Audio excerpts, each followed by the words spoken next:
Good morning, everyone. Welcome to the Trade Ideas live trading room for Wednesday, January the 4th. My name is Barry Anderson, moderator of your trading room. A couple of yeses to let me know you can hear me and see my screen. That'll help. Thank you, guys. So not a first, but a trade that I haven't done in a long time. I took a trade that was underneath $1, guys. If you recall yesterday, I gave you this penny stock explosion, okay, CRKN. Well, CRKN is at the top of it right now.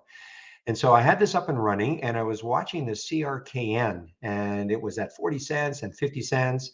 And so I clicked on it and wanted to see if there's any specific news. There was actually some news because a lot of times these things move and there's no news at all. So there was some news on this one, CRKN. I mean, again, did that justify it going from 18 cents to 95 cents? Of course not, but doesn't really matter. They acquired a company called Amerigen 7, I think for $600,000. I took the trade just about, I think it was, let me check my, 54 cents, and sold it just, I was waiting to see if it was going to explode through $1. You notice it got up to about 95 cents and then got out of it mid 80s. I think it was about 84 cents average. So from 54 to 84. I haven't taken a trade under $1 in a long time, but I was somewhat frustrated by missing all these. So I decided, what the heck, just take one. My stop was literally going to be 50 cents, 4 cents away. So it wasn't going to be, certainly not going to, you always have to have a stop, of course. So anyway, that got me started out nicely today. So what else has happened? So we've got a big China explosion, guys. Look at KWEB, KWEW, sorry, KWE Web. One more time, KWEB, KWEB. Okay, having a little. Come on, there we go. Look at Baidu, Baidu and Baba are just soaring here. And most of the China stocks, I mean, I'll bring up this one, BEKE, but it's basically, pick a China stock, any China stock. Look at KWEB, up 4%.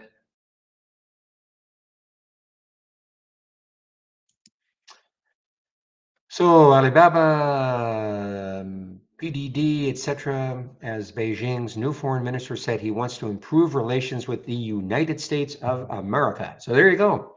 There's some news.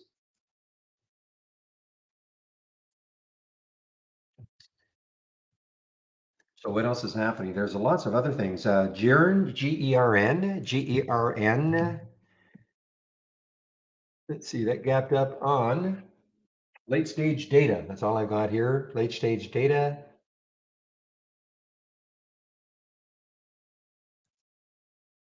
Late stage data. And then right after that, though, the safety is a big concern. So mixed press releases on this one.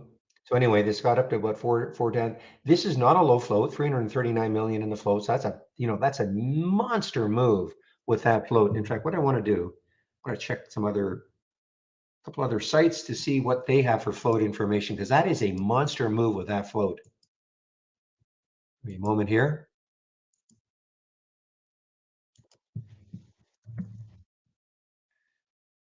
Yep. Checking a few other sites, and we're right in the same ballpark, 339 million, 350, 380, 380, 379. And we seem to get the same data as the Wall Street Journal. So anyway, that is the float. I mean, it's a big float. So, to move 43% is huge with that float. And this is shortable for me also. Lots of shorts. Yeah, lots of shorts available, 5.6 million.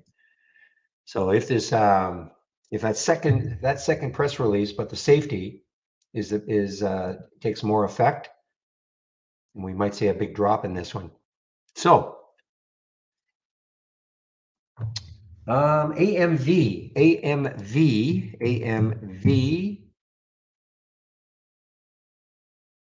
Don't see any news on this one. Don't see any specific news for this run. Another huge move, 54%. But there's 9.6 million in the float. So you would expect, or you could at least understand how you could get a 54% move with 9 million in the float. But it has pulled back from 640 down to 460. So there is a $2 pullback for AMV. Again, I don't see any news on it.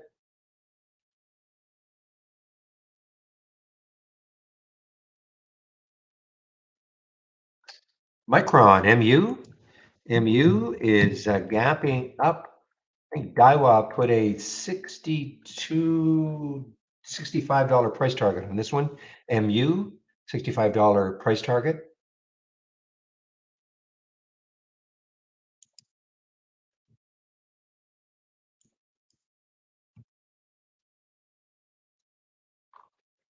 Ooh, guys, PULM is on the move here.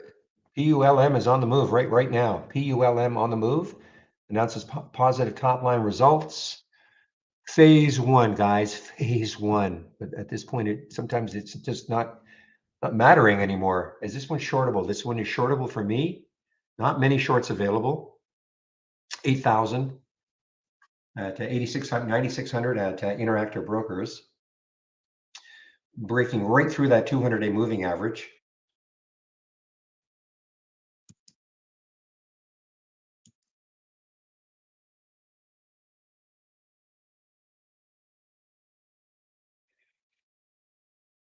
No sound.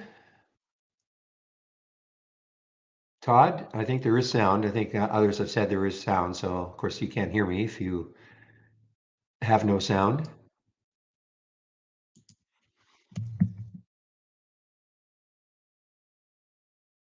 Okay, good. What else? Let's see. CRM, Salesforce, CRM's having a nice move. CRM is having a nice move, up 4.8%. I don't see, let's see if there's any news on this one. Yeah, so there are, yeah, I mean, this is sort of the good news, bad news. So if the stock's up, yay, but it's because they're laying off 10% of their workforce, reducing office space. So people losing their jobs. CRM up though on that news, CRM. And VVOS is up on Williams in the room. I don't know what FDA 510K clearance means. Anyway, that's the news for VVOS. I don't know what 510K means. I know I could look it up, but I know William, if he's in the room, he'll be able to tell me in an instant. Meanwhile, guys, PULM is just soaring here. Oh, on the way down. Oh, wow. Wow. Are they doing oh man, what a short that would have been. Holy smokes. I was hearing PULM on my gap up and my gap downs. I have it text to voice, so I was hearing it, but I was hearing it up here when it was gapping up. And so looked away from my monitor and I kept hearing it. So I just assumed it kept moving higher. But look at this. What a short that would have been. Oh man.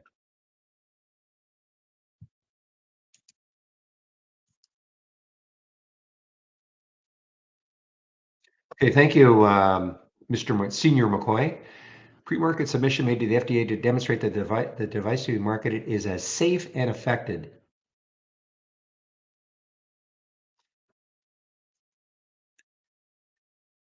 Okay, so that sounds pretty positive. Almost marketable. Almost. Okay, I got you. Thank you for that. Wow,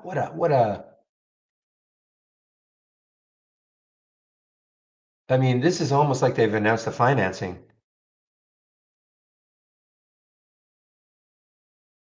I mean, this is wacky, guys. This PULM. I mean, we've seen wacky stuff, but this is about as wacky as you get.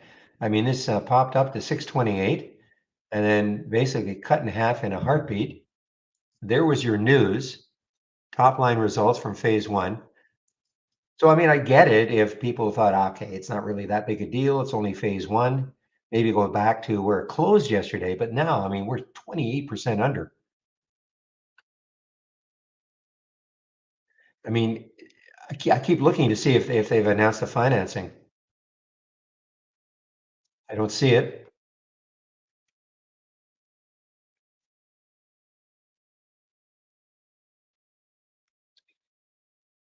All right, CMMB it's given up most of its gains from yesterday. This was the Nash study. I mean, I thought this one, it seemed to be pretty positive news. I think it's 2A also, so it's not phase one, but this is basically giving it all up. And again, I looked to see if there was a financing. I don't see a financing.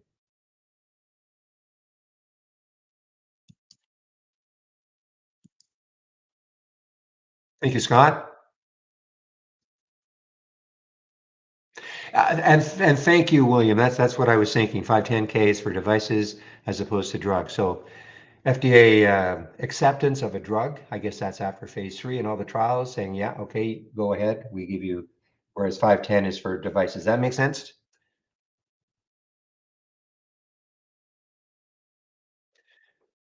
Whew. And in case you're wondering, GE, if you're wondering why I'm not talking about GE, so this is a spin-off. Okay, so it'd be interesting to see what happens. You know, a lot of people will look at this and go, what the heck happened to GE? They don't read the news. So GE Healthcare, this is what happened.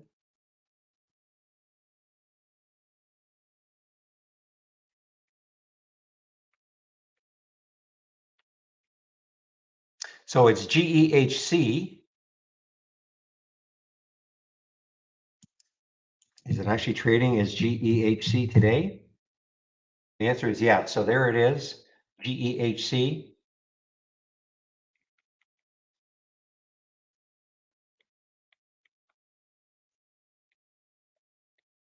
Okay, give me one moment, please.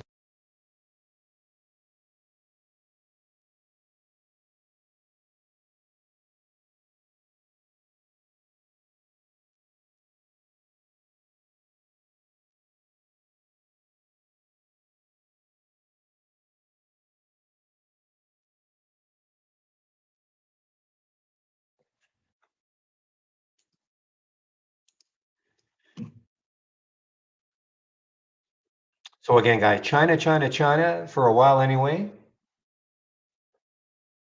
Okay, let me go and check to see what sort of upgrades and downgrades we have this morning. We had a huge list yesterday of upgrades and downgrades. Let me just go and check to see what the analysts are talking about today. See if we've got a huge list again. Wow. Holy smokes. Again, they took last week off and they're making up for it now. Wow. I can't get them all in. I mean, just to give you an idea, I mean, these are the upgrades, okay? These are all the upgrades, and then these are all the downgrades. And unfortunately, I cannot copy and paste them.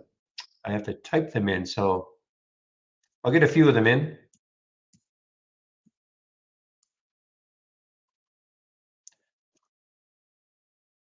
So what I'm looking for is maybe anything from Wedbush. I don't see anything. Meanwhile, guys, VVOS is making a new high. VVOS is making a new high through the 200-day moving average. It's a low float situation, 7.9 million, excuse me, in the float. I wonder if I mean, there's just so many guys. I mean, I think I'll just forego it today. I mean, it's kind of crazy. The only thing I'm going to look for is to see whether or not there is a stock that has multiple upgrades. In other words, the same stock upgraded by different firms. I do not see that. And then on the flip side, any stock that's being downgraded by multiple firms, I do not see that as I scan that list. I wish it was in alphabetical order, but it's not. The only one I see with two downgrades is CHRW. CHRW. See what's happening with it. A couple of downgrades for it by Bank of America and UBS. So it's affected maybe a little bit, not very much volume yet. Yeah, so I'm just not, there's no point in, there's just so many. See if there's anyone though that, let's see if there's anything by Goldman. So BK by Goldman, this is a bank though, BK. Goldman is upgrading BK. Well, I don't know if that's the reason.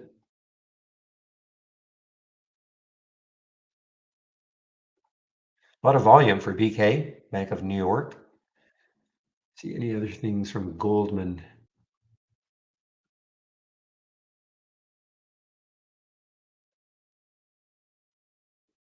Hmm.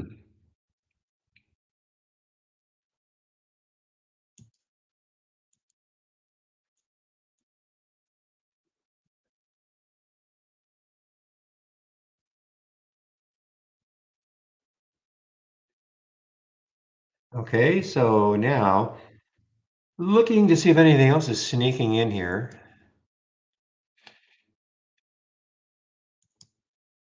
Didn't mention Vera. Should have mentioned Vera for sure. Vera, trading lower after the company announced top line results of phase 2B. So obviously the market is not reacting well. They must have released after hours yesterday. There's that mauve area on the 15-minute chart.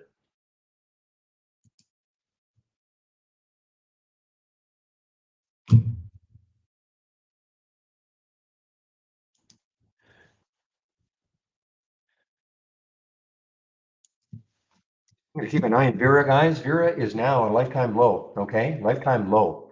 This is I'm gonna see if that shows up on my 10-day daily breakdown, almost right at the beginning. That's typically the only time I'll take a trade within the first 15 minutes. Yes, I know I took one pre-market, but I don't count the pre-market. But if I do get this one triggering almost immediately, and it's doing what I'd like it to do, it hasn't had any sort of a resurgence in the pre-market, and that is Vera, VERA, a lifetime low.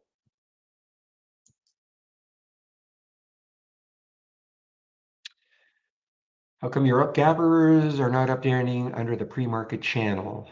I don't know. Let's take a look. Doc channel bar. Which one is that? That's the pre-market channel. Okay, let's take a look. I don't use this. I use my own, but let's take a look.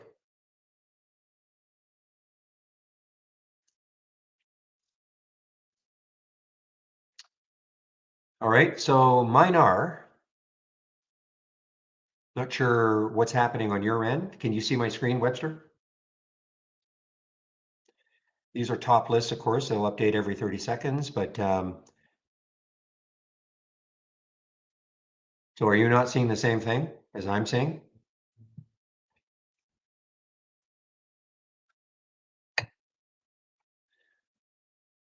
Can you see my screen? And can you see my screen?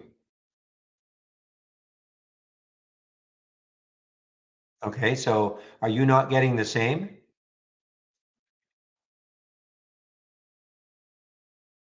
If you're not now, and you have a green bar, you have a green ball, I should say. So you are connected. How about anything else? How about anything else? Do you have any other? You go to another channel. It's hard for me to know why because obviously on my end it is working. How about if you do a reset? Go to account and do a reset connection just to see what happens.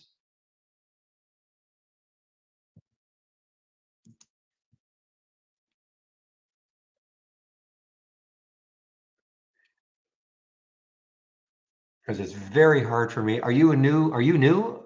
Just in case you haven't filled out your exchange agreements correctly or something like that, or seem to recognize your name. So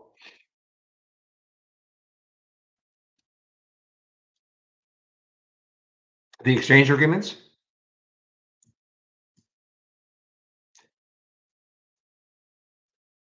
So you are new then. Yeah. Sometimes if, or did you do a reset? When you say that might be it, I don't know what you're referring to, either the exchange agreements or the reset.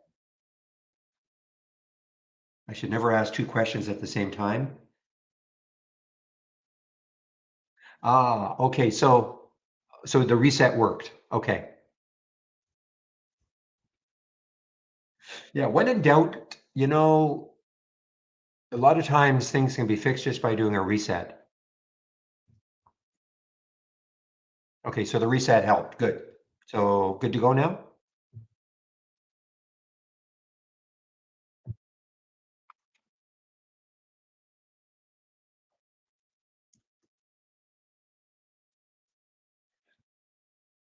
Excellent. Okay.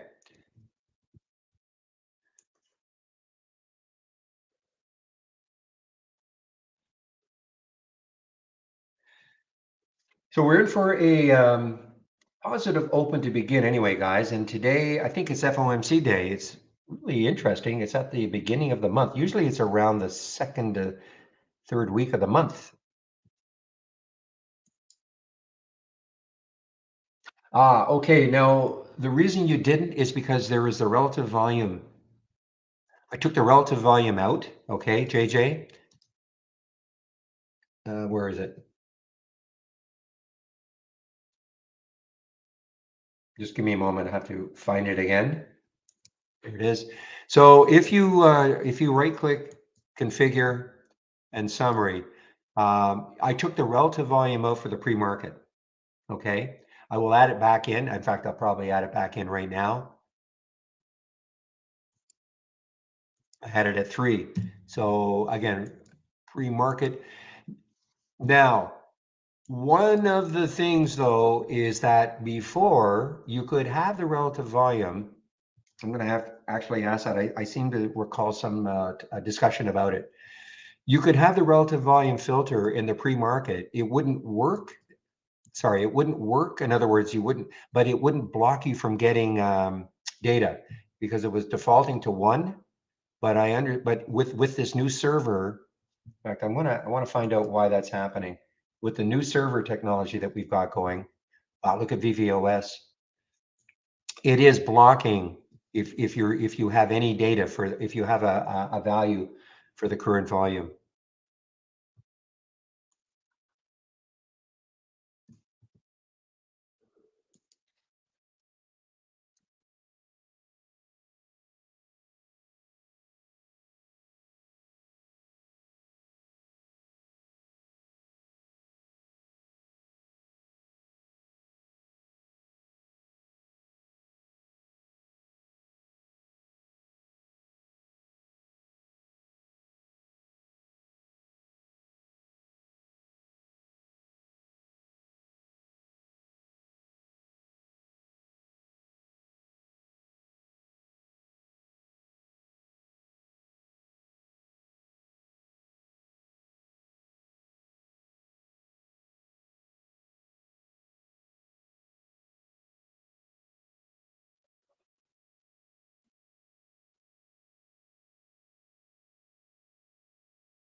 Yeah, I can share that. Now you won't get any data until the market opens.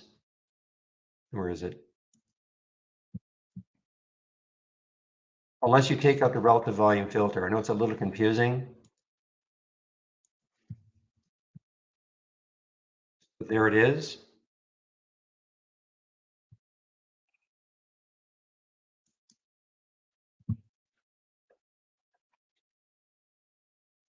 Does that make sense, Zamo?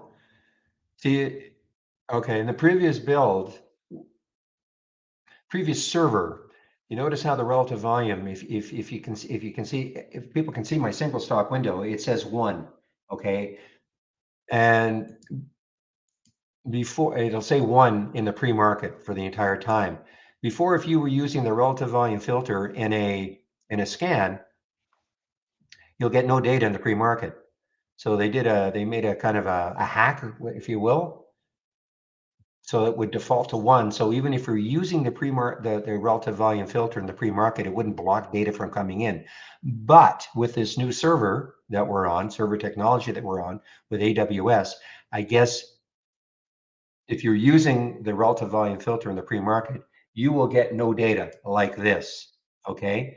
So if you want data in the pre-market, you have to go to configure and then take out that current volume. Okay, the relative volume. And that's what I did.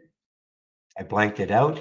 And then now I've added it back because I want that once the market opens. Once the market opens, that's what I want. Oh, I know it's a little confusing, but just the way it is right now anyway.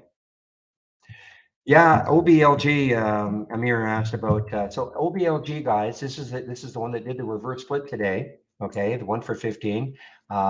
Nothing really, I mean, yes, it gapped up to 6, but that was probably just a blip. So let's see if going forward, maybe either today or what are we now, Wednesday, over the next week or so, they come up with some kind of a press release, or traders just for whatever reason pile into it, like they did with the RSYS yesterday and a few of the others, or the RSLS or whatever it was.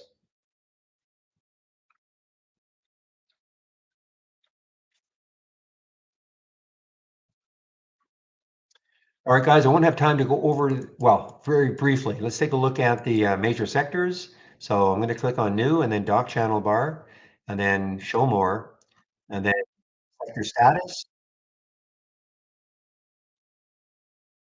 You can see what's happening pre-market or 4 minutes before the market opens. So the market is in for a positive open, except for energy. Again, energy has been weak, guys. Energy has been weak. So what you're seeing here, this is XLE. This is the ETF, the main ETF for energy. These are the stocks that make up XLE.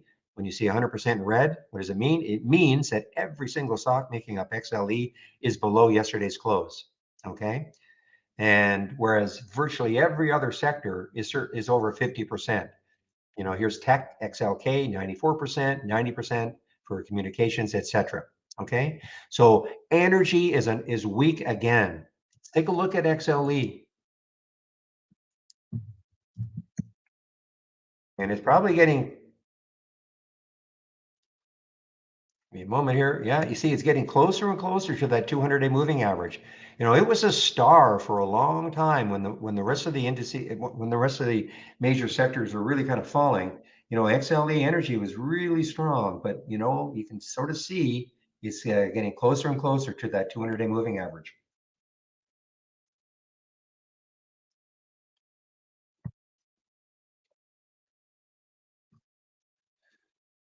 And MU is moving higher on that upgrade by Daiwa. And a $65, is it 65? Yeah, $65 price target put on it by Daiwa, and that is MU.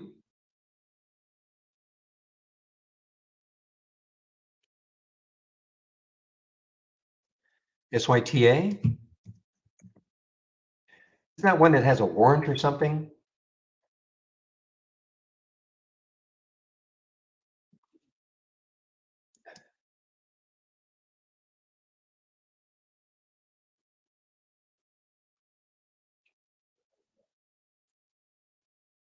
Did they change symbols or something? I don't see any news on it, so I don't know why.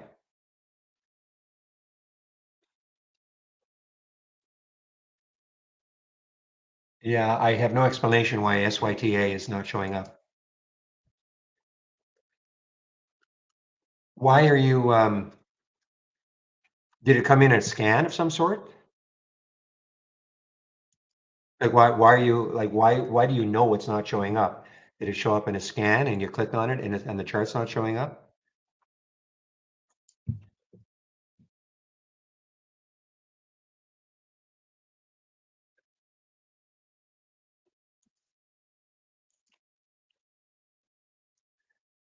$37%, yeah, 6 cents. Yeah, I have no explanation. I don't know why it's not showing up.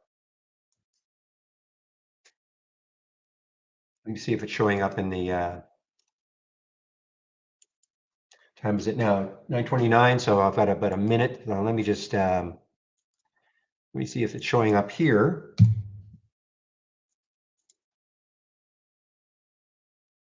SYTA. Yeah, I have no idea. I don't know why it's not showing up.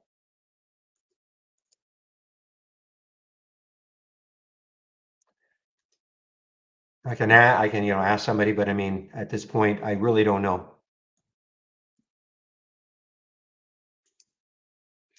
Okay, guys, sorry, the market's open. You got me by surprise here. I know William told me.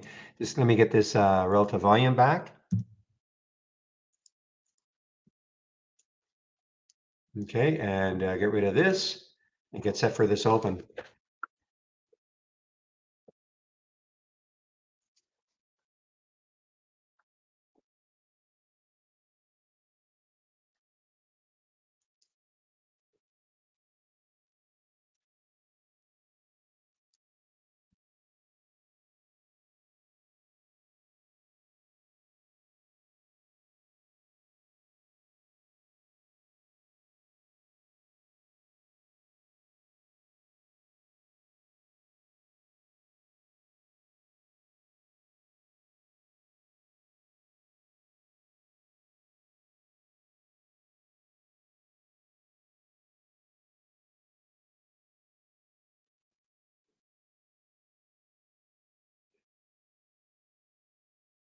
Okay.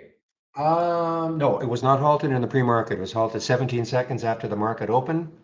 Stocks don't get halted in the pre-market for volatility. They only get halted in the pre-market if there's news, okay? So VVOS was halted right here at 9:30 plus 17 seconds.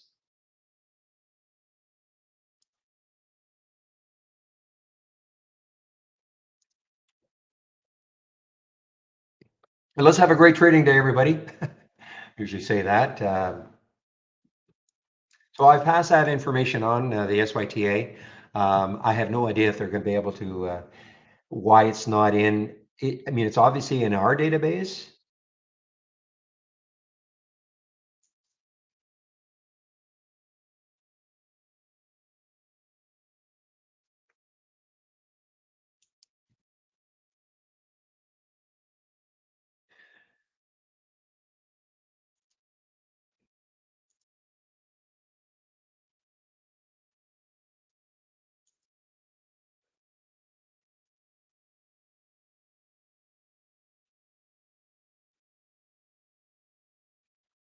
Okay, so we have something, ENVX is showing up.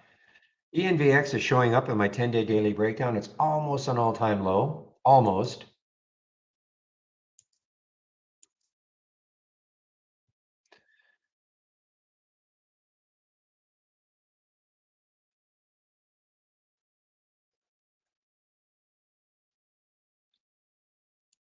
I did not take it. ENVX, I did not take it. It's basically an all-time low now.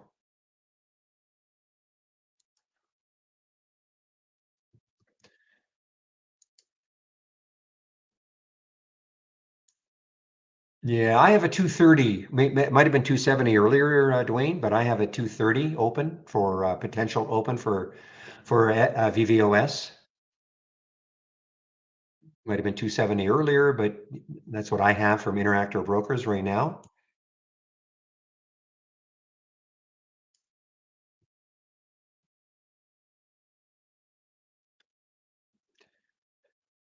Now, Riven is an all-time low, right? RIVN is an all-time low now, guys. I find this one a bit of a difficult one, though, to trade intraday for whatever reason.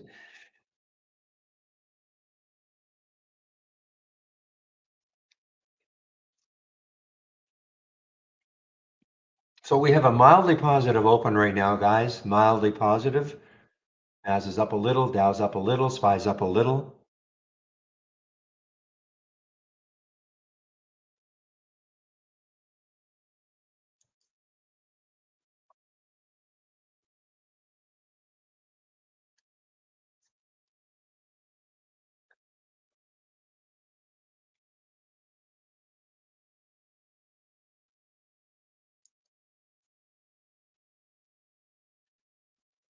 All right, here's another one that's moving. I didn't see this one in the pre-market at all. THRX.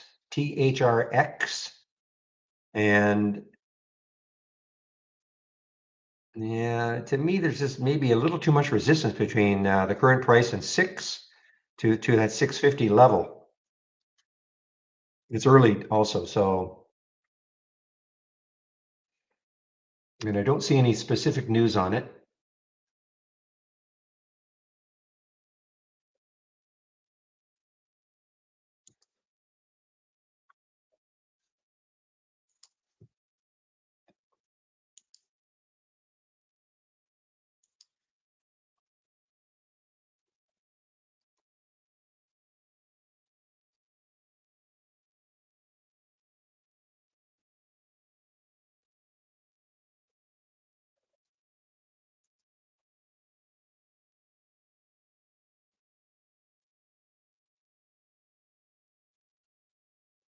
So AMV is kind of giving it up, guys. Look at that huge, huge move up here, 650. How's the PULM doing after that crazy action in the pre-market?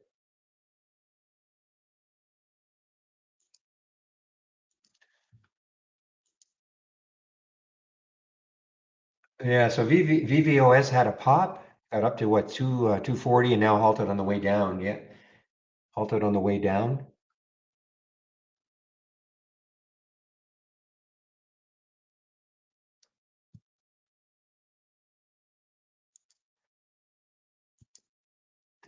Okay, guys, data, DADA on the move, China stock. And wait for our flag to get back. They know about it. They know the flag is missing. The country flag. They know about it.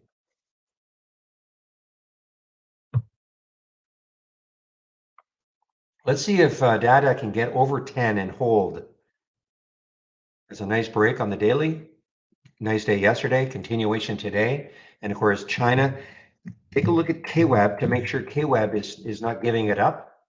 Yeah, so you've got a red bar with KWEB, so be careful on the China stocks unless it has specific news on its own. A lot of the China stocks are just moving.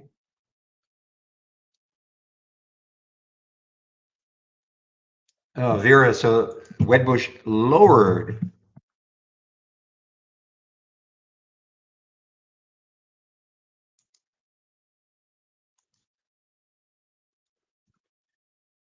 And AMV just got halted on the way up. Okay, so this got halted on the way up. AMV got halted on the way up.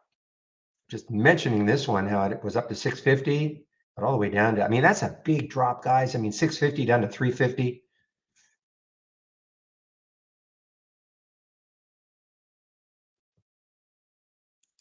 Data, guys, data. Not data, but data.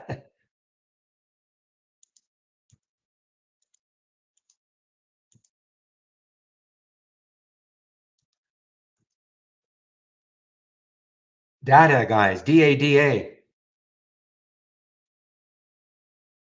Let's see how well it holds over 10 and moves with the rest of the China stocks. Yeah, FUTU really benefited from this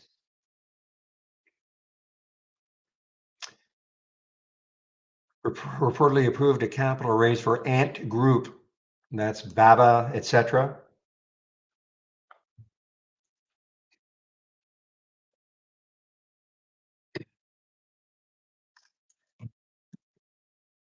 Let's see. Well, according to our charts, 651 as a high, according to our charts anyway. 645, 650, that high right there, 651, according to our charts, torps for AMV.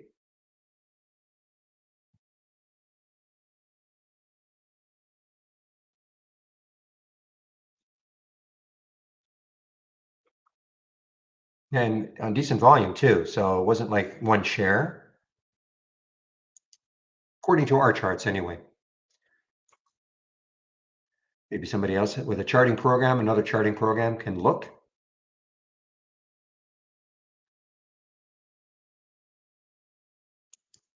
Data, guys, data, data, data.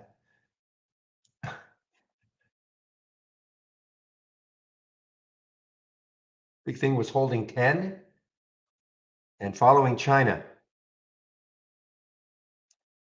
But definitely keep an eye on KWEB.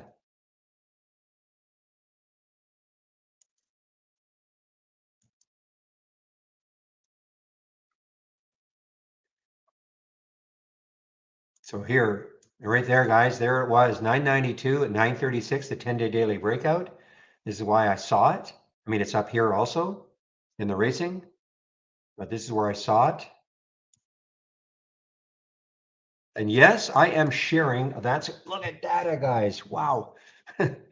I'm sharing that scan.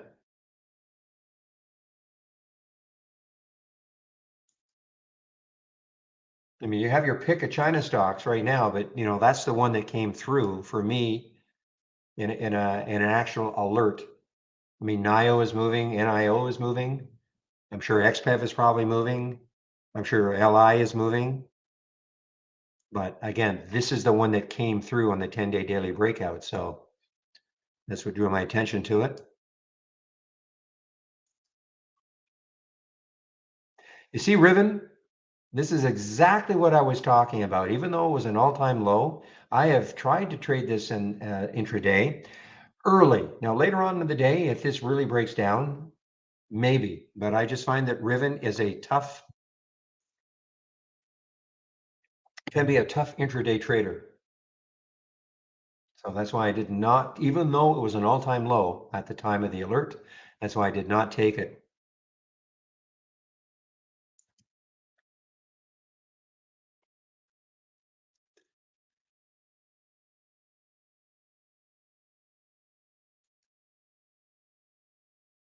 You know, it's interesting. Jasper had the big day yesterday. They actually had some news this morning, getting European orphan drug designation. And that just, I mean, I'm not saying that's the news tanked the stock. When I was looking at this, I kept thinking they must be doing a financing, but no. So, I mean, they actually had news this morning. I guess they had news yesterday. And I don't think that was the news. I think the news for the drug was yesterday, but I don't know if this actually was announced yesterday also. European Union orphan drug designation.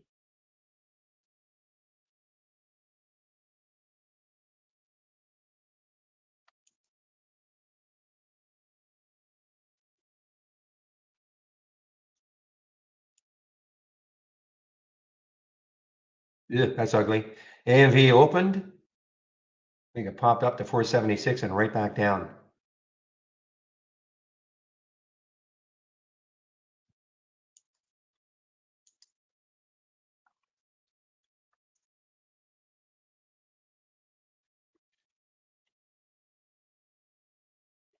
I'm all out of the data, guys. DADA.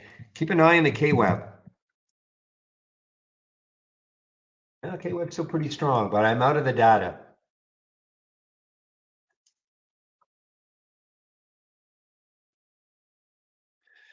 Watching CMMB, CMMB. Let's take a look at this one. This is starting to pop a little bit. I think it's still negative. Yeah, still down 10%.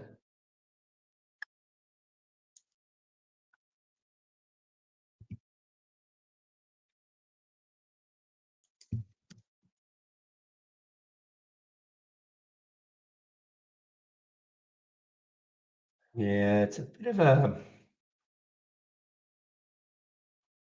could not hold the gain from yesterday's news at all. In fact, look at the sell-off. I mean, it got up to 539 CMMB and it closed way down here at 293 below the 200-day.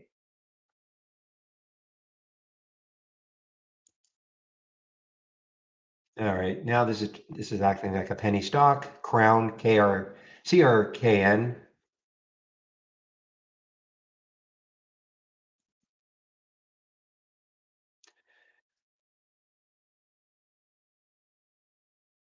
I don't know. Let me just ask the question. I don't know if Holly's, well, first of all, it is early, 9:45. A lot of times you won't get an alert.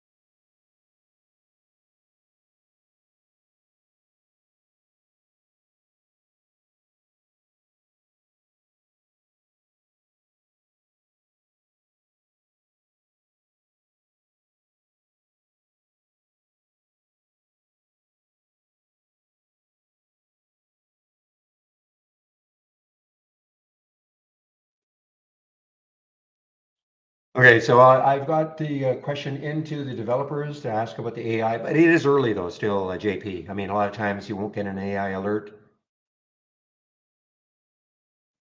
till later on in the day. There's no guarantee. I mean, the earliest could be 9:35, but there's no guarantee you'll get anything at 9:35.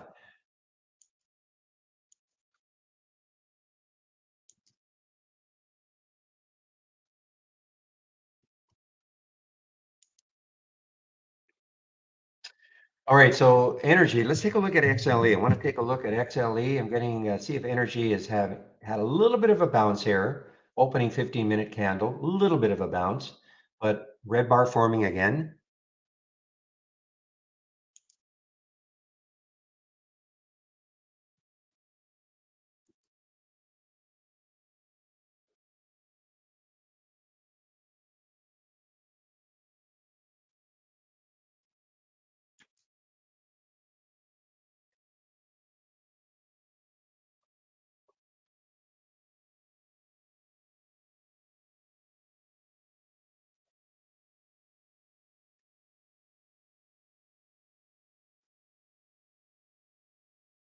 Okay, so there was an AI alert, JP.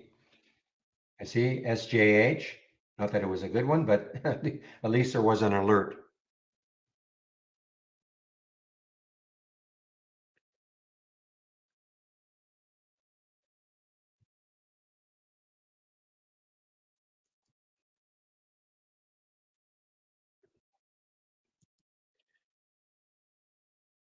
Boy, today is all about China.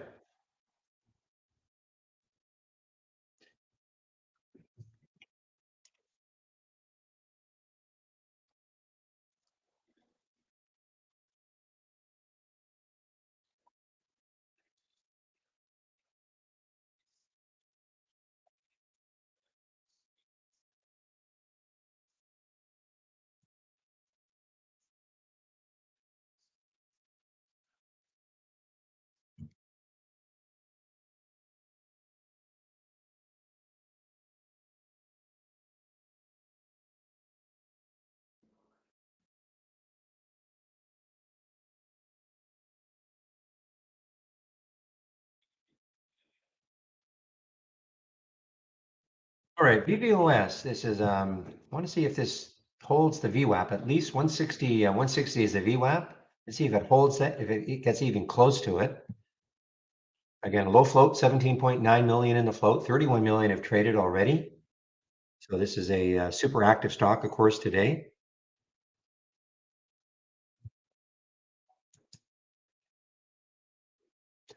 Jern is back. Okay, so kind of based it around this 336 level. Took out the VWAP 361, so it's trying. High in the pre-market was about 418 or so, 415, I guess, in the pre-market.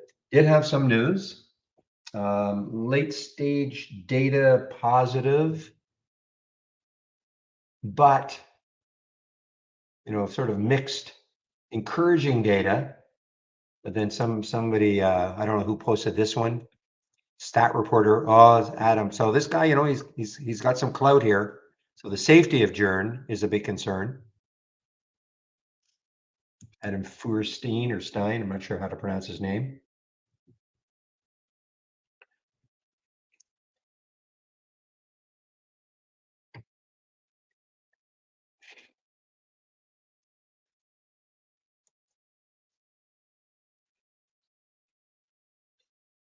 So SGH is actually an earnings play, guys. One of the few earnings plays.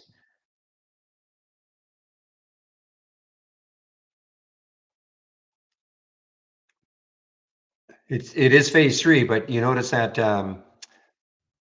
this guy has a lot of clout. He's been around for a long time.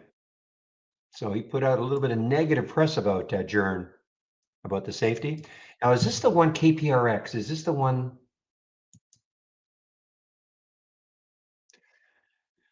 All right, so Wainwright's sticking to its bio. Isn't this the one that was it Ladenburg? Ladenburg put a 100 and something price target on it. He knows nothing. Okay. Well, Jern certainly hasn't done anything, Dimitri. I mean, maybe he knows nothing, but it certainly hasn't done anything for a long, long time. So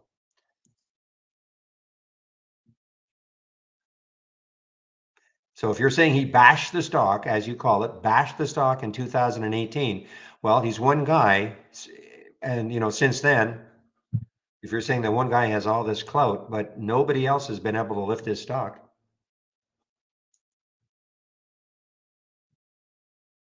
I'm responding to somebody in our YouTube room saying that Adam F bashes this stock all the time, starting back here, 2018, but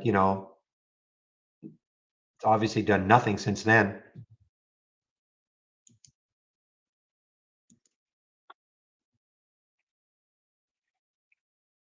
And I'm certainly not defending him. I'm just saying, I mean, the chart is telling me that nobody cares about this stock. Maybe today, yes. Let's see if it holds its gains, though. I mean, obviously, I shouldn't say nobody cares about the stock. Obviously, people care today.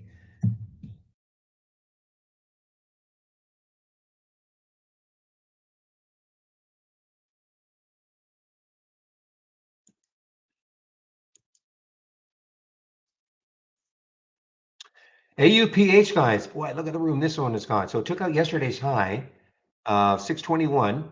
This is showing up on my 10-day daily breakout. And more importantly, look left, $8 is the next high looking left. This has got some room, guys. AUPH.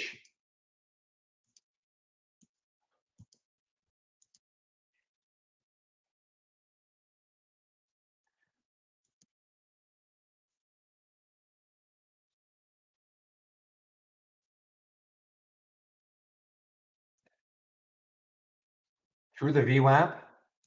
So I took this trade, guys. I took in this trade for AUPH. A little bit of a chase here. I'm in at 635, so we'll see what happens.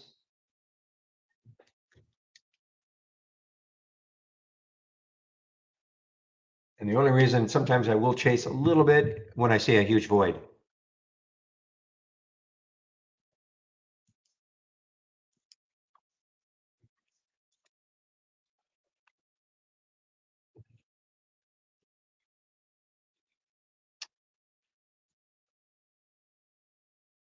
Airline's having a good day, looks like. Take a look at Jets. Let's take a look at Jets, the ETF.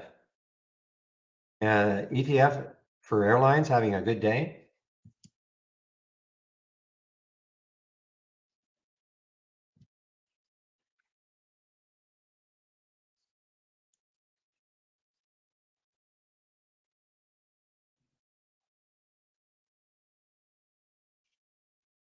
All right, I'm out of the AUPH, guys. I might look at it later, but whoops.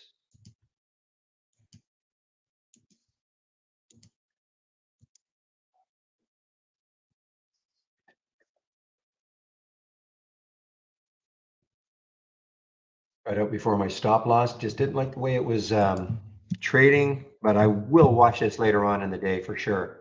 See if it, look at that big topping tail. So I'm going to put an alert around 636. See if it takes it out again later on in the day.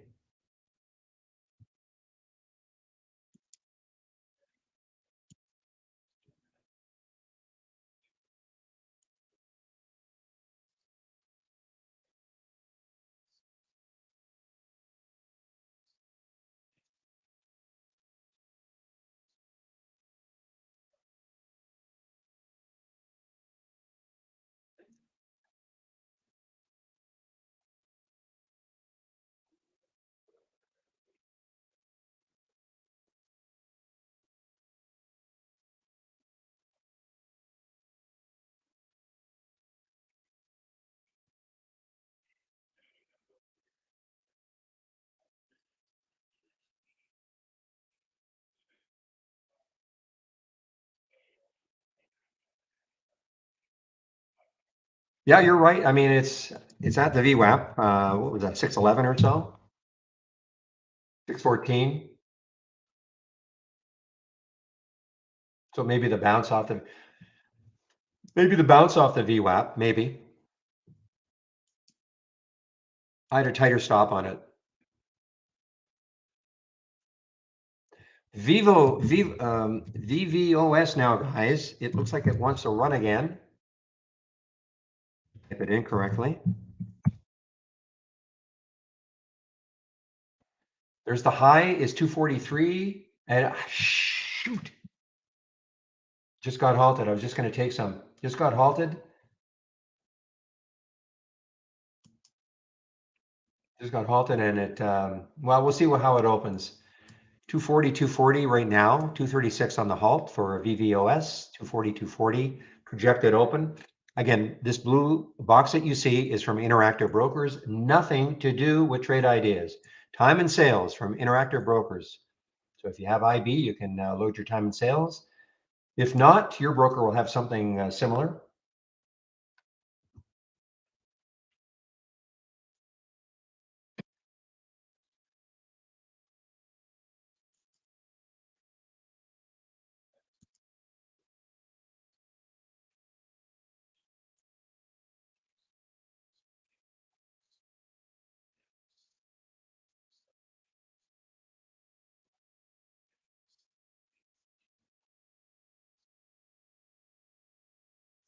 Yeah, I mean, listen, anything's possible. I don't think it'll be like the JSPR yesterday. I mean, the percentage move was incredible.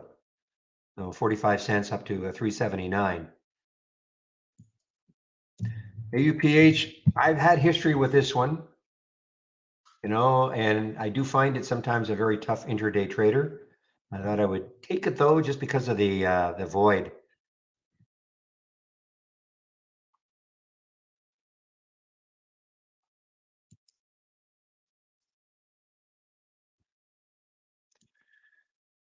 Okay, so PULM is trying to reverse here, but this is a wild one. So it did hold a VWAP. Actually, we have the VWAP.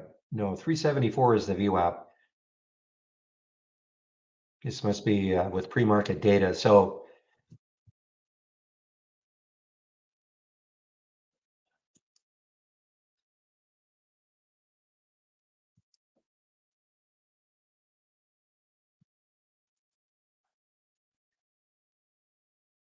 all right, guys, ENVX is on the move down again. ENVX.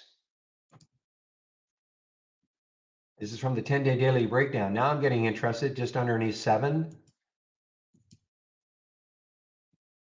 And tons of shorts available, 2.25 million. So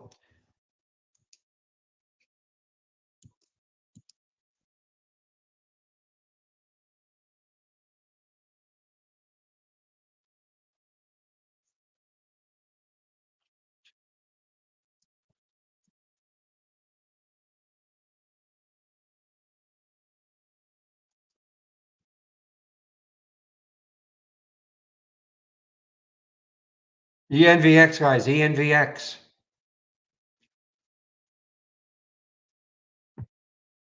All-time low.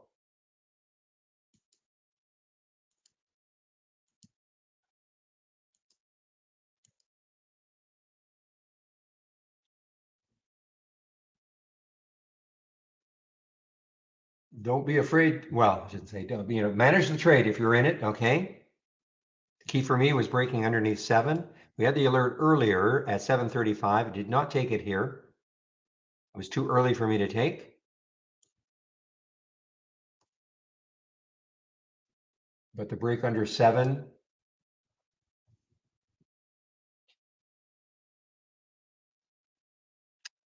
And you pause your trade idea subscription. Maybe, but I'm not sure. But I'll tell you what, if you go to support@trade-ideas.com, give them your email address. I'm assuming you'll have an annual subscription. Talking to somebody in our YouTube room.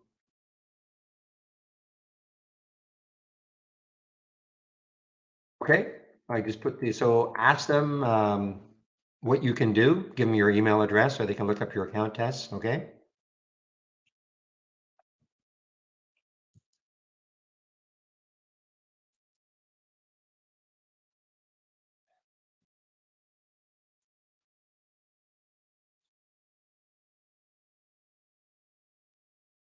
This was another wacky one from yesterday, guys. MSGM, another crazy low float situation. Got up to 14, almost 1450 yesterday. Sold way off, down to 7. So basically cut in half. Touching the 200-day moving average again today. It is halted right now as we speak. VVOS, just resumed.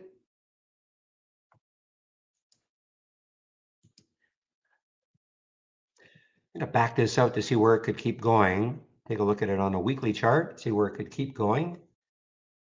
So there's the high of the day of around 250. The next high looks like it's around 288. So it doesn't have a ton of room. And on the weekly chart anyway, not a ton of room, which is keeping me out of the trade now. Another China stock, guys, QFIN.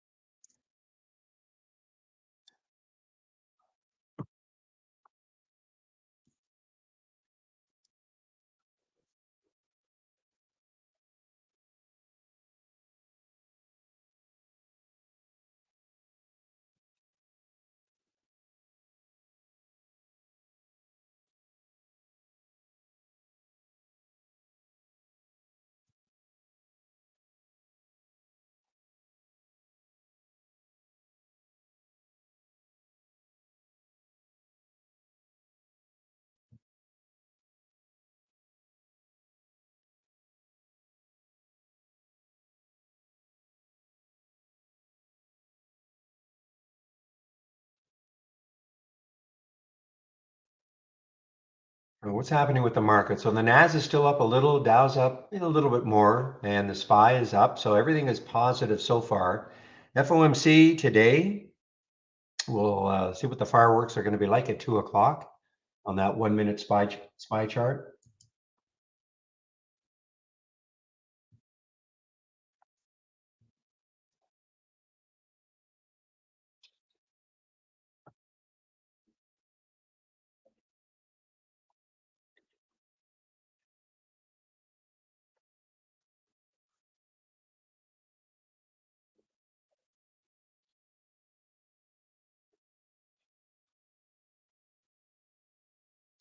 How is the trade of the week doing? AGI? It's still positive, guys. What was the trigger? Was it 1014? Was that the trigger for the 1014 or 1017?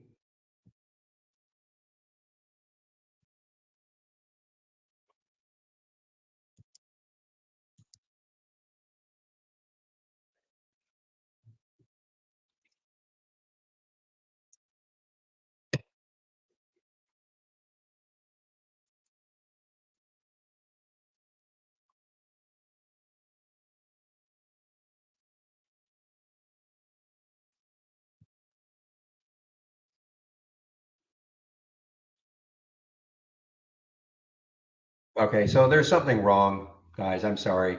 The AI.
Yeah, I'm seeing some alerts from the AI, but there was something wrong because of the entry of VET for 1527 and the stop was 1527. So, it's impossible. There's something going on.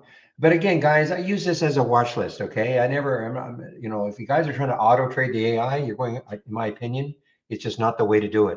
Use it like a watch list.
All right, guys.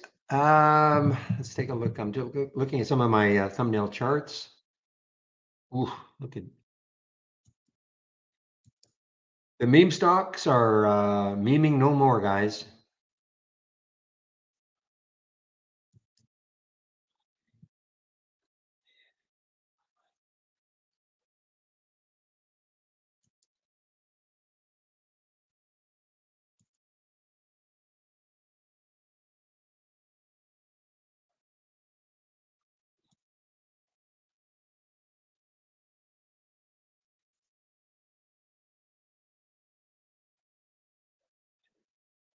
And what I'm talking about, look at GME now underneath 17.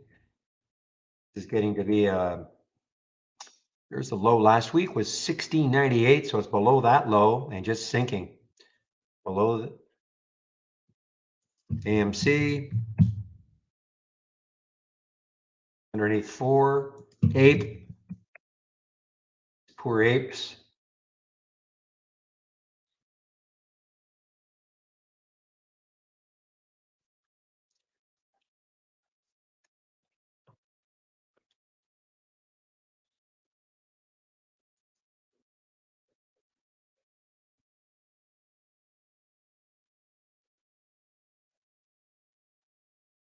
So VVOS is halted again. Very choppy though. Got down to 220 after that first halt and popped up back up to 240. Um, and again, it just looks like there could be too much resistance between 240 and 3. I mean, it's already run 224%. I get it, but looks like there could be just too much resistance.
Okay, let's take a look at some. GDS was a big one yesterday.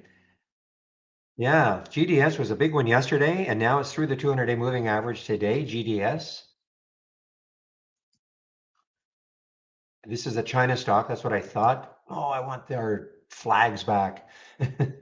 GDS, guys, GDS is a pretty interesting one through the 200-day moving average. Back it up, see where it is on the weekly chart. Where could it stall? I mean, it looks like there's some resistance right around 29.70 or so, 29.50. So that's got enough room. 27.15 right now. The next, big resistance area around 29.50. So as long as China stocks remain strong, this is an interesting one because, of course, it broke through the 200-day moving average right there. The VWAP is 26.51, so it's way above the VWAP.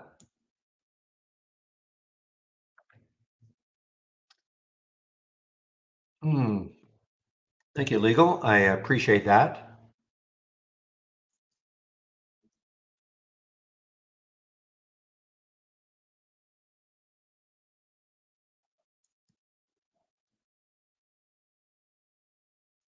So if you take VET, I mean, this was an AI alert. The problem is, I mean, it said the entry was 1527 and the stop is 1527. So it would get stopped out immediately.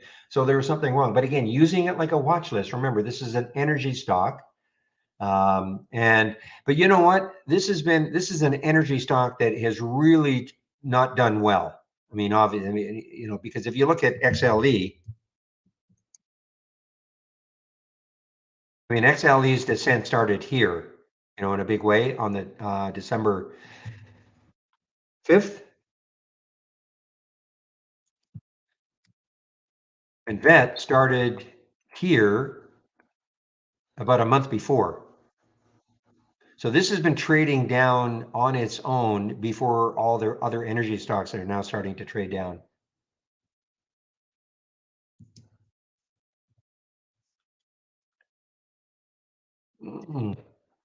ENVX making another new low, guys. ENVX making another new low. I have a piece of it still.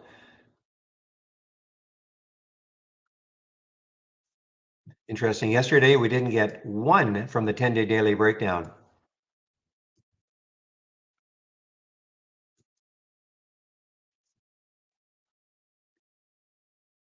Okay, I missed out on the Vivos. Vivos came back and it's halted again. Now, listen, I mean, what I think is resistance, between here and 3, it may not be. I mean, it may just blast right through. Tons of volume. Traded the float a little over 2 times.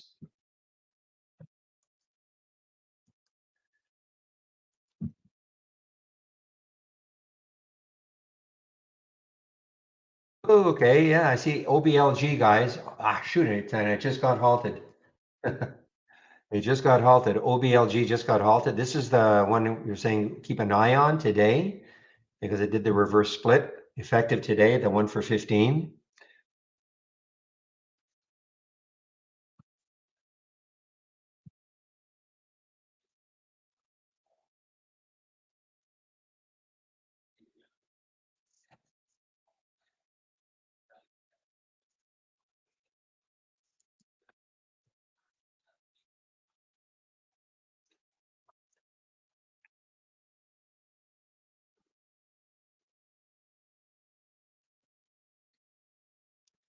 All right, so the market is putting in a big red bar now, pretty big red bar after being flat for the first 45 minutes or so. So the market is putting in and 45 minutes from the pre-market to 9:15 to 10:15. I'm sorry, to 10.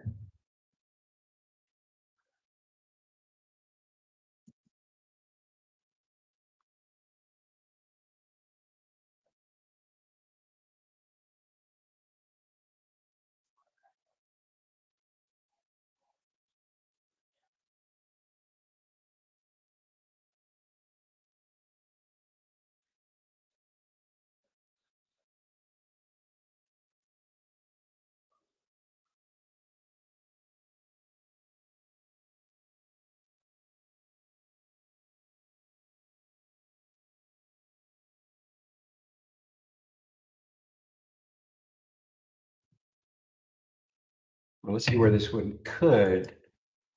Now remember that 13.89 million in the float, that is incorrect now. It's going to be more like about 926,000 in the float, okay? And the float information gets updated twice a month. So it's nothing to do with us, that's just industry wide. So, but just remember, this is a 1 for 15 reverse split. So that float is divided by 15. The 13.8 we have is divided by 15. Look at it, ENVX continues to make a new low. Now, this is a little bit ominous if this is going to, see, there's no news on this one. I still think that what has to happen is there has to be some news that they pump out, even if it's just a whatever they can muster. Okay, there it is though, 252 on the halt. Projected open could be 215. So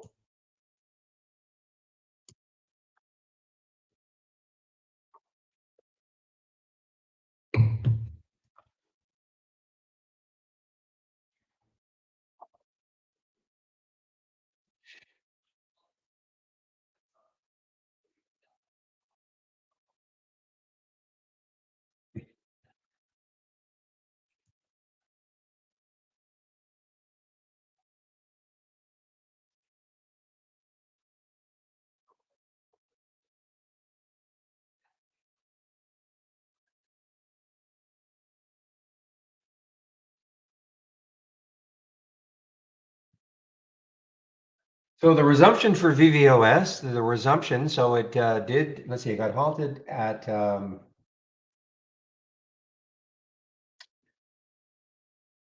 and it popped up.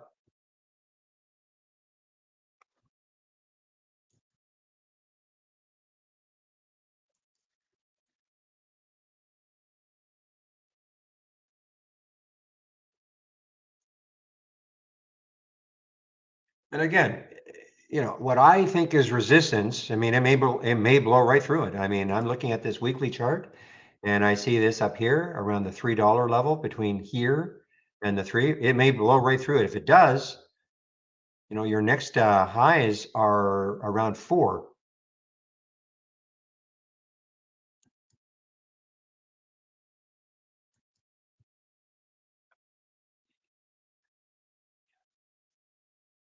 Oh, yeah, the X is just turning. These are the ones I love. I love the ones under $10 that are making all-time lows. When they show up on my 10-day daily breakout, as opposed to the higher price ones, I've just noticed that over seeing this 10-day daily breakdown over the last, I don't know how long I've had it up and running, maybe at least a year. Don't get too many alerts, as you can see, either in the breakout or the breakdown, which is the way I want it.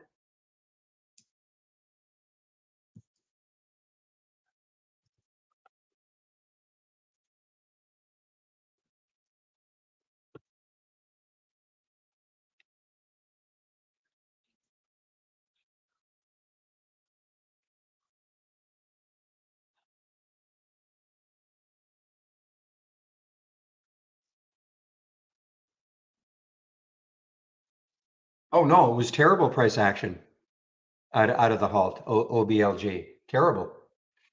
I mean, it got halted at 252 and it did not move above that. So that's terrible price action.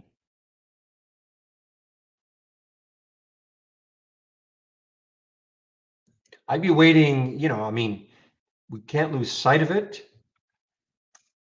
I'd be waiting to see if there's any news that they're going to release, in the next week or so.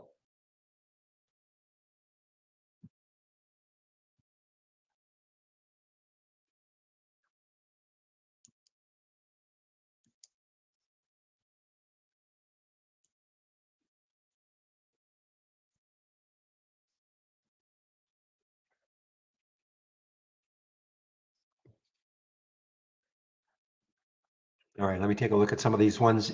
This one I noticed early on. What did it do from there?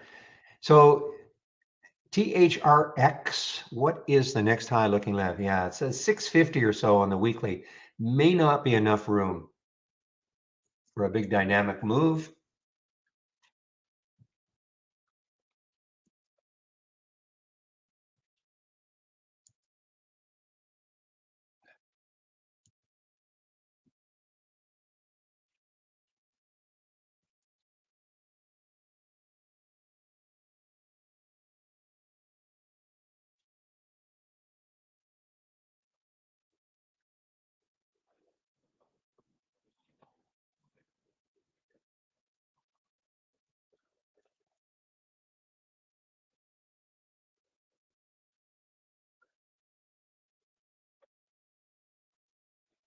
Oh, this went completely counter to what the AI thought. This is that shortable for me? Too late now, but was it shortable? No, it was not shortable for me anyway. INM.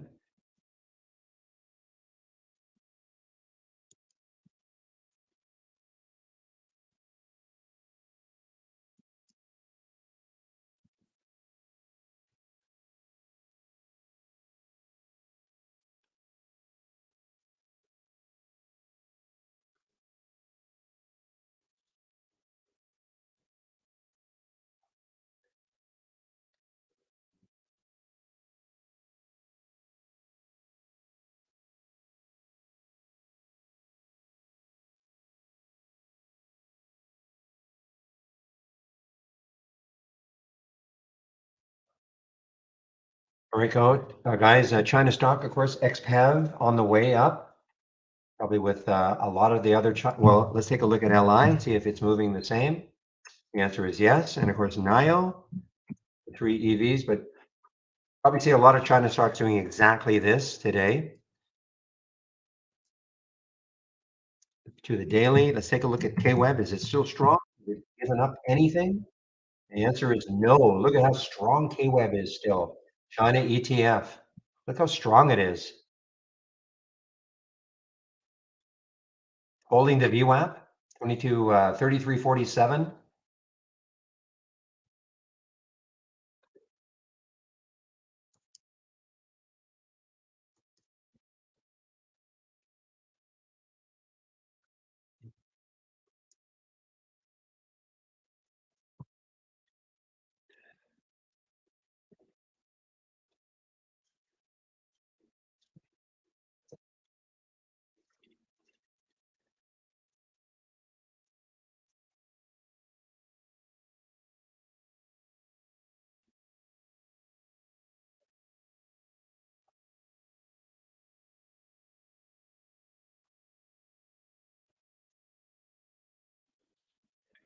So guys, all I'm still in right now is the ENVX short, ENVX short. I'm taking well, the one pre-market trade and then a small loss in the AUPH. And I'm still in the ENVX short and it's still wending its way down, all-time low.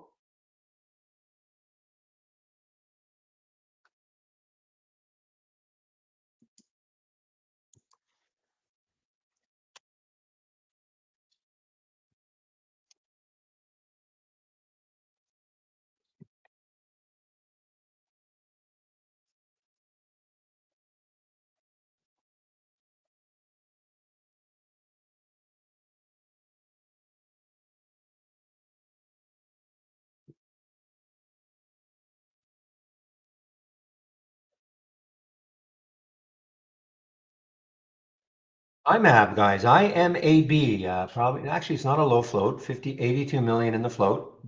Don't see any specific news on it.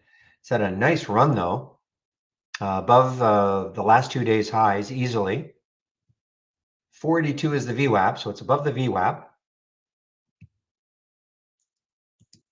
What sort of room does it have on the weekly? Take a look at the weekly chart and back it out a bit. So it's above last week's high. Looks like there's a high, and there's 507. 583, guys. 583 is the next high on the weekly chart for IMAB. So it has some room.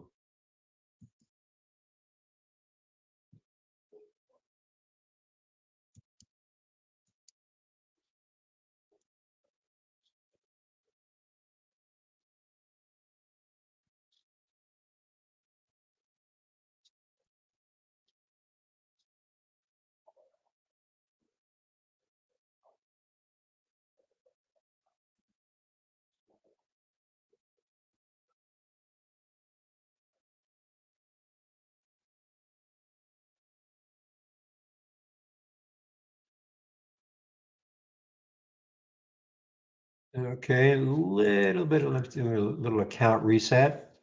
You're still fiddling around with the database.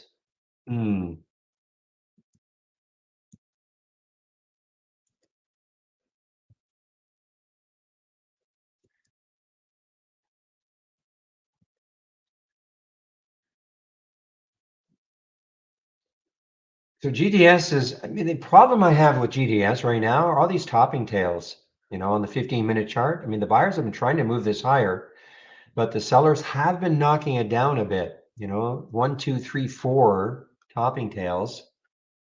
So that has prevented me from taking this trade.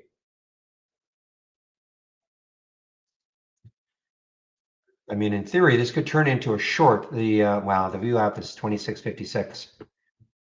I'll stick an alert in that area though, see if it takes out the VWAP later on. If the China stock starts selling off a bit, again, take a look at KWeb. Yeah, KWeb. KWeb looks a lot like the GDS, the topping tails.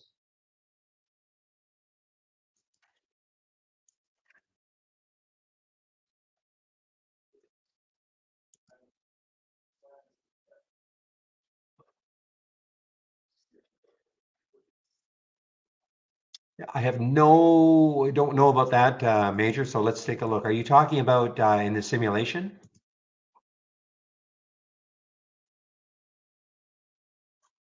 Well, let's do a connection and see what happens for me.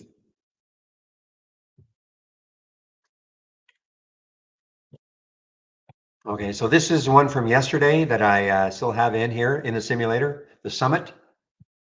So I was just showing how you can take a trade, and if you don't get out of the trade at the end of the day, it becomes a swing trade. That's how you can practice swing trading. Okay, now AUPH is back. Let's see if I can take this trade in the simulator and see how quickly it does it. Just want to test this. Take a couple hundred shares, buy, send. Well, for me, it was like almost immediately. So what to say, Major? I mean, I was counting, and it was less than 2 seconds. So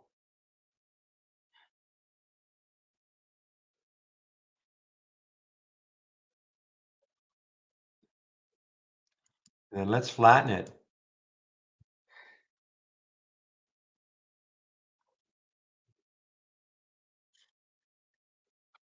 No, flattening seems to take a while, unless I didn't click it correctly.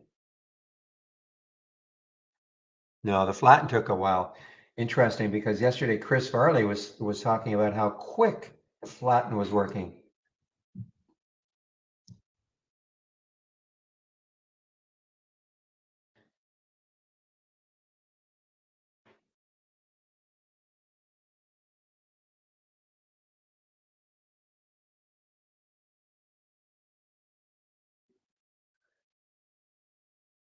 Give me a moment here, guys.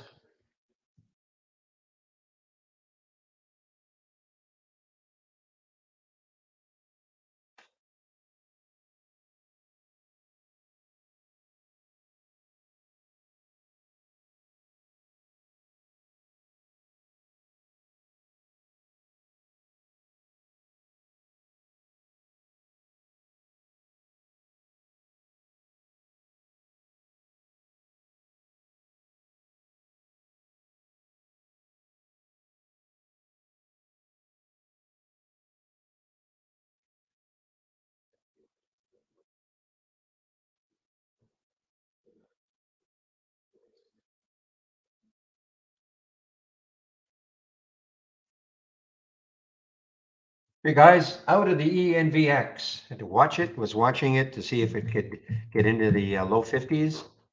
Completely out now, the ENVX. Got into the low 50s, broke down below 50, well, right to the 50s, I should say, right to the 50s. Wanted to see if it could really take that out. But that's where it got stuck at 650. The minute it started moving higher, that was it for me anyway. May take a look at it later if it takes out the low of the day. I'm going to put an alert around 647.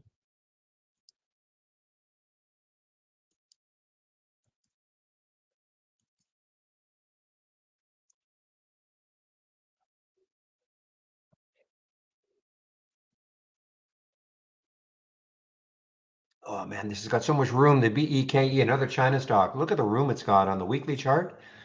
We're at 1615 right now. The next high in the weekly chart is way up here at 1844. So, we're talking about what, $2.30 or so to the next high. So long as China remains strong, this is a very active trader, BEKE.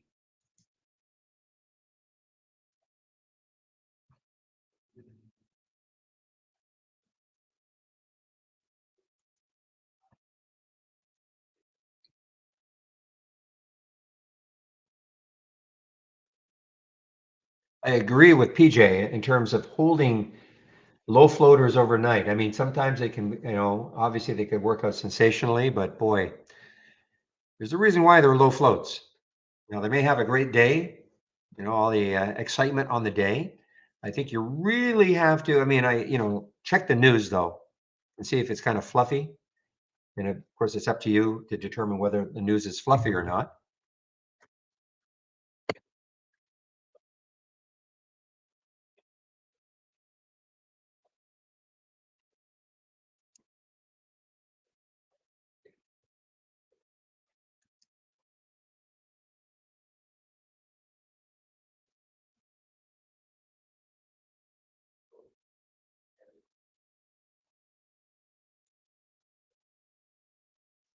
Didn't take it, but look at the BEKE on the move, guys. BEKE on the move. I did not take that one. Just pointing out opportunities. Take a look on the daily chart. The next high is 1628, so it's there. The next high after that is 1675. So it does have still some room even on the daily. CHRS, interestingly, had two downgrades this morning and sort of thumbing their nose at those two downgrades. I think it was CHRS. I didn't, yeah, I didn't put the upgrades, downgrades in this morning because there was just way too many. Let me just do a quick check though. I thought it was CHRS.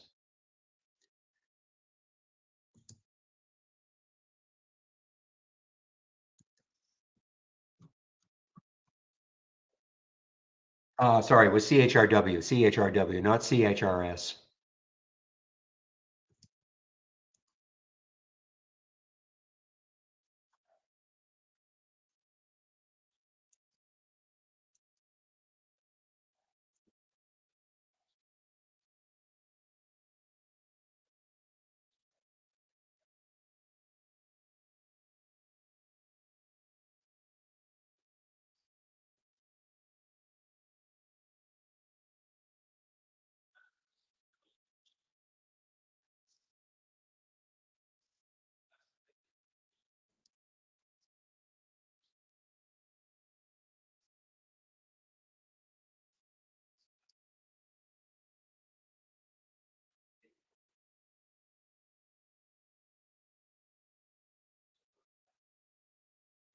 Okay, LBPH, didn't see this one when it got halted. It got halted. LBPH. And now it's resumed. No, they're probably low float. Yeah, not very much volume though. 39,000 shares, 9 million in the float. VVOS resumed.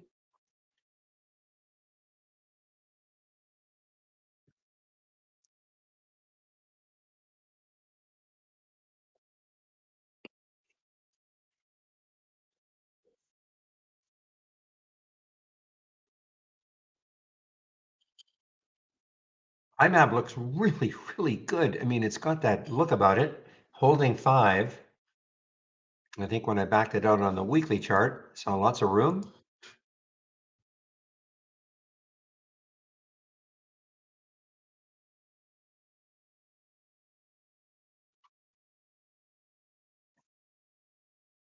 Yeah, 583 is the next high. That's right.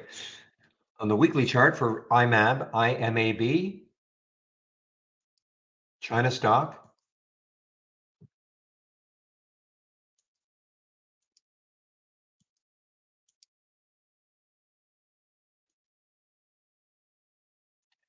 Don't know how dynamic it's going to be. I mean, I love that bottoming tail, but it just seems a little stuck here. 700,000 shares. I mean, that represents 6.6 times normal, but just seems kind of stuck here at that 5 level. Holding the VWAP. The VWAP is 486, so it's holding the VWAP.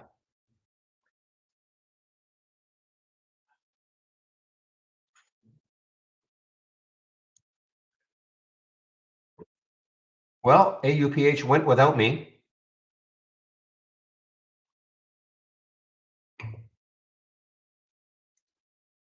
Can't really say that it held the VWAP though, you know, because on that candle right there, it broke right down below it, down to 6. Then it came close at the VWAP. So, I mean, if you lose the close, fine, but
E. Give me, I don't know. Earnings? Well, no. We have M's, we have T's, and we have A's. Give me an example. I don't know anything that has an E. It's in a TI strength. Okay, let's take a look. I mean, it might be earnings, but let me look.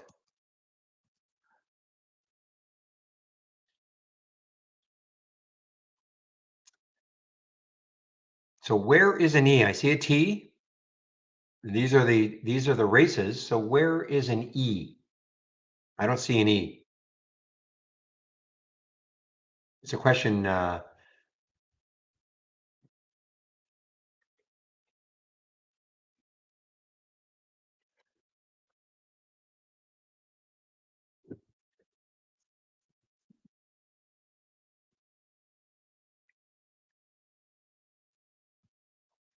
Top left-hand corner. I still don't see anything that says E. I have the swing trade. This is a race. This is a race. This is a top list window. D stands for the dock.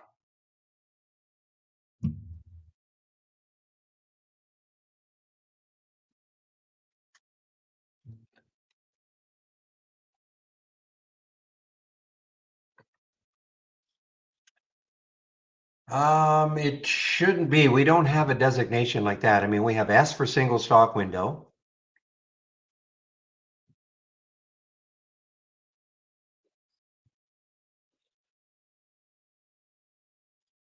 Market Explorer. Okay, I'll take a look. Maybe it's Market Explorer, which I don't use at all, but is it from Market Explorer?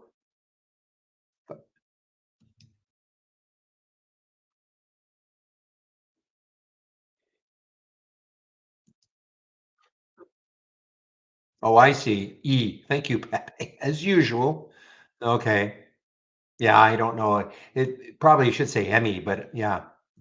So that's a Market Explorer, I guess. So I don't use this, so.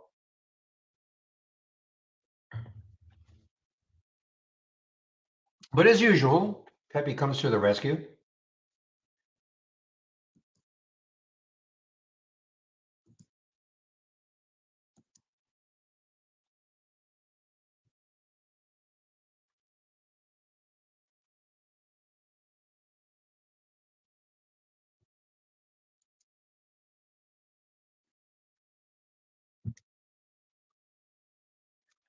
Well, I talked myself out of taking GDS because of these topping tails, but GDS is starting to move now.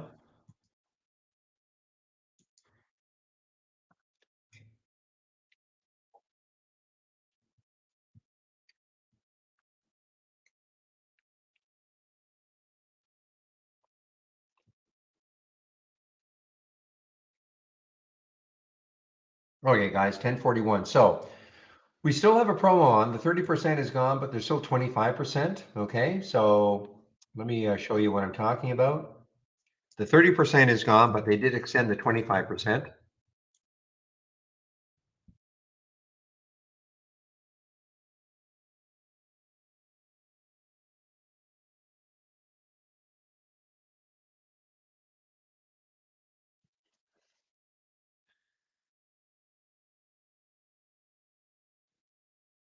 So if you click on my homepage link, unfortunately, you cannot use this code, but when you do click on Get Trade Ideas, this is the code you can use.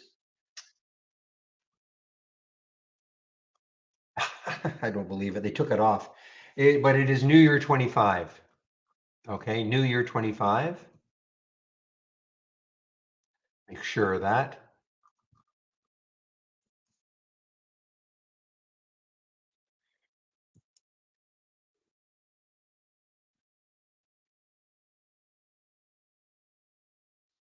Yeah, so the New Year 25 works, okay? So not New Year 30, but New Year 25. So, I mean, it's not a huge difference, especially if you're going month to month. You know, standard is what, a $5 difference. So anyway, here it is. Premium is 2,000, standard is 1,000, less the 25%. The big difference is the AI. You don't have to go annual. In fact, I would start off with a monthly. Make sure you want the program. Don't take on an annual unless you absolutely know you want the program. Standard is 118, premium is 228, less the 25% for the first month only. If you decide you do want to take out an annual, you do it within 30 days of taking out a monthly subscription, we will honor the 25%.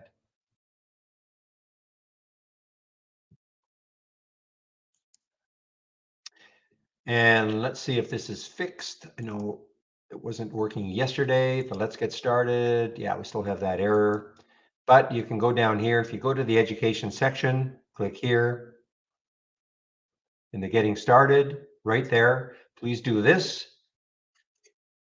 It'll take you through the download and install. Toolbar and right-click magic, layout styles, etc. So it'll be about 30 minutes long, 10 short videos, okay?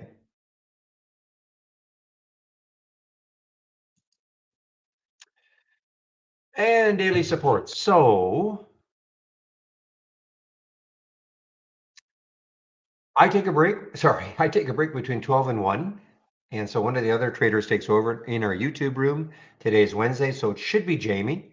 Before I do take my break, I'll put the YouTube link in our Discord and Pro Trading Room rooms, okay? And you can head over and listen to Jamie for the 1 hour. Daily webinars.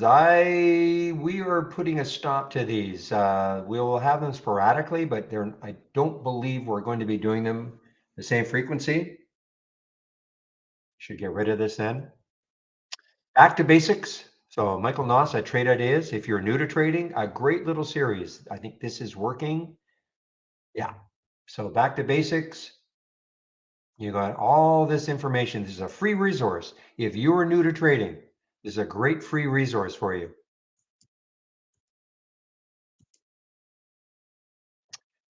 And my scans are here, the scans that I'm sharing. Get this one a lot. What do I use in the pre-market? I use the pre-market actives up and down. These are two top list windows. I think it'll catch virtually anything that is moving the way I have it structured. This is the halts resumes is just gone crazy over the last 3 weeks. The 10-day daily breakout and down, these two right here. So here are all the scans that I am sharing, the two races. So if you are going to take out a subscription, I appreciate it if you use my homepage link and then click here and use that promo, use the New Year 2025. The room gets credit. It's a free room. And I get a little credit too. The other reason to save my link though is I do change up my scans from time to time. So you'll have access to my scans all the time and this education section.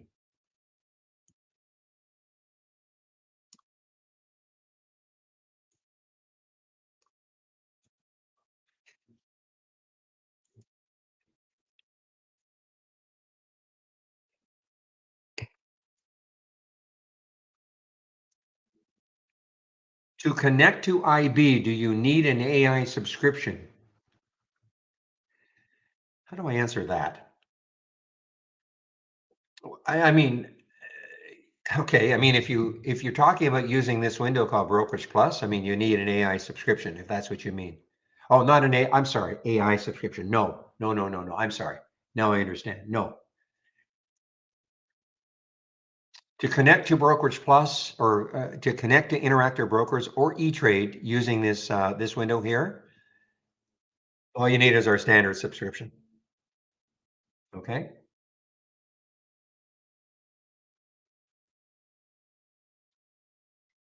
And I'm going to put a link in to show you how you can do that.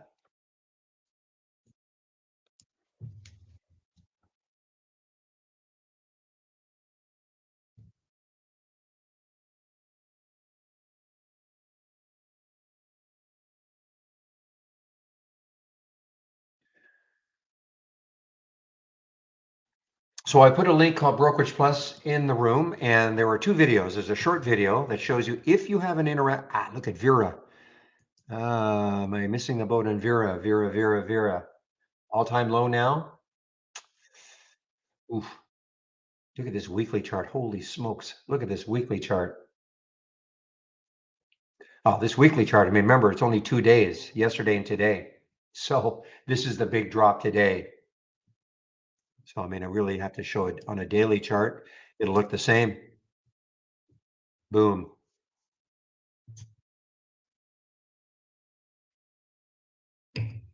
So in the Brokerage Plus link that I put in, there are two videos. There's a short video that shows if you have an Interactive Brokers account or an E-Trade account, how you can use this window that we call Brokerage Plus to trade from within Trade Ideas, okay? You must be using our app. If you're using a web-based version, it's not available. Racing, stock racing, and Brokerage Plus not available if you're using our web-based version of the product. Now, if you don't have an Interactive Brokers account or an E-Trade account, it doesn't mean you can't use Trade Ideas. It just means you don't have this feature available. That's all it means. We're a scanner. Doesn't matter who your broker is, you can use us. Okay. But if you want to try to trade from within Trade Ideas using this window, then you have to be using either an Interactive Brokers account or an E-Trade account. And please don't ask me about other brokerage firms. It's not that we don't want them, but there's a difficulty, shall we say, in getting them linked up. So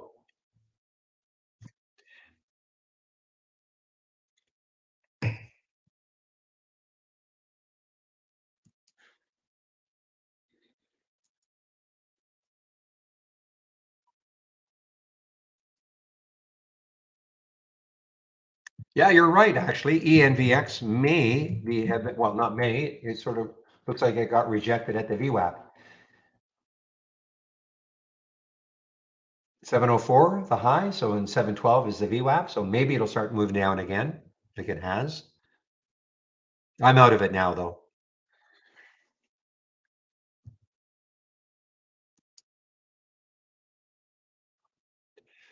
Oh, what about this one? ELOX. Look at this one, guys. 1.83 million in the float. Not a ton of volume yet, but the relative volume is huge. Don't see any news on it. Had a good day yesterday. ELOX. And the next high looking left, 412, 440, 478. So 412 gets to 412. Where's the VWAP? Over the VWAP. 200-day is not an issue. And that's ELOX. A lot of volume just came in. And you can see it was running a race. It was running a race, but it is pulled back.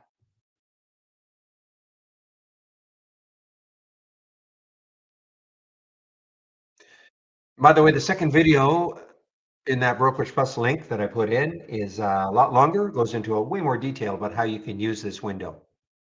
Just want to talk briefly about Trade Ideas.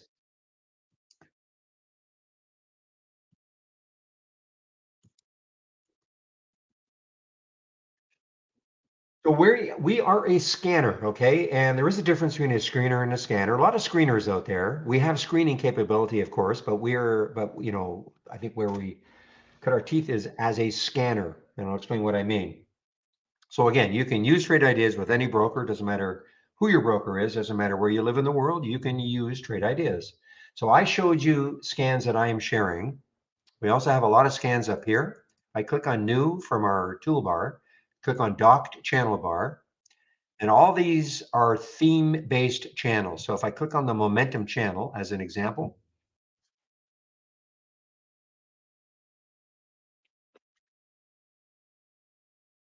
so this is an example of an alert window we call Momentum. So at 10:51, YRD was triggered and the price was not 191. Let's see what it did. So you can see what's happening with YRD. This is a momentum scanner. Okay. So what does it look like? If you load any one of my windows, any one of my scans, and any other scan that you see from the channels, if you right click and then click on configure and then summary, this is going to tell you what the scan is looking for. So this particular scan, this is the screening aspect, okay? Stocks are between 1 and 50. Current volume is at least 3. It's trading at least 3 times normal up to this time of day. These are the two key ones. The volume in the last minute is at least 1,000% of normal, and 5 minutes is 400% of normal. So if these filter values, screening values are met, and the stock makes a new high for the day, we get a real-time alert. That's the scan, real-time alerts. Okay. So if you like this scan, now this is one that I am sharing. It is, if you go to my homepage, you'll see it in the scan section. It's called Momo or Momentum. So this is the one I am sharing. But what I'm trying to show you though is how you can go through the different channels. And if you see a scan that you think, that might be interesting to have as part of my layout, all you have to do is right click and then you duplicate it into a free floating window. Now, also, I am not trying to go over every aspect of trade ideas. I'm just trying to give you an overview. Okay. And you duplicate it into a free floating window, basically taking it out of this layout. Okay, so you duplicate it into a free floating window. When I did that, it popped onto one of my other monitors. So here it is, free floating. I'm going to check one thing here. Good. So if you like the scan exactly the way it is, and again, right click, configure, click on summary, you'll see what it's looking for. But you may look at this and go, you know what? Love the concept, but I'd rather have a different price range. Look at ELOX guys coming in here. You can see ELOX making new highs. We were just talking about that. So you can click on the price and I can make a change if I want. Let's make it between 10. Look at ELOX guys coming in. Let's make it 10 and 100. Click on the summary. You see, and now it has changed to 10 and 100. Look at ELOX guys coming in. Holy smokes. We just talked about that. I'm not in it. I'm not in it.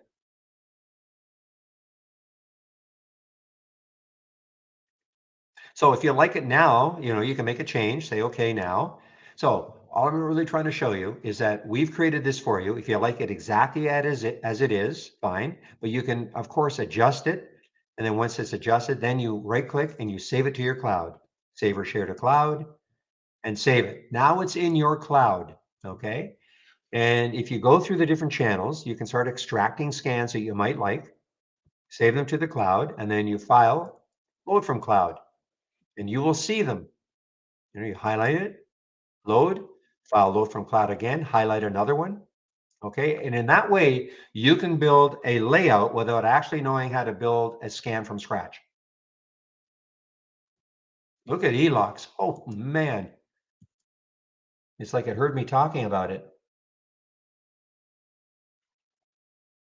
Look at this move it made. Look at the volume that came in. That's the momentum, guys. People looking for momentum scans. This is a great one. Well, I'm not playing it at all, Stephen. I mean, I just mentioned it just before I started demonstrating all of this, and I'm seeing it here. ELOX is not shortable for me anyway. With Interactive Brokers, it's not shortable for me, even if I wanted to short it.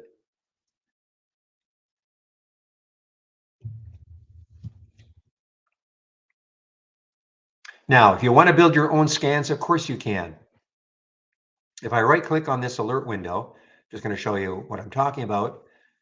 Click on configure, and now I click on search. Now, do not get hung up on all of this. When the company started about 20 years ago, they figured that most people would not want to have to learn a programming language in order to create their own scans. So they tried to create enough alerts. When you see these icons, these are the real-time alerts, all of these icons. And then when I scroll down, these icons are the screeners, the filters. Okay. We had to create a lot of them because, all sorts of different trading styles. So we felt that, if with the numbers that we created, that the majority of our customers could combine them to give them the type of scan they're looking for. You don't have to learn them all. One of the common questions we get is, well, how am I going to learn all these? You don't have to. Okay.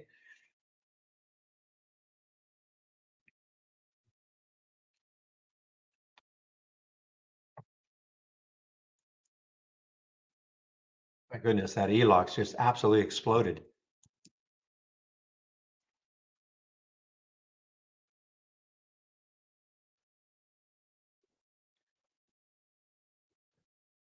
And here it is on my 10-day daily breakout, 415 at 1054, hit at 415. Again, I'm sharing the 10-day daily breakout and the 10-day daily breakdown all on my homepage in the scan section.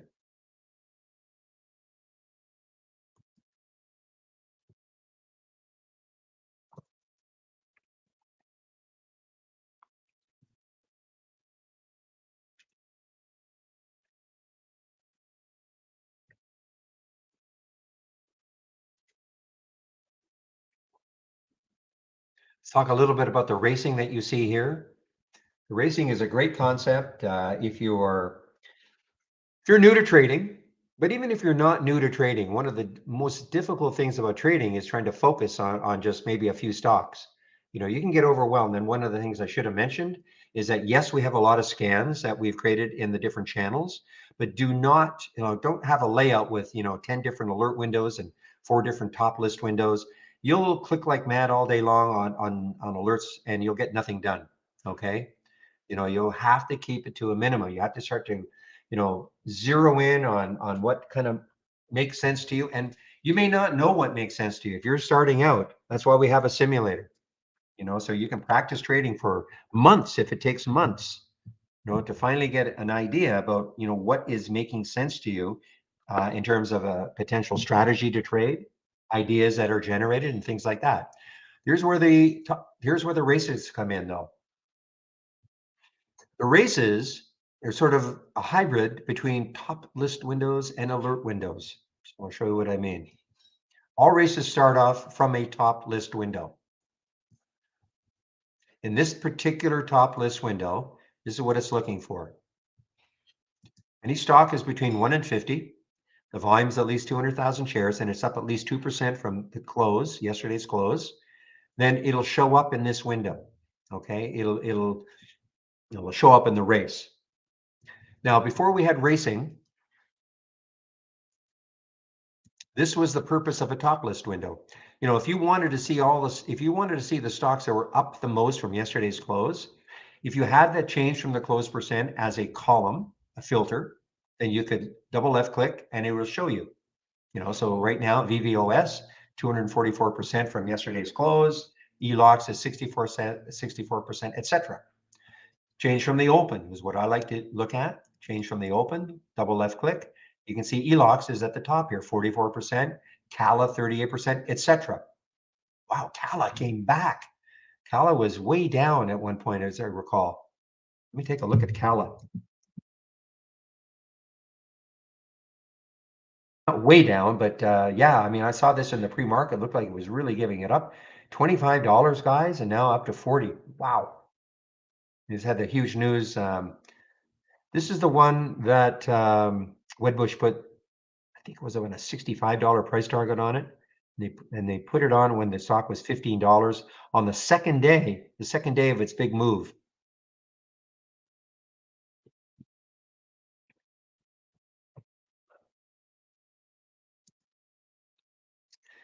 So it's interesting, sure, to see the stocks that are maybe up the most from the open or up the most from the close or the highest relative volume. Again, these are all filters that you can add to a top list window, and then you can sort on those filters. But how are you going to use this information to trade? That's the. I mean, it's great to again, great information to maybe to see, but how are you going to use it to trade? What if, for instance, ARBK at 8% right now? What if it really started to move up this list? What if it, now it's at 10%, 15% for whatever reason? Something's happening. You'd never be able to see that. So that's where the racing comes in. So I run 4-minute races. This race is almost over, and there will be a winner, and the winner is MSGM. Okay, MSGM won. Why did it win? So I'm running 4-minute races. Now, you can run whatever time duration you want. You want 3 2-minute races, 10-minute races, 5, whatever it is. I pick 4 minutes. I did it months ago when the racing concept was started, and I've just kind of stuck with it. If you're going to ask me why, there's no real reason. I mean, I just hit on 4 and I seem to like it. but it's not because 4 is the optimum, or there's no right or wrong. When a race starts, just think of it like this, as like any other race. So if any stock meets all these filter requirements, again, here are the filter requirements: 1 in $50, 200,000 shares, minimum volume, up 2% from the close. If any stock meets those filter requirements and it starts to move in relation to the other stocks, you'll see it moving to the top of the leaderboard, like any other race. And just like any other race, there'll be a leader, and then maybe somebody else takes over. The leader drops off a bit. Some other stock comes out of nowhere, maybe to take the lead. And so these are all real-time alerts. So it's like a good hybrid between top list windows and alert windows.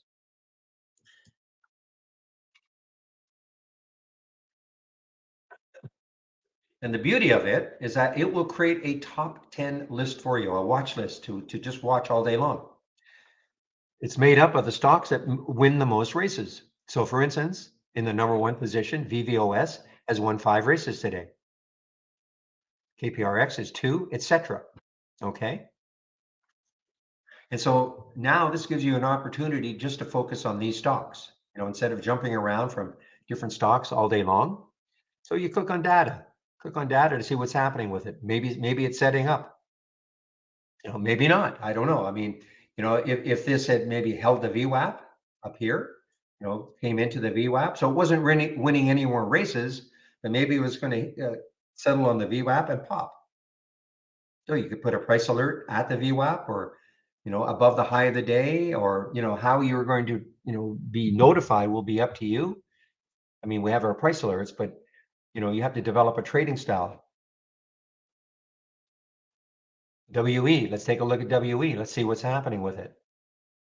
Only won 1 race. I don't know if it's interesting or not. It's at the high of the day again. Does it have room? This is all the things I look at. Where could it stall on the daily chart? I look at this and I think, okay, it's at 159 right now. I look left, I see 169. I see 187. So to me, there's just not enough room for it to keep moving until it hits the next high.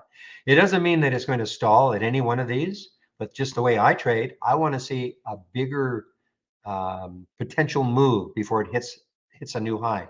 So for instance, if you can imagine, if this were the price right here, and all of this were underneath, and the next high that I would see would be 296, I'd be all over this. Okay, because I just look left and I say, wow, it's got room to move. Doesn't mean it's going to get up to 296, but at least you're taking one aspect of why a stock may not keep going higher, and that is chart resistance, out of the equation.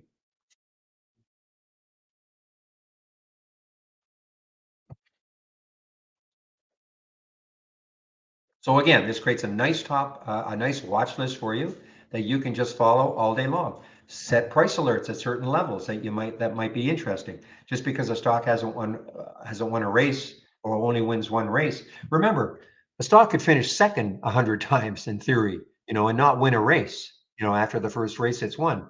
Doesn't mean it's a bad stock, of course, but some other stock every time has just beaten it.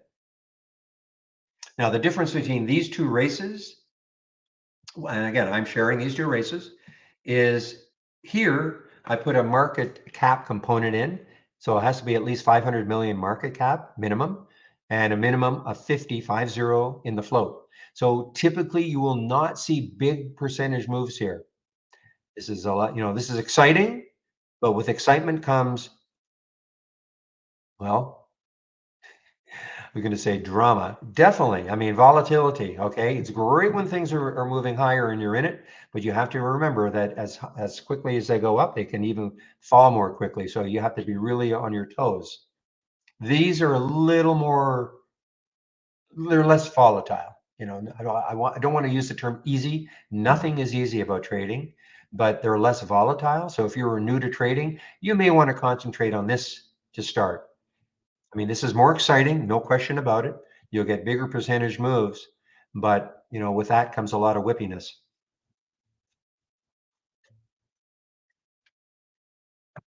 Meanwhile, look at this AUPH.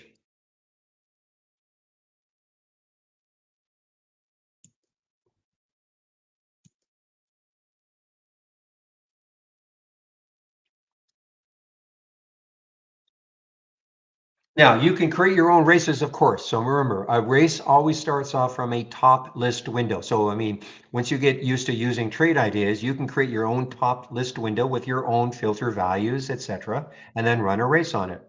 You'll notice that when I open the top list, and then it says launch real-time stock race, okay? And in the guide, it's, you can see all the information about the, how to start a stock race, all the different variables, to create your own time period, things like that.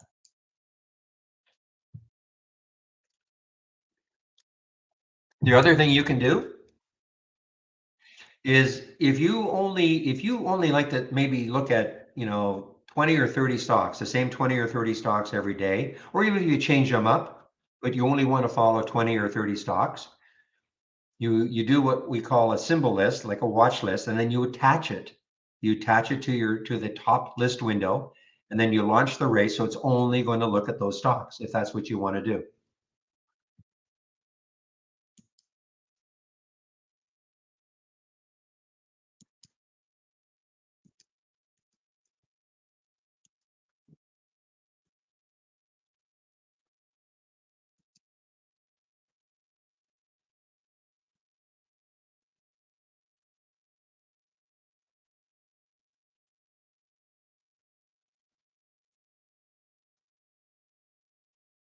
IMAP guys worked. IMAP ran.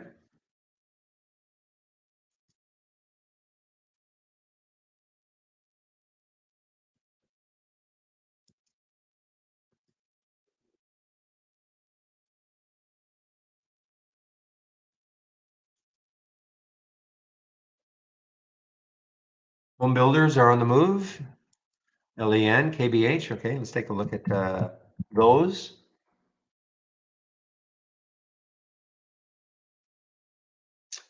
Yeah, amazing how strong the home builder are. Look at IMAB, guys. IMAB. Kept mentioning this one. China stock. All the room it had. Looking left, had a ton of room.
All right, guys, sorry about that. I'm just internal discussion following.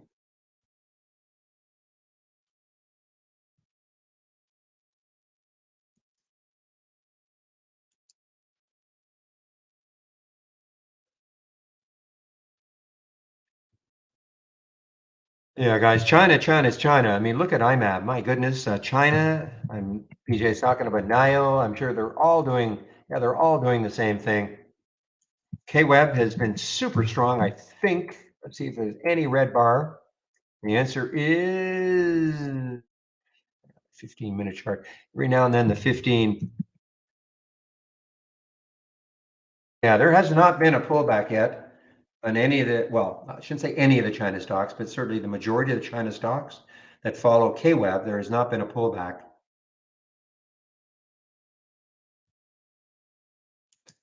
GDS was another one I mentioned earlier. Look at this. I mean, just ran.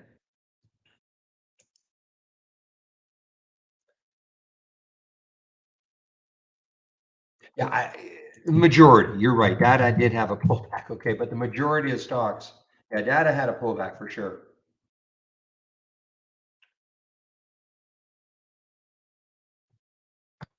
But the majority of these China stocks have been just ripping. So why did AUPH do this on me? I mean, that's the frustrating part about trading, isn't it? I mean, I was in this one up in this area, 630, what was I in at? 631, got out at 620.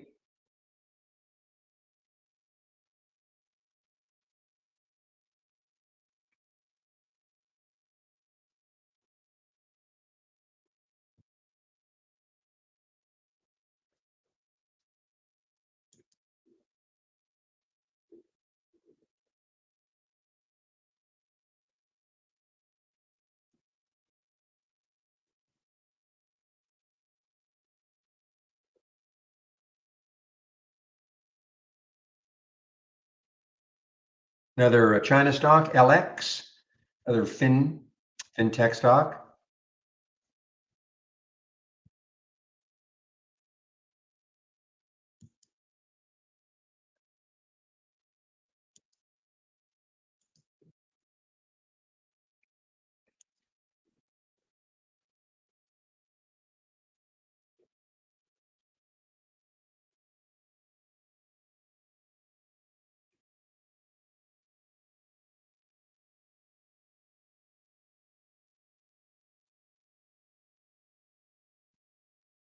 All right, guys, let's see what's happening. I'm just kind of looking at some of my thumbnail charts to see if there's anything exciting happening. And the answer is no on my thumbnail charts anyway.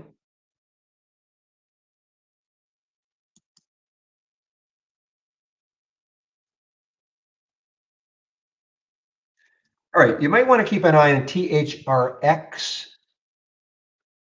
Now this, yeah, the VWAP we have here, and this is because I guess I'm using pre-market data, because the VWAP looks like it's 569. Just try something here.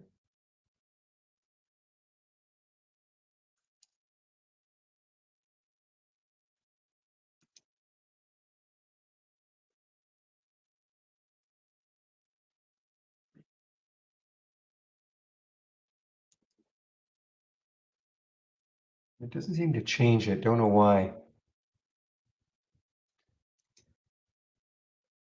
Well, that's why I always check my single stock window to see where the VWAP is, even though in theory, I've got the purple line on the chart is a VWAP line, but I always check the single stock window.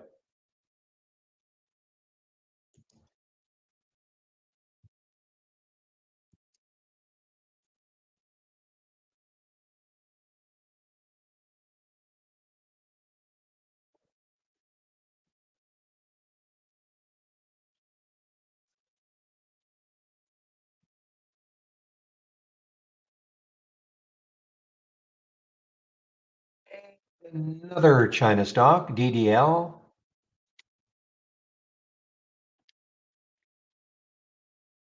Yeah, I mean, to me, it doesn't have enough room to keep moving.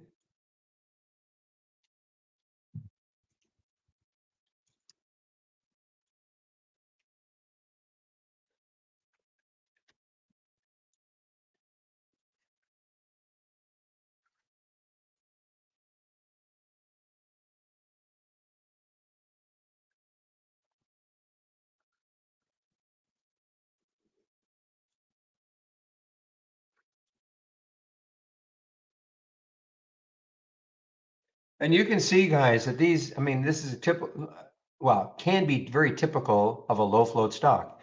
Look at the ELOCs, okay? 1.83 million in the float. It's traded 2.4, so it has traded the float.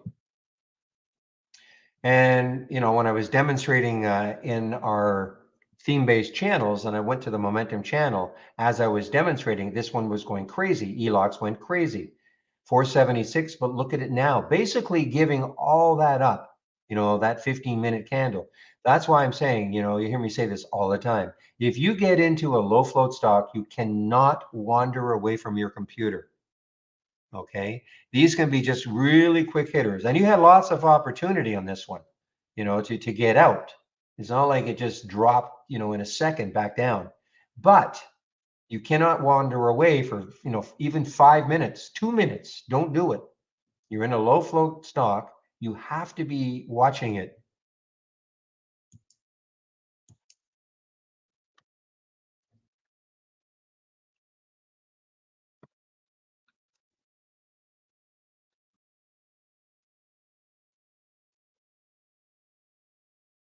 Interesting. You see, now there are some shorts. There weren't shorts available. Now there are some shorts available. Too late now for me. 1,800 shares at Interactive Brokers. So there was obviously some short covering.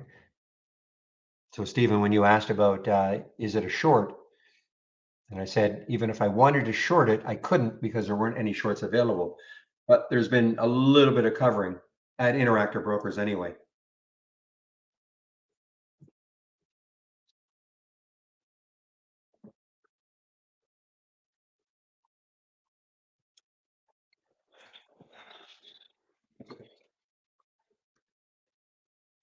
Okay.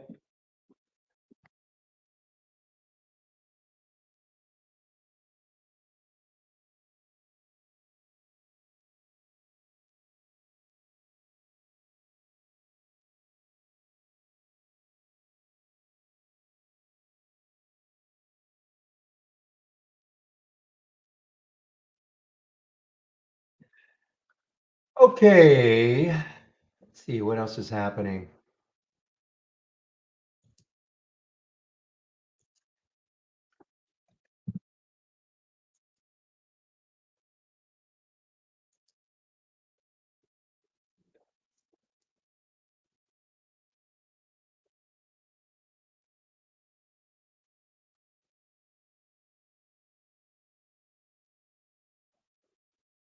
I see that ENVX has continued to move down.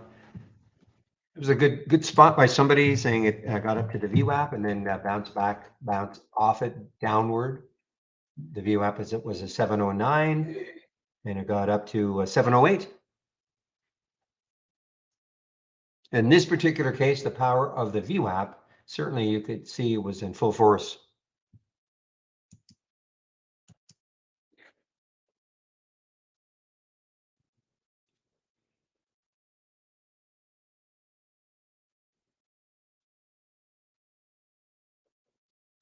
Yeah, I don't know about well, okay, the AI was right, sort of. I mean, understand though, there's some kind of a bug in it because you had an entry at 1527 and a stop at the same price. So it's, but using it as a watch list, I mean, it got down from 15. Yeah, to me, that's not a big enough move. 1527, it got down to 15. Let's see if it takes out the VWAP later though. What is XLE doing? A little bit of a run. Now remember, FOMC is at 2 o'clock today. So the market may, take a real break until, what time is it now? 11:22 for another 2.5 hours.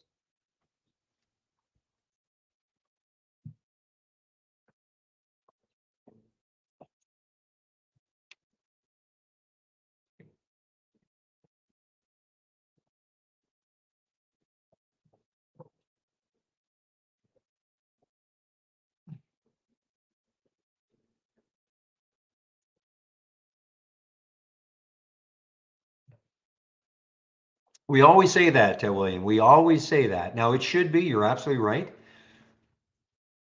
But we'll watch the SPY anyways, just to see what happens.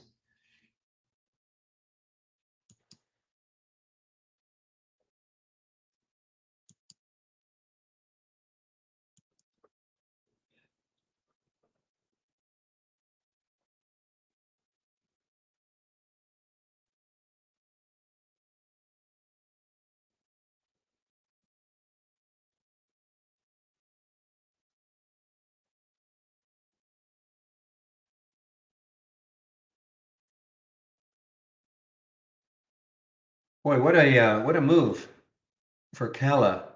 See if there's any. Yeah,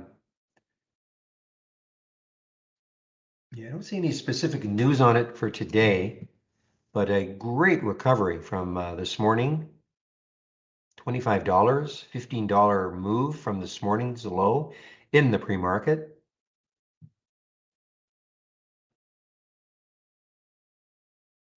Hey guys, give me a moment. I'll be right back.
Hey guys, I'll be back in about 5 minutes.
All right, guys, I'm back.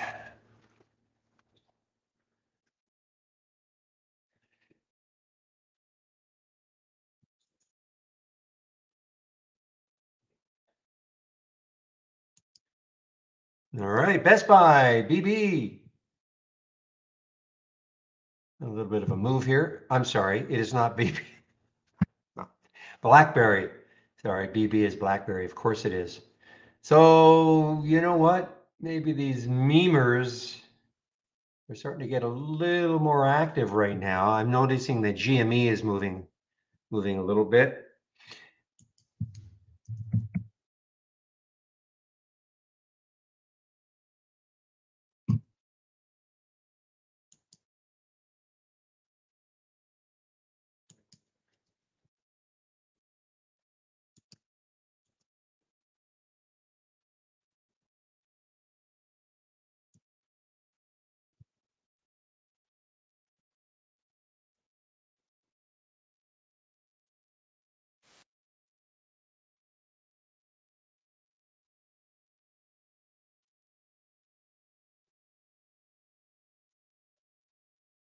William, I think you mentioned ACHR quite a while ago. ACHR. So what is it doing? It is coming into, looks like a lot of resistance in my opinion. So it's a no-go for me.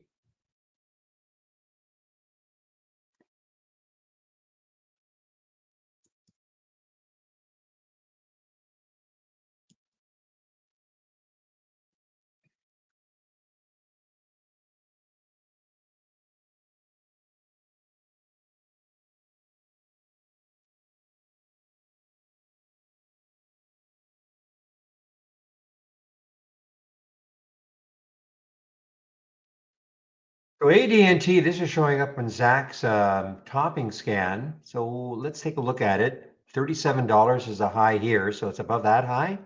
Next high looks like 37.50.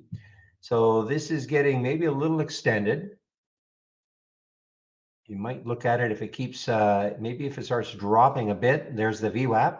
So we might get a play down to the VWAP, which is around 36.50.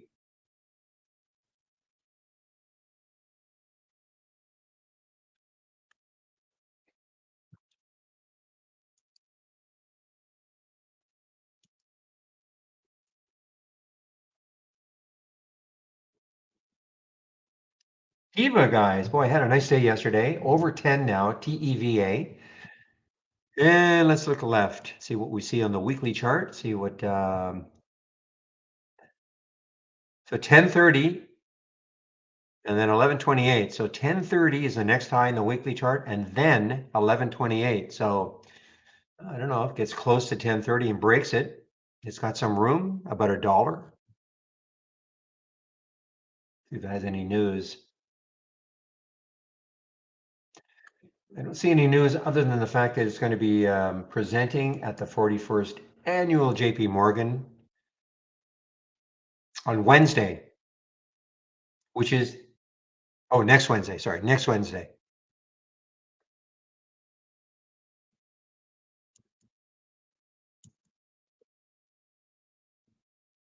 Well, I wish there were just a little more room for this one to run, this THRX, holding the VWAP. Well, again, I'm sorry. We have, on the chart, it looks like the VWAP is up here around 6, but I guess the true VWAP is at 569.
All right, guys, in about 20 minutes, I'll be taking my break. I'm just going to check with Jamie, making sure that he will, well, will be in our YouTube room between 12 and 1. I'm just going to check if it is going to be Jamie. It's usually him on Wednesdays, but sometimes they make a switch.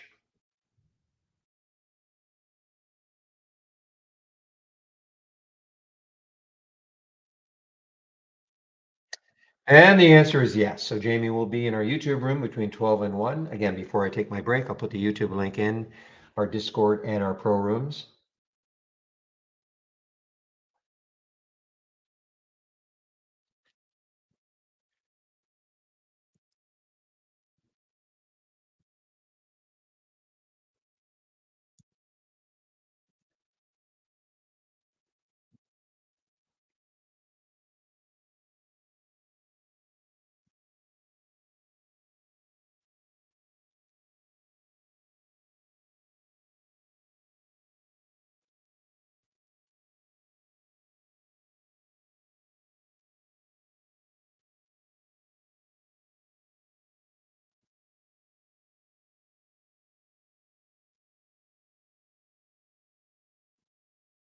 I mean, here's one with maybe some room. Also, AM. Now it's an energy play.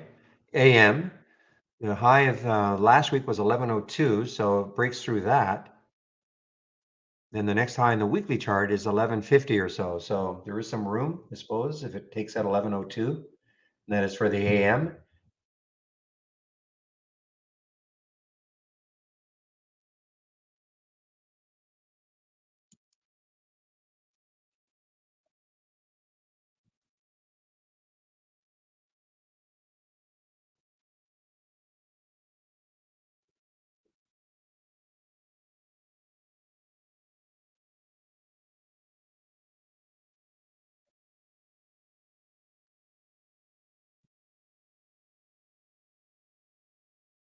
When I look back on that CRKN trade that I had in the pre-market, and look how it's just completely and utterly collapsed.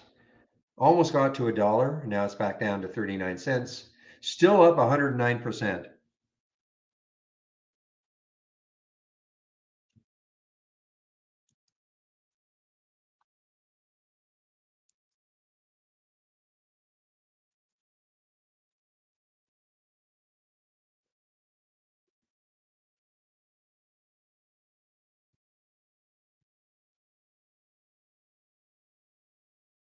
Right, guys, so things are slowing down for me right now. Not getting too many new alerts. Wow, look at the market though. Yeah, look at this market. Just looking here, we've had almost an hour and a half straight up.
All right, here's another one that's popping up, guys. REKR. We've seen this one quite a bit over the last little while. I guess really not. I mean, I sort of remember this maybe back here in April, and it got up to $4. Been sliding ever since. Sort of remembered a couple of weeks ago. That's right. It went from 61 cents all the way up to $1.30, so doubled.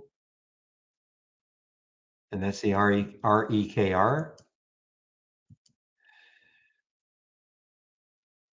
Right now, I'm just seeing a lot of grinding, as you call the CGC. How's MJ doing? Let's take a look at or MSOS. That's more the one that I think Zach likes.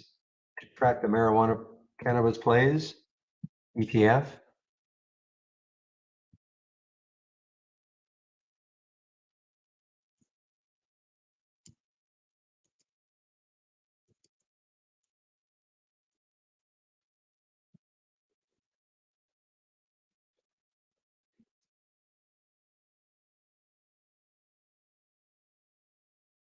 Terrible. I mean, look at this, guys. I mean, not that long ago, a few weeks ago, it's basically cut in half, though, 1470 down to 7.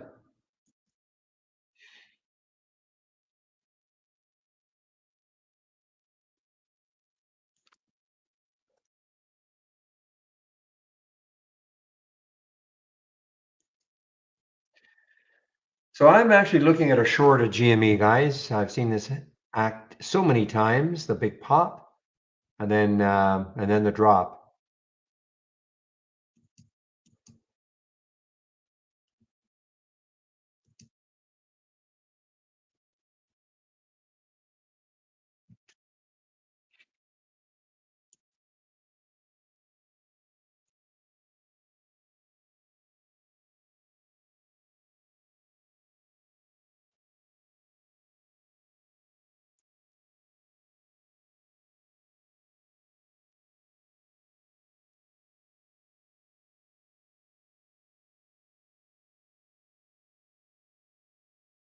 All right, definitely watching GME right here, guys. I want to see if it gets really rejected at 18.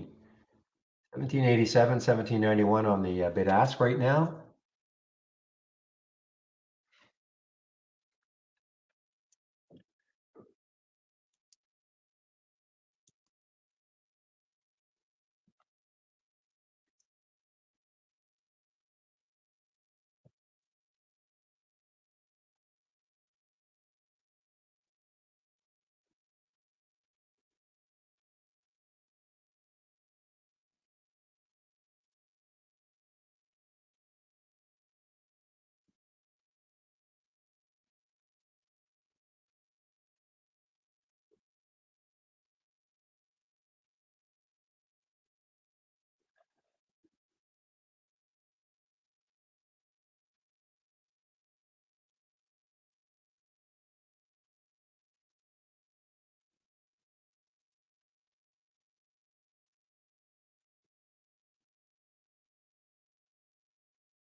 Again, this is from Zach Scan. AEO may be topping out. However, the market is really putting in a nice strong candle here. Looking left, 1563 looks like the next high looking left. Yeah, 1563 for AEO, American Eagle.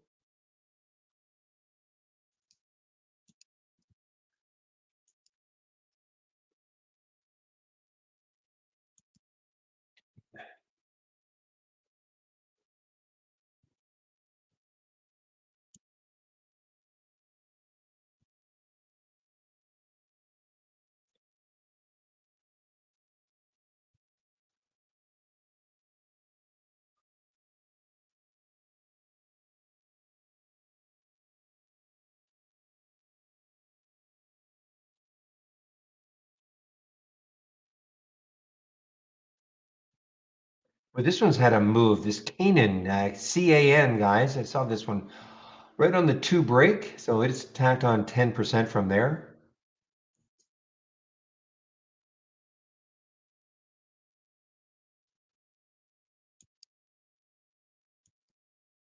No, I'm still kind of waiting to see if I want to see if it gets into the low 80s, I'll probably take that short.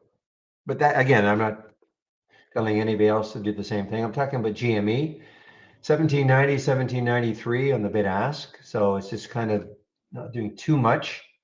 Low 80s probably gets me into that short, as long as the spread is still okay. Still okay.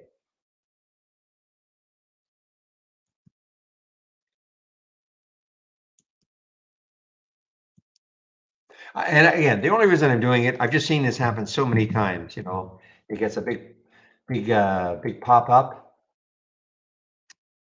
Yeah, this is the problem with with the new build. Typing in a symbol, sometimes the database is not reacting. I have to do it a couple of times. Yeah, but I've just seen this too many times.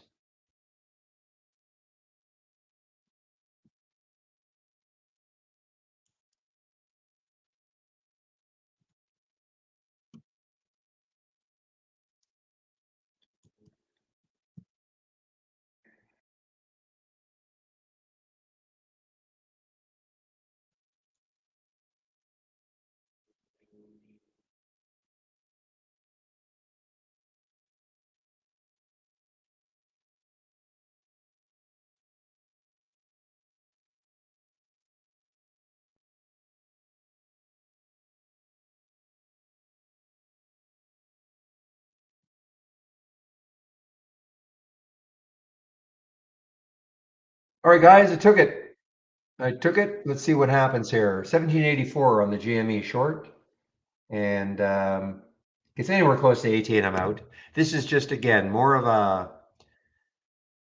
a trade because I've just seen this happen so many times with it. So it's really not a technical setup. It's more of a psychological setup. If that makes sense.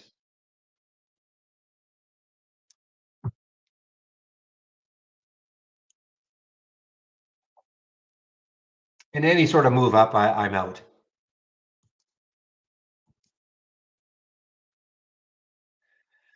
I heard him say the same thing, Rob, regarding EPD.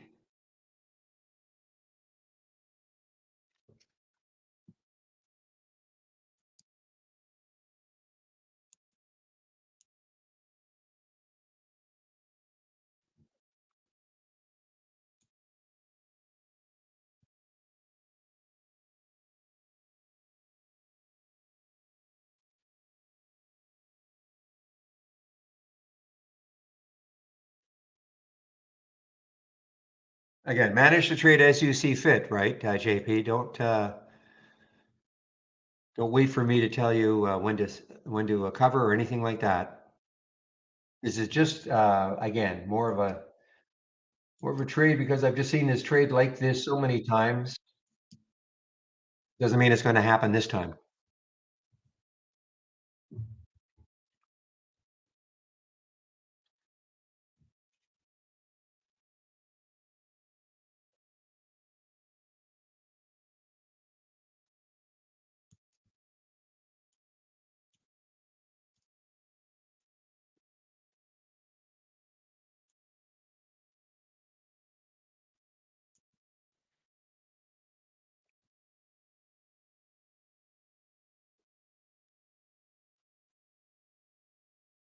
Yeah, so I'm looking, to get it out of it now. If it doesn't get back into the 1770s pretty quickly,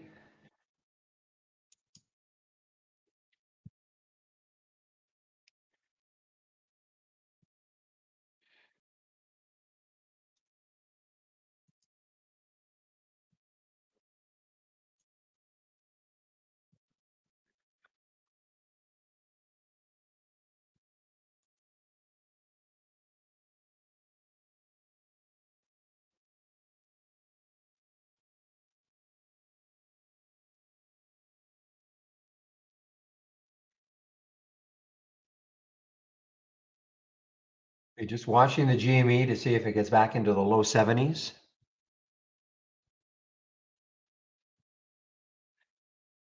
Boy, Kala, oh my goodness, I missed the boat on this one completely. Completely. There was a nice setup right around here on the 15-minute chart. When I say right around here at 10:45, was basing, it was holding that VWAP. At the time, it was, the VWAP is down here, and then it just exploded off and kept going. I mean, even if you got this midway, that's a $10 move. And now we're looking at taking out the high here, which is 44.99. In fact, it did briefly. It got up to 40, 46.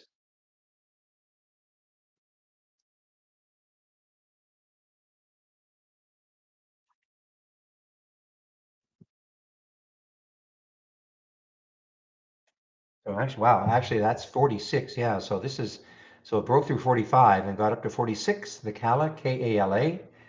And now I don't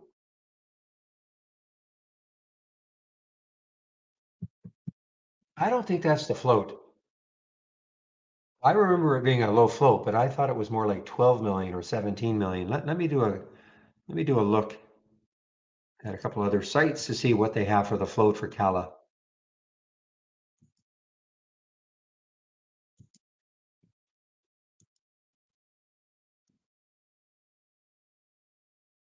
No, it's a low float. Must be thinking of some other stock then. But this is the float information. So, I mean, there's again, 1.29. So the low is 770, high is 4.7. If you're wondering why you get these variations, some of these small ones, it's really difficult to nail down what the actual float is. It's more of a guesstimate. So anyway, but we're in the ballpark.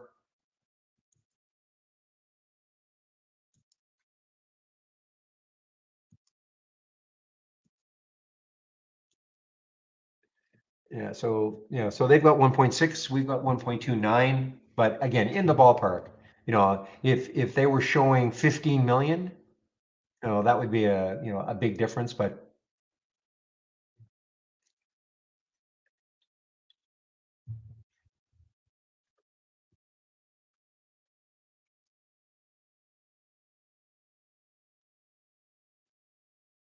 I might be thinking of another stock then. I thought I could have sworn this had about 12 million in the float, not unless it was always 1.2 million and my I was just reading 12 million.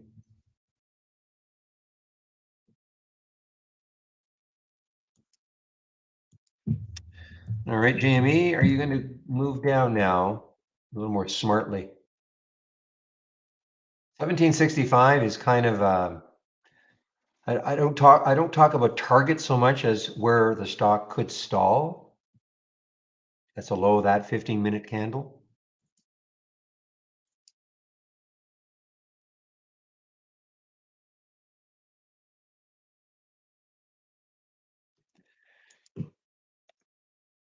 Tiva, okay, let's take a look at Tiva in the news.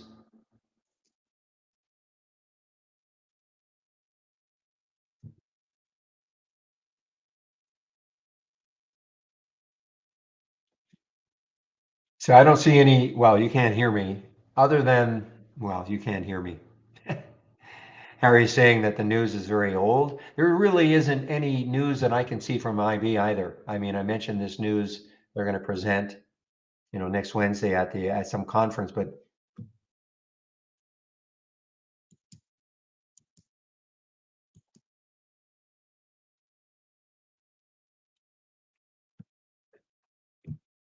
okay, guys, so 10:52. So what I'm going to do is put the YouTube link in. So Jamie will be in our YouTube room about 5 to 8 minutes, I guess. Here is the YouTube link. You want to head over and listen to Jamie. Not there yet.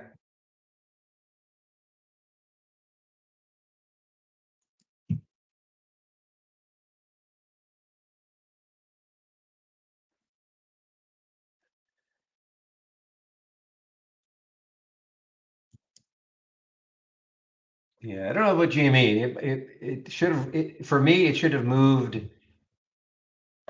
by now.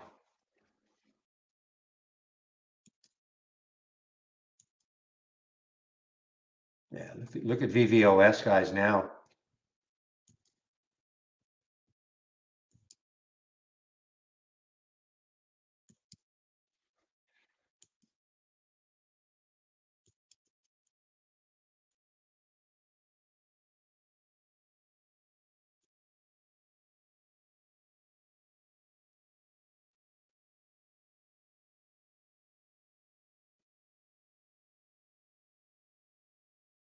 Well, we sort of thought, at least I sort of thought that that 3 level would be really tough to get through, and it was. And this is unfortunately not shortable for me through the VWAP now too, VVOS. Just and it's halted on the way down, just not shortable for me at Interactive Brokers.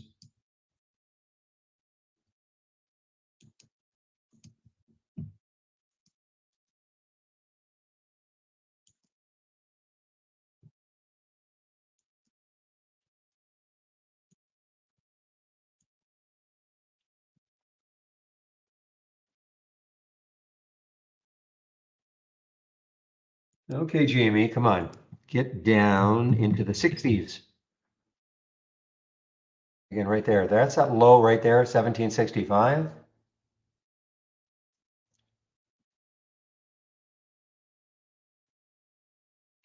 I mean, honestly, though, I'm looking for more, but that's where it could stall again.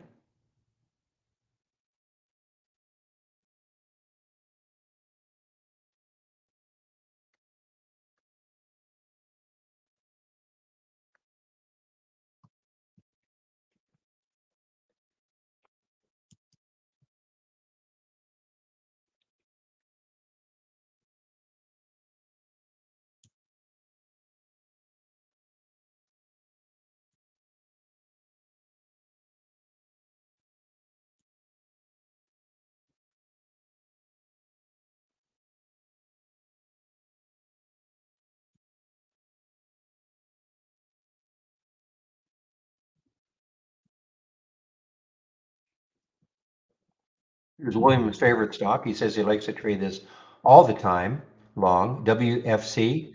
And of course, I'm kidding.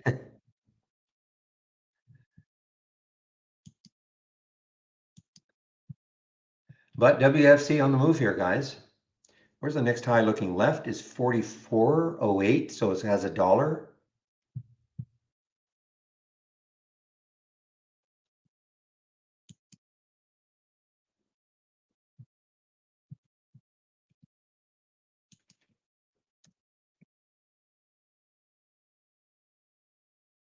Wait, Cala,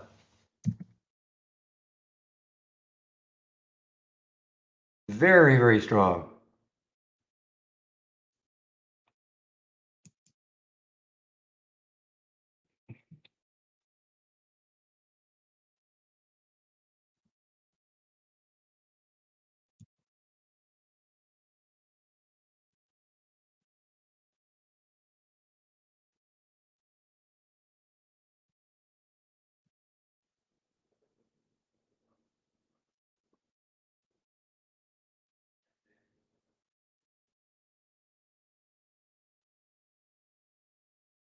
Okay, GME, get into the 60s. So the key test right now is at 1665, the low of that 15-minute candle.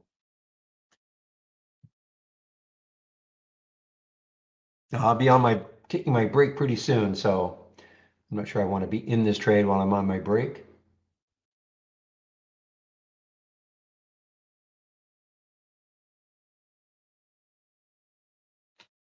All right, guys, I'm just going to put the announcement in. I'm just waiting for Jamie to show up. And I hear a little peep, so I think Jamie's in the room.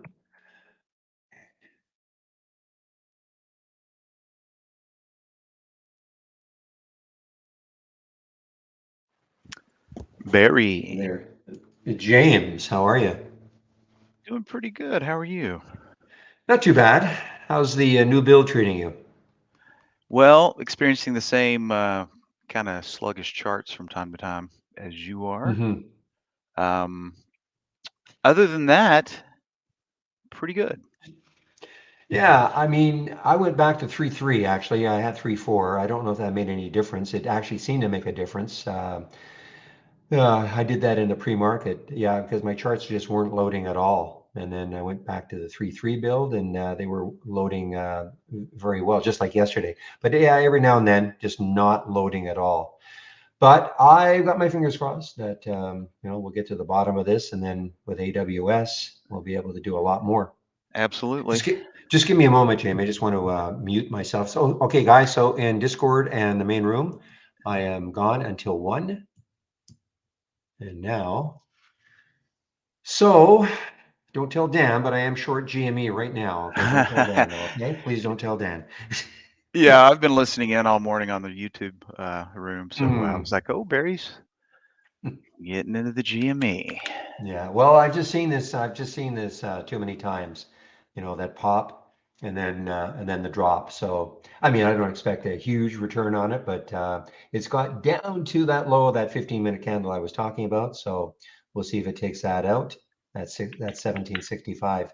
But I've just seen this too many times, Jamie. Where you get some big buying coming in, and then just fizzled out, and that's it. Yep, and you can see my charts right now. For some reason, my 5-minute chart is not wanting to load. Yeah, it's the intraday typically. It's not so much the daily that I'm finding. It's more the intraday charts not loading, but I see it just loaded now. Yeah. Well, we got some bright minds on the topic, so hopefully it'll be resolved Yeah. soon. Okay, my friend. So can you go to 1 or do you have to leave earlier? No, that's fine. Okay. 1 is fine. All right. So we'll see you in a bit. Have fun. Okay, Barry, enjoy your break. Bye-bye. Okay. Bye-bye. Well, hello, ladies and gentlemen.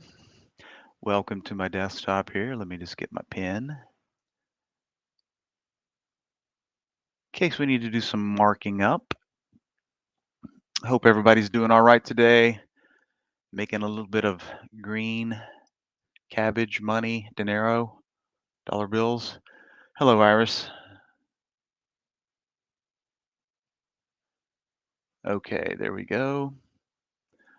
All right, so you might notice the little stock I have up here. I forget where, pretty sure this was one of my race stocks. Let's see, OLPX, not in the top 10. Well, let's review the history a little bit. Might not have been the top 10, but I could have sworn it was a race stock. In any case, it's been a nice little grinder today.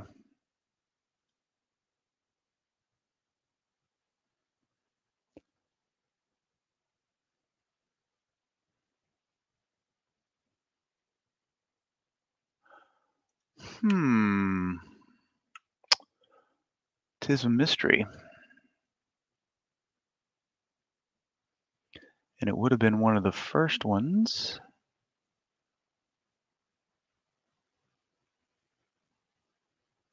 Oh well, in any case, I've got the 15-minute chart up here, and you can see this nice little bull run in the opening 15 minutes, a little consolidation, and then we got a break right here at 558, topped out at around 587, so not a bad move. Nice and calm, except for this first little wiggle, but that was before the break. After that, it was pretty smooth sailing, not a lot of pullbacks. A little bit light for the stocks that I look for. Typically, not as many race runners as I'm used to seeing, but oh well, can't be a jamboree every day. All right, just as a friendly reminder, this is the hour for the live support session. So if you guys have any questions, by all means, get in there and let me know about it through the questions panel.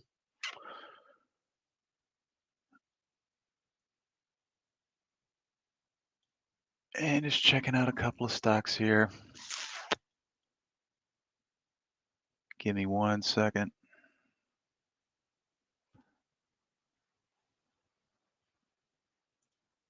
All right. So a little bit of green today, but of course, when we look at the overall market, we're just trudging along in this range right here. Widen that out a little bit. So let's see, 1, 2, 3, 4, 5, 6, 7, 8, 9, 10, 11, 12. Day number 12 in this little sideways channel that's developed. That's a pretty good bid. Of course, we had holidays in there as well. So how long will we stay in this channel? Don't know. Don't know. We'll find out soon enough.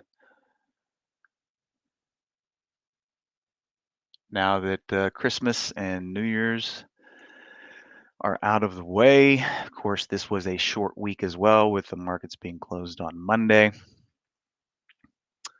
So perhaps things will get back to quote unquote normal, whatever that means, come the new week. We'll all find out.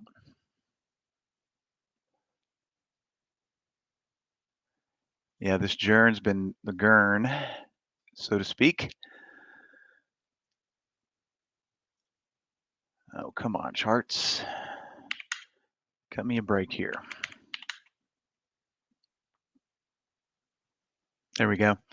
All right, so Gurn getting a little active on the gap up, finally rolled over. This one is a little schizoid, meaning price action moves around fast, but a nice clean break from the 340, only giving up about 25 cents or so at the lows.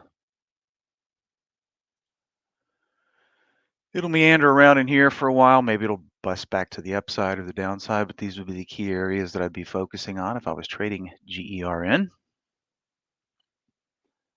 Speaking of a crazy little stock, let's see.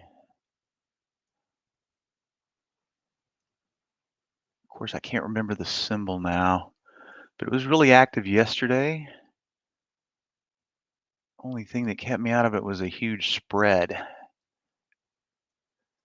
Can't quite remember the symbol now, but I'm pretty sure it was coming through this guy early.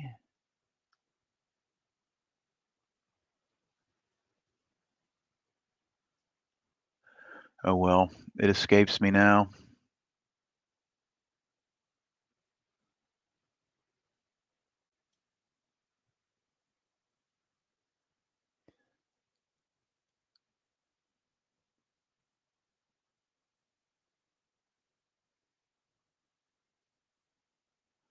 Well, of course, when you want to find it, you can't. Oh well, maybe it'll come back around. It was a race stock. Just was carrying a 30, 40, 50-cent spread with it. So I've had a little talk with myself. I'm like, okay, when you see those, and of course it moved really well, but who wants to jump in there and take a chance on a 50-cent spread? Just downsize, you know, instead of piling into 200 or even 100 at that level. Yeah, throw in 10, 20, 25. That way you can stomach the fluctuations and control risk. Still make a little bit of money if it goes.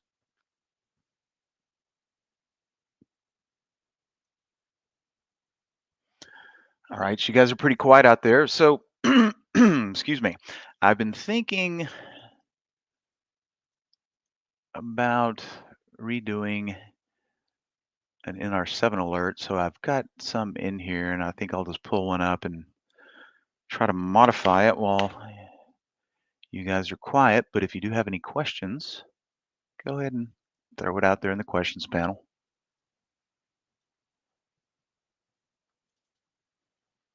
Pull up something to get started here. Okay, so what we're going to do here, shrink this down to 5 minutes.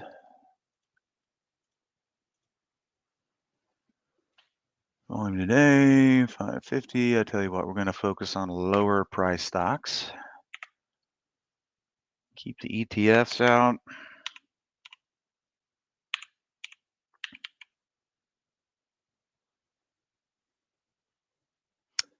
Yeah, we'll say for the long side, it's got to be up at least a smidge from the open. And just give me something to look at here.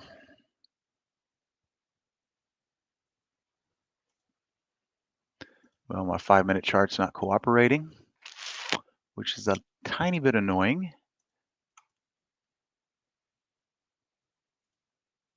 All right, well, that guy seems to want to cooperate. And by the way, NR7, narrow range bar, that's what that means, meaning we're getting, just like the little icon shows here, tight consolidation in that time period, and then an inside bar, indicating that there might be a move.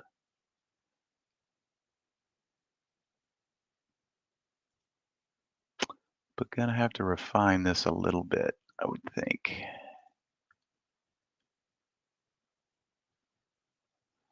So what I'm looking for here are the narrow bars in case I do want to take a stab at one of these things. I know my risk is pretty small. And you can see everything I'm pulling up is pretty tight on the 5-minute range there, which of course is no guarantee it's going to go your way. So tight right there, it's just a couple of dashes, but it gives you a good idea. Needless to say, I'd like to see some volume coming through here, which, by the way,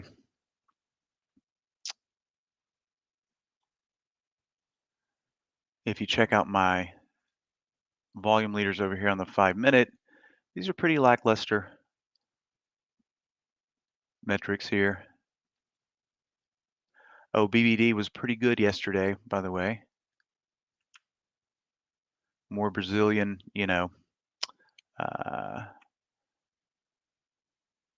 upheaval with their presidential election. But if we look at this guy from yesterday, this is one of my better trades yesterday. Juicy little gap down from 288-ish. I think we opened up at 268.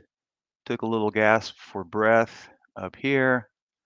Comes back down, breaks the 267 level. And before it put in the bounce yesterday, yeah, bottomed out right about 254. 267 down to 254.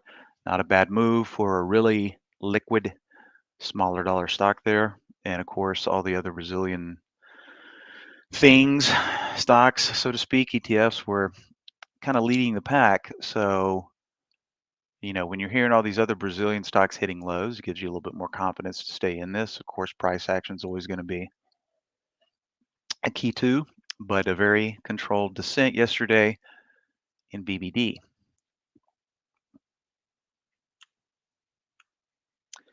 Doing some volume right now, but kind of in no man's land, a little choppy. Now, K-Web, look how nicely it's holding up. We had the big gap pre-market run up. All the Chinese stocks. Lucent backed off pretty quick this morning. I was a little surprised. Or not Lucent, but the LU. Come on, charts.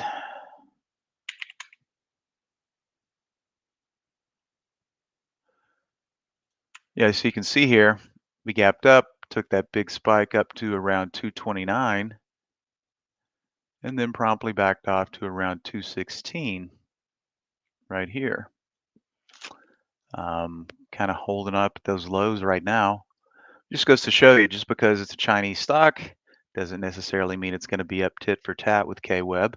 Still up 3%.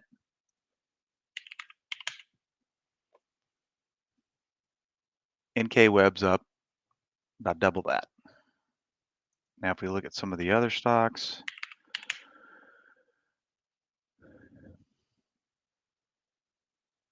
XPEV up about double what K-Web is. Of course, being in the electronic vehicles or electric, and if only my charts were electric.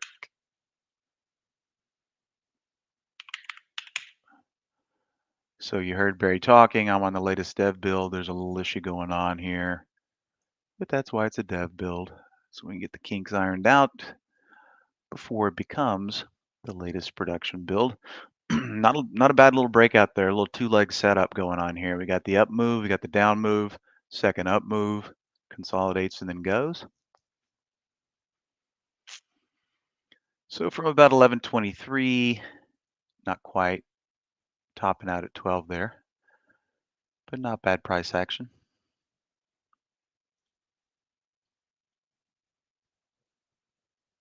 Any new scanners or races? Not really, Iris. I've been trying to kind of get rid of a lot of things, and you can see here, I'm pretty much down to 2 races here that I have deemed are the most productive for what I like to look for. And these are the same, part of the same race cluster that I had. I just had 2 or 3 more, but I'm getting a little push for space here. You know, this window's usually not here. So you can see I've got just about every square inch, every square millimeter of my main monitor uh, taken up, and I've got a few other windows on my other one. Of course, I'm a professional procrastinator. I've been needing a larger monitor for a very long time. I'll probably just bite the bullet here this weekend and go ahead and get it ordered. Time to bump up to the 50-inch and have the two 24 inches as my side monitors. I just need more space. So Dawn of the Dead, favorite race, and positive change from open. Still my two mainstays.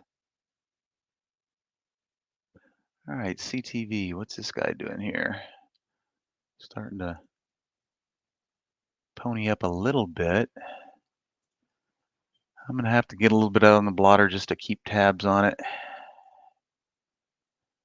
I don't know if it's got enough oomph right now, but we'll see. Let's see here.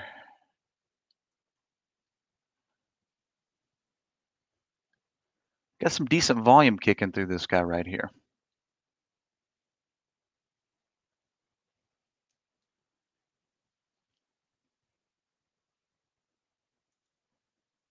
Little 15x on the 5-minute, 25x on the relative side. Yeah, not the smallest float, but not too big either. Just kind of waiting to see what this thing does. If it wants to get up and boogie woogie a little bit.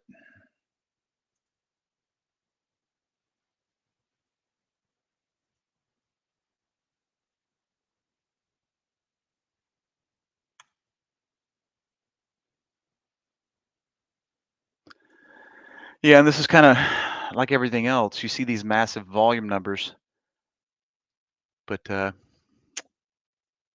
not really doing much. But it looks like it wants to try to get a little bit of that gap back. So we'll see what happens.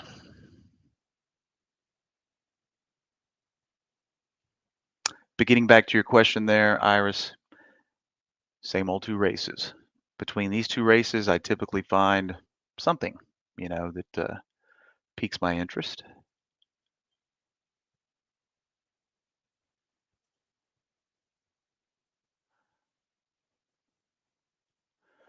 All right, well, CTV, suspended animation for now. We'll see what happens. Tops, hadn't seen this one in a while. This was first brought to my attention back here when it was all over the races, and since has, wow, what a top out in a downturn. 1156 now residing at $1.38. Crazy.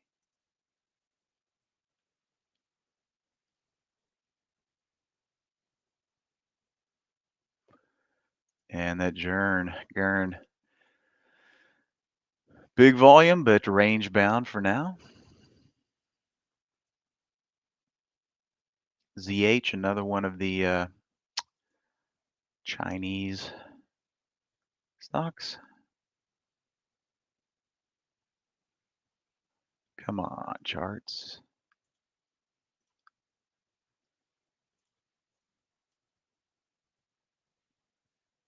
Okay, there we go. So following the rest of the Chinese stocks today, another one, ZH, up 16%. Nice little crack right here. I'm usually watching this stock like a hawk, but this morning I missed it.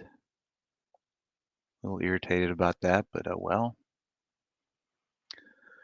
I'll take a dime on a $1.50 stock any day. I'll take a dime on anything pretty much. So just in case any of you are wondering, I've pretty much been scalping here lately. Taking the money while it's there. Trying to limit risk. It's working pretty good thus far.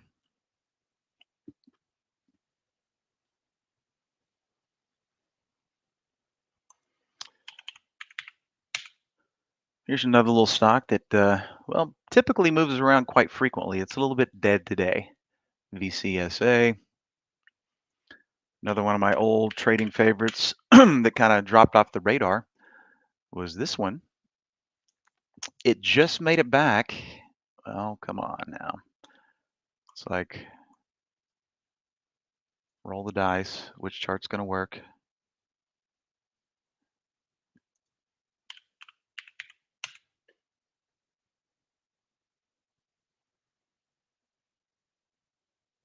All right. Well, apologies.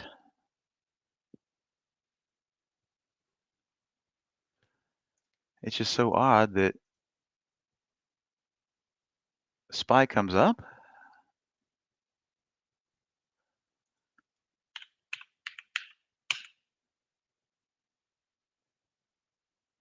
There we go. Okay. Once this little thing broke $1, I kind of lost interest in it. They just start trading a whole different way. It's reclaimed $1, so we'll see. Maybe it's going to maintain that dollar level, in which case I would expect it to start acting like its old self. A good little trading mechanism right there.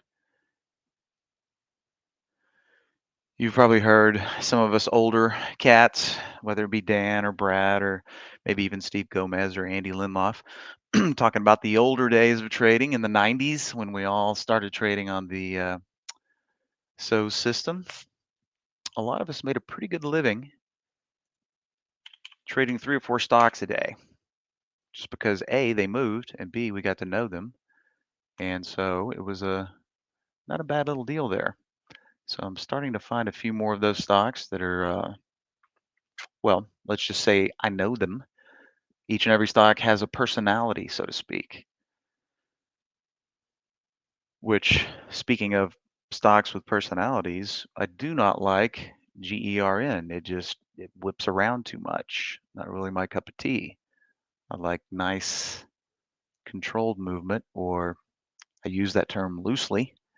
Anything can happen these days in the marketplace, but you just got to kind of find your own niche there and see what happens.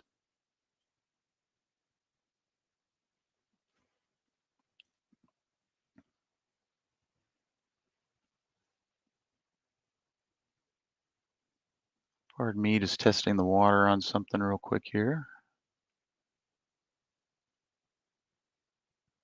Okay.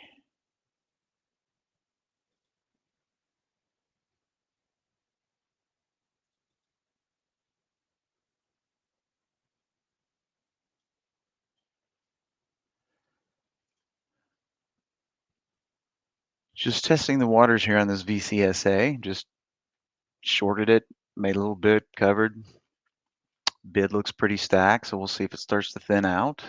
If it does, maybe I'll hit it again. But a lot of the times, if I'm curious as to what a stock might be up to, hey, are they hitting the offers? Are they hitting the bids? When I hit market sell, where am I getting filled?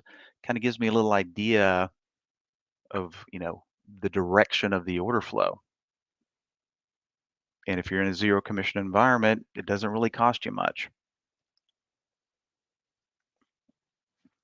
So we'll keep my side eye peeled on that.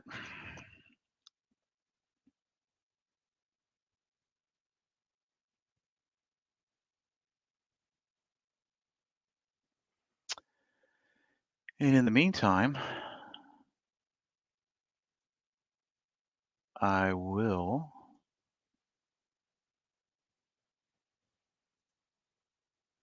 oh, come on, guys.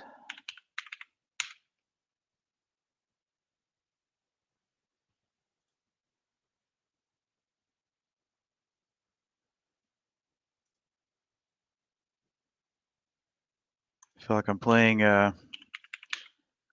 chart slot machines right now.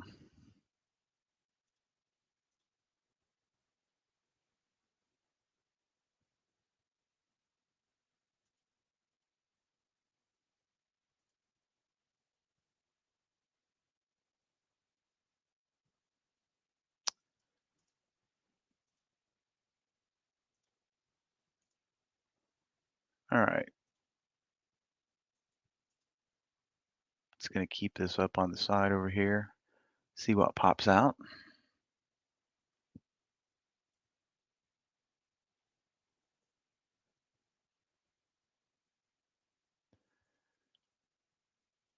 Hey, I see your question there, Payush, asking Barry if we're simulcasting the room on all platforms. I know that we're broadcasting on YouTube, and Barry's been experimenting with the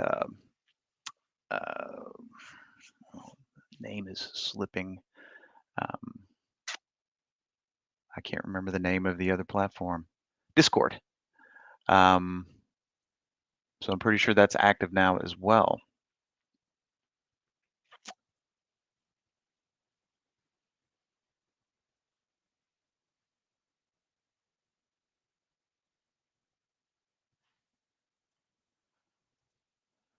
Okay, CTV. I had a little position on there just to keep track of it. I'm up a smidge now. Yeah, it's trying. It's just not trying that hard. But up a smidge for now. That's a good sign. And we can see here, you notice the volume was massive earlier, and now it's only 5% of normal on the 5-minute scale, but still maintaining some good relative volume. Once again, not the smallest float.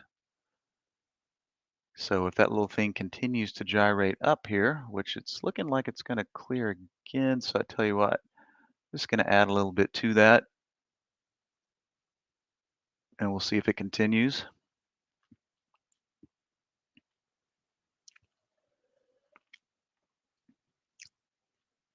But it just kind of looks and feels, well, like a holiday, like we're still in the holidays and we're in a very tight range on the SPY, which we are.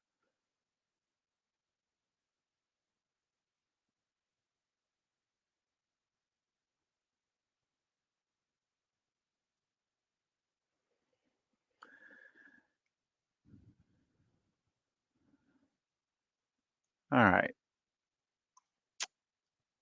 So 11:25. The thing about the NR7 alerts is if we're using the 5-minute version, well, they're going to pulse out every 5 minutes. You'll see here, just every 5 minutes, boom, basically creating more or less a list for us to peruse.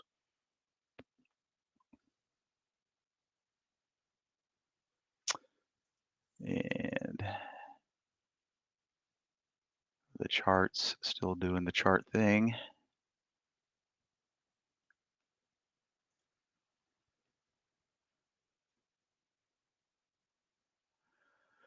Okay, so notice I'm getting a little too many here.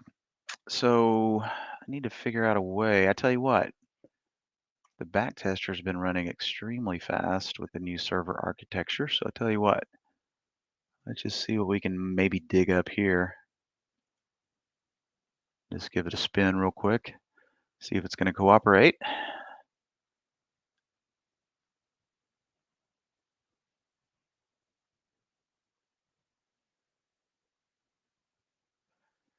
And it looks like the answer is yes. Okay, so we just powered through 4,000 trades there.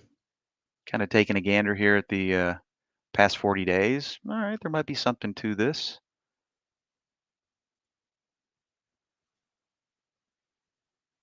Kind of a nice distribution there of winning and losing days. Of course, a lot of trades coming through there.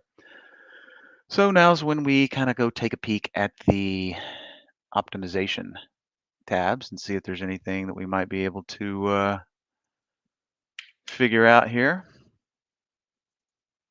Of course, I am looking at smaller dollar stocks. Yeah, it looks like performance starts to wane when we get to the $15 level, but take note, there's only one trade in there. Now, my eyes are focusing now on this area right here. Notice how we have a lot of green, some big green, and then boom, as soon as we hit 10 bucks, man, performance kind of falls off the shelf there. So the first thing I would do is cap my max at the good old 999 there. Once I make a change, I'll just spin it again, and we'll see if it really made a huge impact.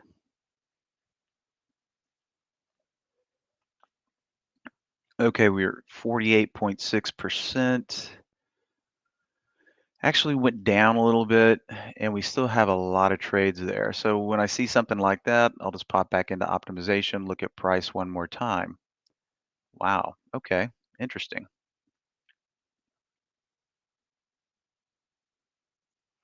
Since I'm looking at a small universe here, we can chop it into smaller pieces.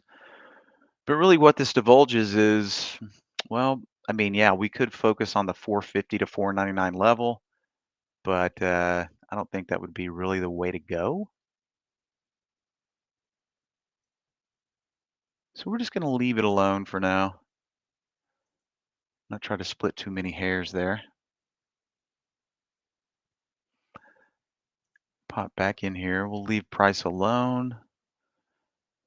Time of day. Anything interesting here?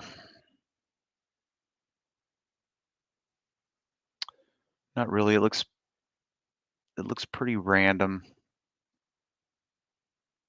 Except for later in the day, it seems to not do so well.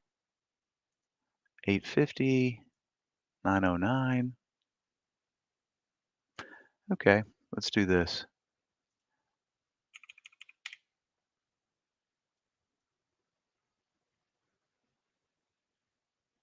We'll just take a peek. I mean, that's a really short window. That's only 19 minutes.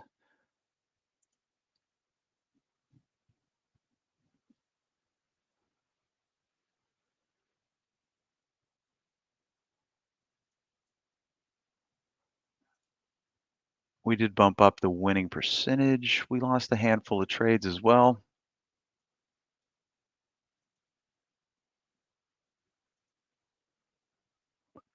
Price now looks all green. Time of day once again.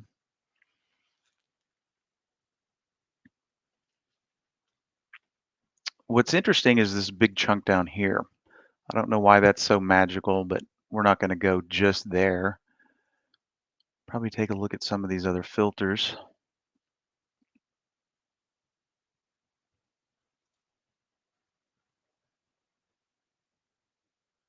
This is one of my favorite go-tos.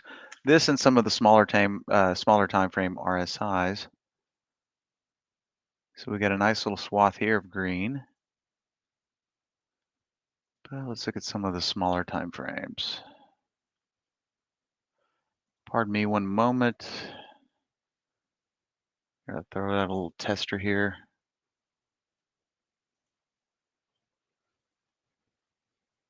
Okay. Let's see where else we could go. Let's take a look at the smaller.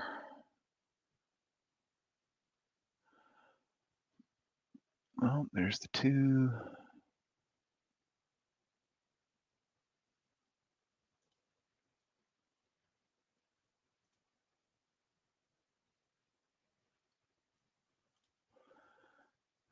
The 5 looks kind of interesting here. Tell you what, let's try the 5 out. Because we're using 5-minute in our 7s. So we don't have to cap the max, we just have to set the min for 40.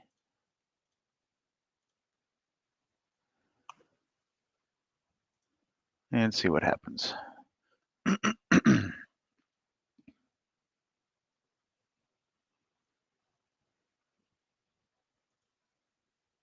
All right, not looking too bad there.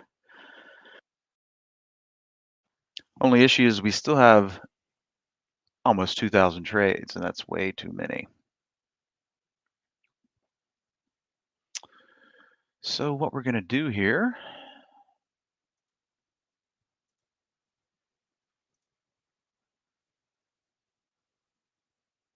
sometimes you notice certain stocks repeat these patterns, but I'm not going to really focus on that for now. So we've got an RSI filter in there. How about a position? Maybe position in 10-day range, see if there's anything. Might be cracking out there.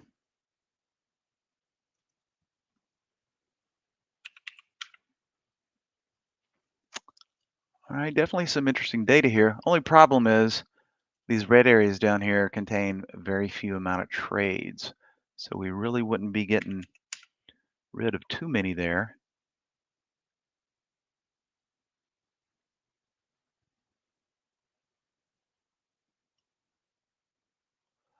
But I tell you what, we're going to tighten this up a little bit.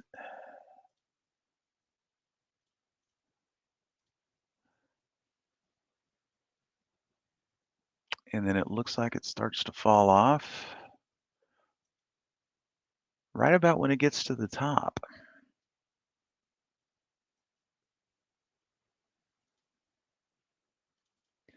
So I don't expect this to make too big of a difference, but if we can lose a few trades in the process, so be it.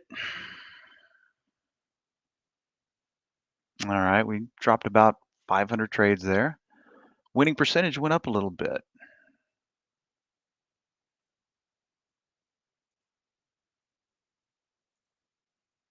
And once again, the goal here is not to find something that looks perfect, you know. The goal here is to create a window that has a pretty good chance that if the setup looks conducive and the risk is in place, that it might actually do what you think it's going to do, right? So we're not setting out here to create the holy grail, just create another high quality window. All right, so let's take a look at the filter complement one more time.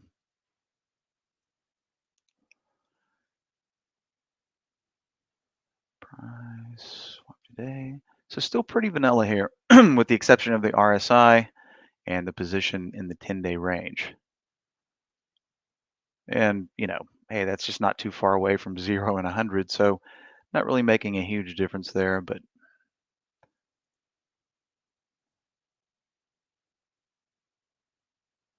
you can see what it's looking for right here, a nice tight little range developing. Take a look at the history here and see if it's spitting out too much. Okay, so on the last report, little guy I was talking about earlier, VXRT, showing up there. Just trying to see how many we had there. I'd say this is right on the verge,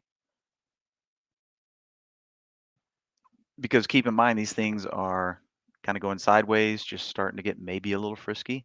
So probably enough time to scan through all of them.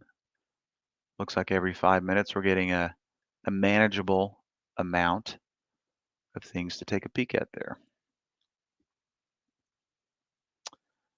Now if I could just get my charts to cooperate. Check back in on CTV. Still just meandering sideways. So we did get a little bit of a, come on now.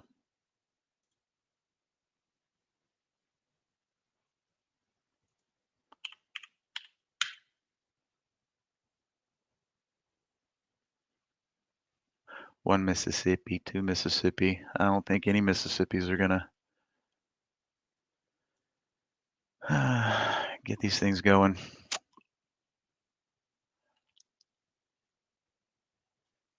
Well,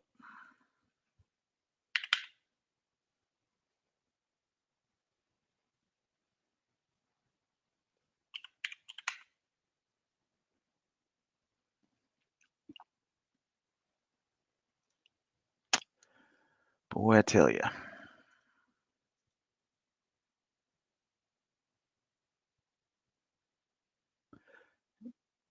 Now, I had turned my sound off when I joined the session here,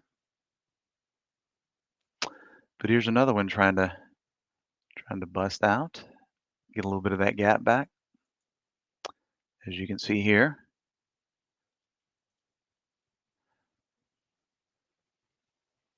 Big O giant day yesterday, and a nice little surprise gap down today. Where did we close yesterday? Yeah, we closed way down here as well. That was just a nice little flurry of activity. But if you didn't take it, it was not around long. All right, so come on, charts. Are you working now?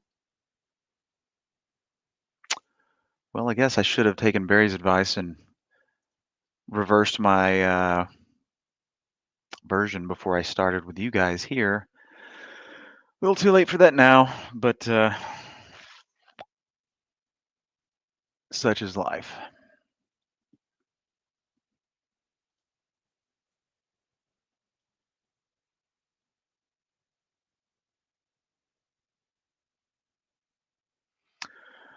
All right, legal. Well, I'm assuming he used one of Barry's codes, which is great. Good deal there.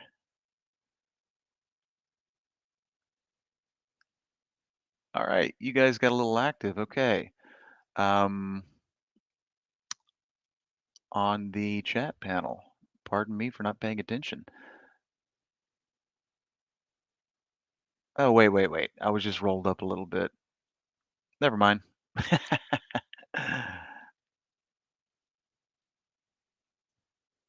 I was like, wow, how did I miss all those questions?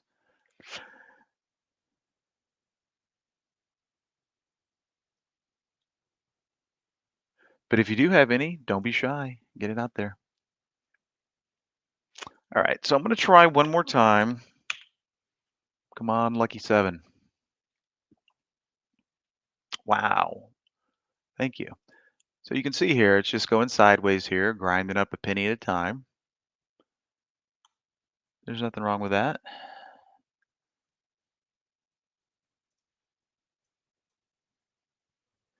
And we can see right here through my next high or low column, this little thing keeps going. We've got about 34 cents that it could reclaim here. You never know which ones are going to do that. We never know who's going to fill the gap, who's going to fill a partial gap, or if it's going to be a false gap retracement. But a lot of the times we can feel it out by the price action, so we'll just see what happens. Just pretty dead right now. Okay, back to the task at hand. So I'm going to change the name of this. It is now 5-minute NR7. Slight optimization.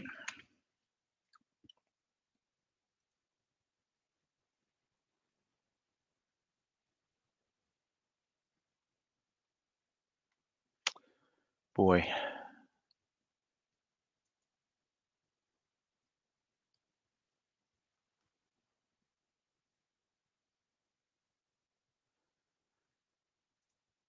And when you see this list with these volume levels, you know it's slow.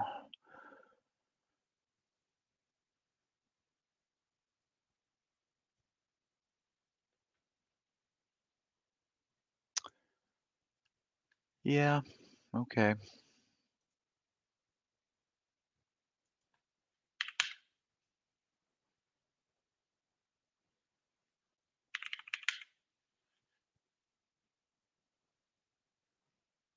There we go. Okay, so Riot is up about 14% today. Usually this thing, usually these blockchain stocks are going to be tied to Bitcoin. Funny thing is, I have not even looked at the price of Bitcoin today, so let me just take a gander, see what we're doing here. Yeah, it's trying to grind back up to at 17 level. We can see currently 16.9. Last pop was up to the 18. Above the 18 is we're in this channel here. I like to refer to this channel as the SPF digestion zone because this was during the FTX collapse. 1, 2, 3, 4 days of fun there for Bitcoin as it plummeted from 21 down to about 15 and a half there. So who knows how long, just like the S&P, who knows how long we're going to be in this channel that we're currently in. Who knows how long we're going to be in this one as well. We'll find out. Time will tell.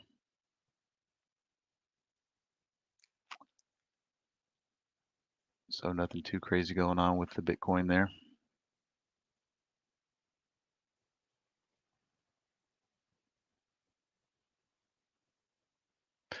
All right, Patrick, ETHE.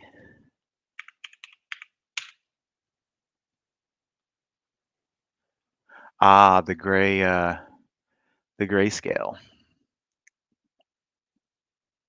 Now, I haven't really been keeping up with these too much, but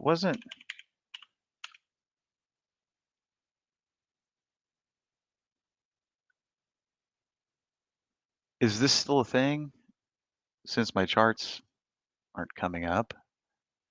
Or did they change the symbol? It doesn't look like that's a thing anymore.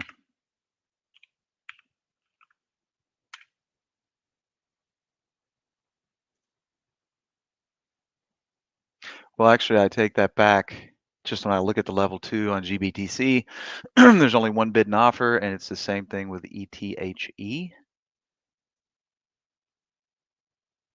And that's when the chart actually comes up.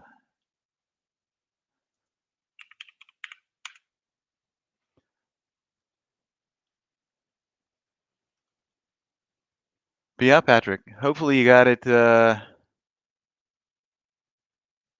558, 560 or better. But some nice clean breaks on this thing today. One at the 529 level, and another one right about 546. I mean, even another little one up here. Taking a look at the daily, might have a little bit more room today as it butts up to this level here. But nice trade, by the way.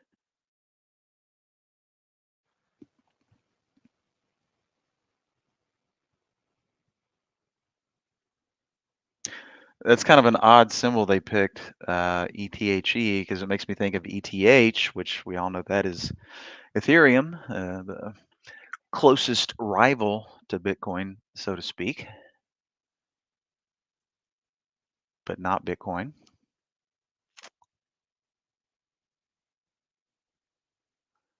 All right, CMEX with a nice little move earlier in the day. Nice little breakout just north of the 420 level. Looks like a huge move. Still a nice move, but only to the tune of about 15 cents or so. But hey, if I was in that one, I would be happy.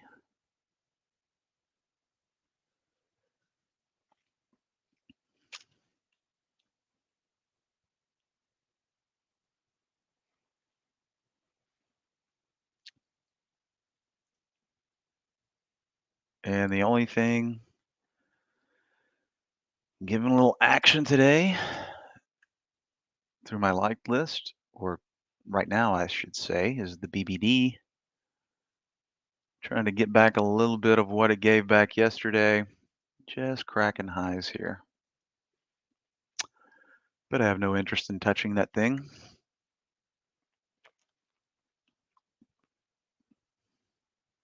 Well, I tell you this, during the first leg of the Brazilian presidential upheaval, this was a really good stock to trade. But of course, all the fun's been had, and now it's kind of back to its old self again. I gotta say, it's kind of looking like a good little short here, but I don't know.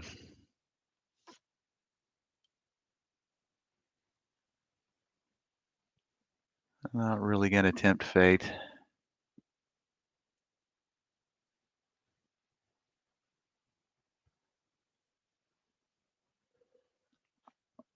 It reminds me of one of the old trader rules that still holds up today. Never trade when you're bored. If you're bored and just looking for that trade just to trade, that's a good time to just step away. Is that right, Barry? Absolutely. I say it all the time. Don't trade out of boredom, guys. You can You know, carve up your account just by trading out of boredom. A million paper cuts. It's a nasty Yep. way to die.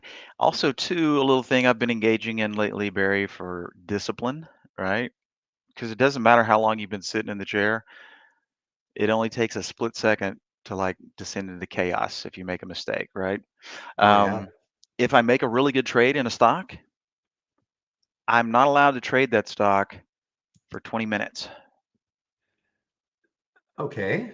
That's my rule. Now, it may So sound a little you, random. It may sound a little random, but what I've discovered is I get a little overzealous, I and see. I'll plug some good cash out of one stock, and then I'll be like, it's gonna go again, which it doesn't, and then I give back maybe a quarter or a half of what I just made, right? So Hmm. over time that adds up. So I'm like, okay, you're getting a little overstimulated, you're getting a little too excited. So after you make a really good trade in a stock, It's funny don't because touch it for 20 minutes, and it's worked really well for me. yeah, I rarely trade the same stock twice in a day. I mean, it happens every now and then, but yeah, I rarely do that. And I'm trying to remember the last time, in fact. I usually just kind of move on, but I have a feeling it's because exactly what you're saying is sort of nagging at me, and saying, "Don't do it, don't do it. Yeah, You did well the first time. Now, I mean, let's face it, a stock can set up again in a great way. But I guess the thing is that there's so many other opportunities out there too. It's not like we're just have to. My goodness, there's only three stocks we can trade all day because those are the only opportunities. So, yeah, you'd probably be in and out of those three all day long if that were the case. Jamie, I just want to say ask you a question. I sure. was listening to you a while back, and you mentioned false gap retracement. And I know we have an alert for that. And I remember when I first started back in 2010, and as you know, you were the first contact. Um, I remember looking at that one and trying to create something to see if it was giving me anything, and I haven't looked at it for years. Have you had an opportunity to actually look at that alert in the last little while I and have not figure looked at out that if? one either, and that alert ran through my head when I was talking about that. And just to show you guys what Barry's talking about, these guys right here, Yeah. right? Now it looks to fill half the gap, I think, and then Well, it you rolls can you over. can you can actually assign it. It said, percentage of gap That filled, that 0 to 100. oh yeah. You're right. You're right. We can dictate that. Yeah. Now this one might be worth putting the old back test to, um, just to see if there's Yeah. anything there. Maybe I hate I shouldn't say hate, but I don't back test at all. I mean, I'd rather get my alerts and then make up my mind, as long as I'm not getting inundated in a scanner with 1,000 alerts in a day. But but yeah, you can go ahead, I suppose, and back test. For instance, a couple of the ones I really love, my 10-day daily breakout and down, it would probably back test horribly. That doesn't mean though but I do want to see the alerts because I only get about five of each Right. any given day. So I'll click on it and see what I see. But I'm wondering I'm just wondering if I should recreate one of those again just to see what it looks like. Well, the beautiful thing is there's no harm in that. You just make Yeah. it and see what's going on. Yeah, and just check to see the alerts. You're getting too many, tighten up the filters, and And then yeah, pick the just magic gap retracement level. yeah, exactly. That would be the factor Be- there. Because it makes sense, doesn't it? I mean, it makes sense that it could be a very nice, and it's a real time alert, of course. So it could be a very nice real time alert. Yeah, or, of course, what we could always do is if you're not certain what that magic level might be, right? If we just leave like, for example, okay, so gap up, false retracement. If we added that and didn't plug anything in here and just use quality, then it's always going to tell us what the value is. And as you're perusing these and going, ooh, that one looks good, then Hmm. it'll feed you, okay. And then you might start noticing, hey, the ones at 60%, like to fold over, or it could be 40%, or whatever. So that might be a good way to go about the process, is just don't put anything in there, leave the quality column, and then you might notice the correlation. Can't filter on the quality column though, can you? No, it's only going to report, quality column only reports the value of the alert being Right, used, right? right.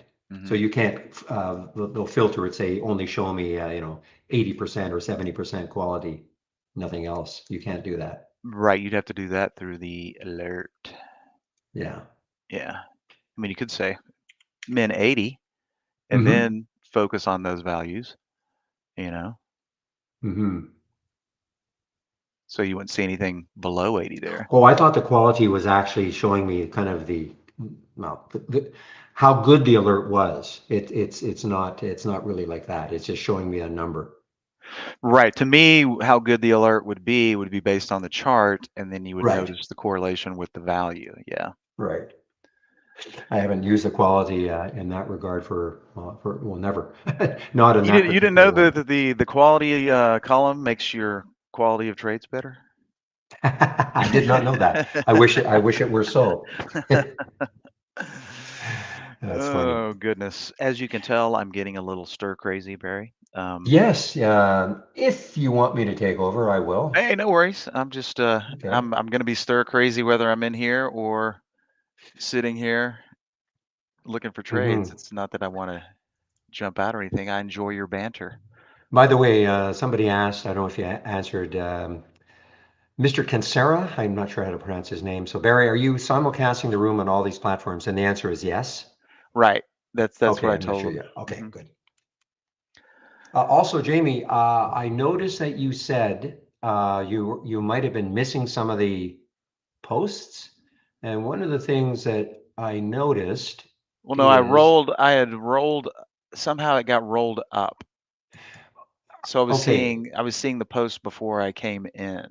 Oh, I see. Okay. Have you selected live chat though, as opposed to top chat, or do you even know that? Where's that setting? Okay, so let me just quickly share my screen. Okay, Sure. so you can see it.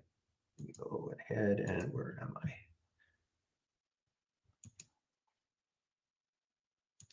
Oh, there we are. Okay, so let me share my screen. Whoops, whoops, whoops, whoops.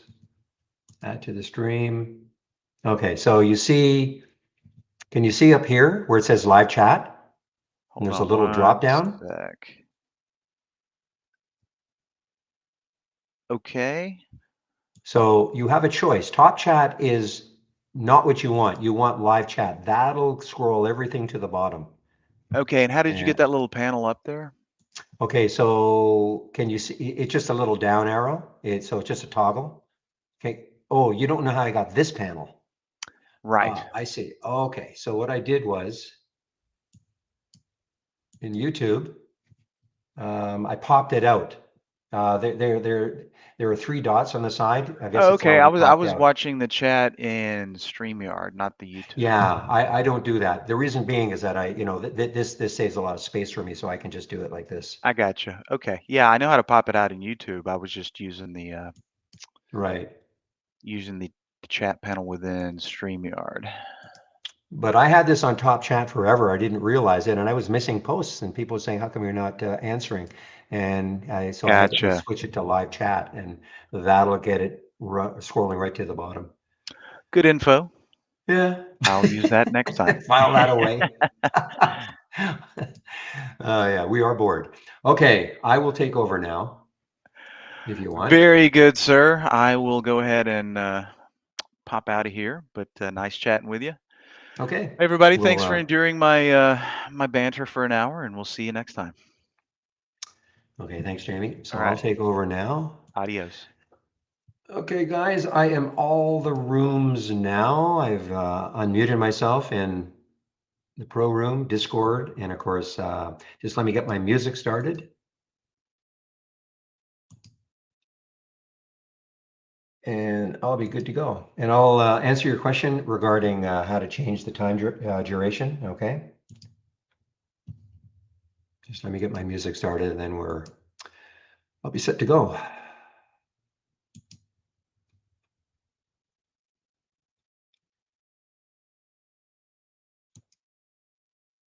Okay.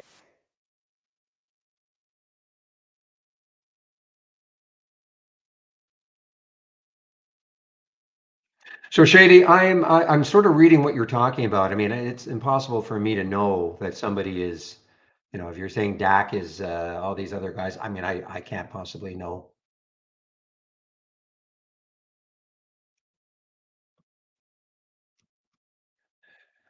Okay, so Iris, there's nothing to share. Okay, there's really nothing to share. You can create it yourself. Okay, I mean, if you go to an alert window, we don't have anything. It was just the actual alert that we were looking at.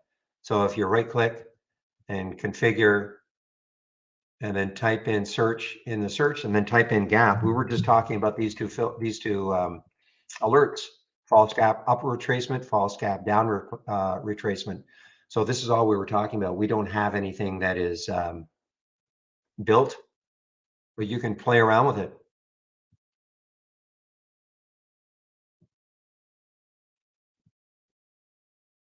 Okay, so SCU,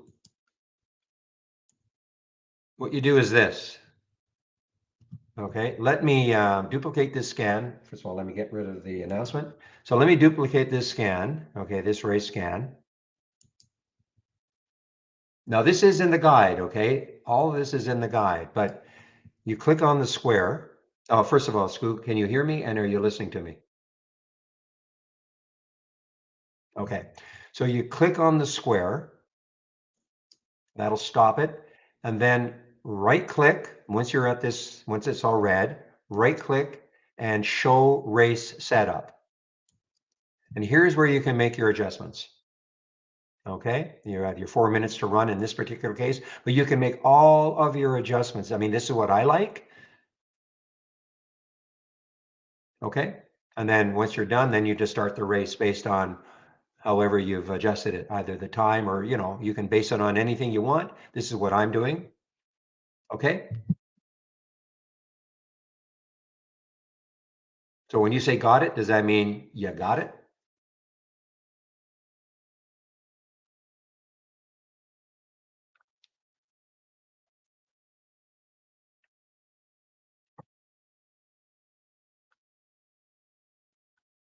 Oops.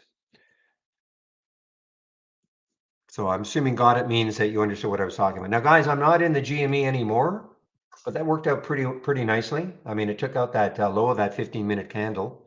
That's what I was wondering if it would. It got down to 1750, and when it popped up a little bit, I got out of the trade, but now it's starting to drop again, but I'm not going to take the trade now. Getting close to the VWAP.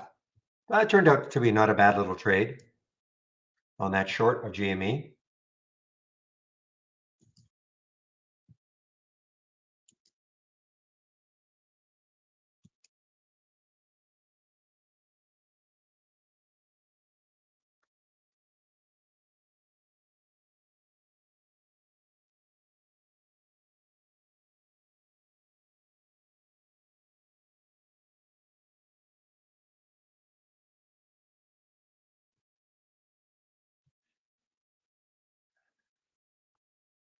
Well, I guess all this happened when I was on my break anyway, Shady. I don't, but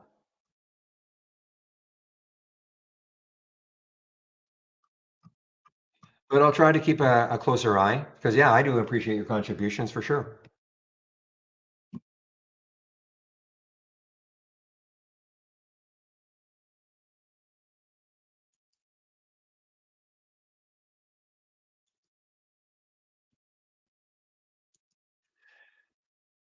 I don't discern between afternoon and morning trading, SCU. Okay, they're all because again, understanding I start this at 9:30, so it builds the watch list for the day, and so if I'm finding that things aren't like I'm not getting too many other alerts, I certainly start clicking on these to see what's happening. So it's not that I have a race designed for the afternoon. I mean, if you wanted to, you could duplicate and then start the race in the afternoon if you wanted to with the same filters in place. I'm not sure there's a tremendous benefit to that, but you could try.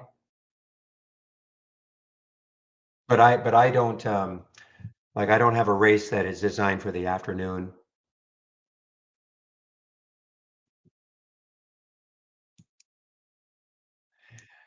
TCBP, yes, that showed up on my, where did it get to?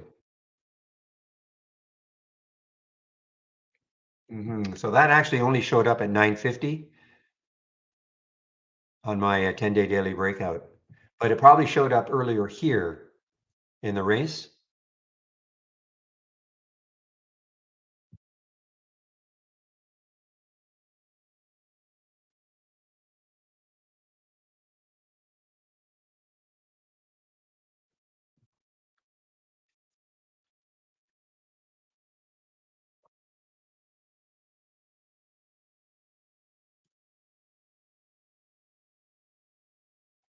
Meanwhile, look at Luna, guys, Luna, Luna. And that's a nice break. Look at the volume coming in. Not a lot of volume today, but half the volume, more than half the volume is right here on this 15-minute, which is not even close to closing. Another almost 10 minutes for this to close. So a lot of volume coming into Luna right now, Luna. And when you look left, it looks like it's got some room. 10 might be a tough nut to crack, though. I mean, it's always, that's a very psychological number. This is shortable for me also at Interactive Brokers. Lots of shares, 837,000. So there are a lot of shares available. So if this stalls, it might be too late. But what I want to do though is look left on the weekly chart to see what sort of room it has. Wow. So this, it looks like it's, no, I'm wrong. Just a minute.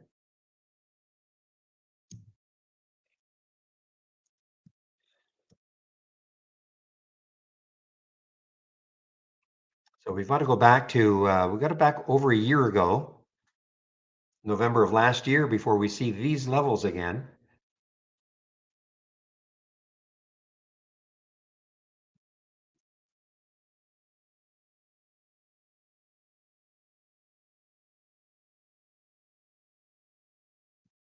So Iris, did you understand what I was saying? There's really nothing to share. It's just a matter of you can put the scan together yourself just using that filter and then experiment, with the price range, minimum volume and things like that. Experiment, see what sort of alerts you get from it. Talking to Iris in our YouTube room.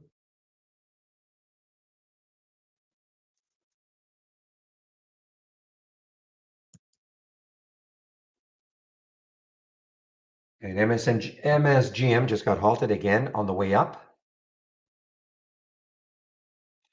CACC, I didn't see that one. I was on my break. So what happened with CACC?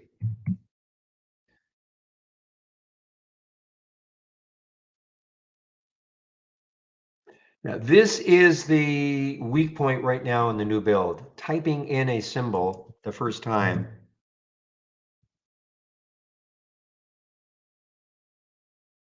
Yeah, typing in a symbol. Clicking on it seems to load okay. Oh, I see. So this is a really expensive stock.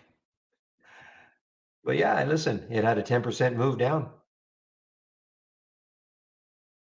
Oh, I see. I see. So yeah, getting hit with a lawsuit.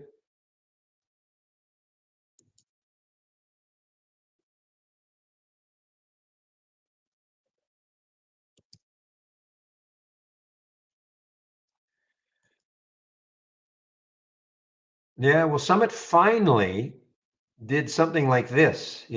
I've always found this one to be, I've mentioned this many times, a difficult intraday trader. This is probably, I'm in this in the simulator. This is probably the best I've seen in a long time for Summit, SMMT. But I mean, look at all the topping tails and bottoming tails the last few weeks. But I haven't seen a move like this in Summit. Very steady, up, up, up. Normally it just chops up and down and difficult to trade because if you got a proper stop in place, well, I shouldn't say a proper stop, but if you have a stop that I would probably use, you're going to get stopped out many times. So there's no such thing as a proper stop.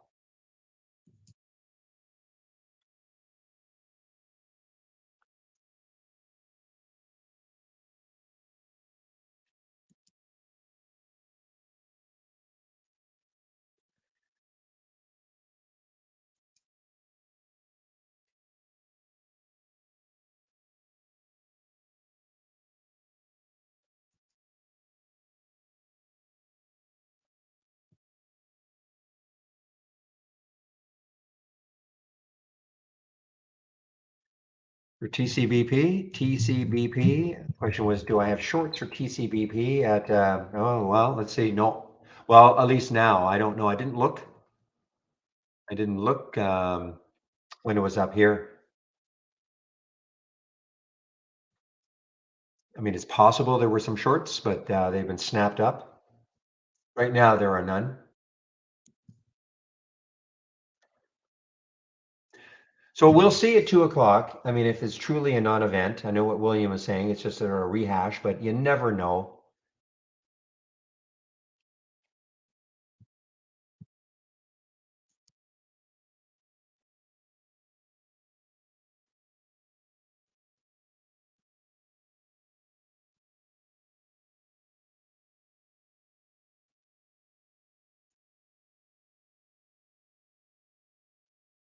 Well, I mentioned this one. I think I mentioned this one way back here, CHRS. I had mistaken this one as the one that had a double short on it or a double downgrade, but it wasn't this one. And this just is, moved very steadily from 9:30 all the way up to 10:45.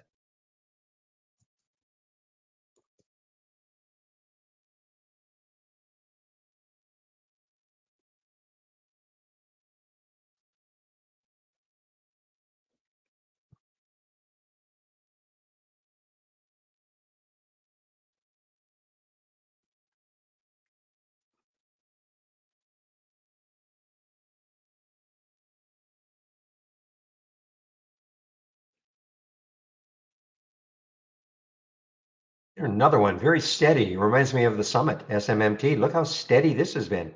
HIMX, didn't really see this one.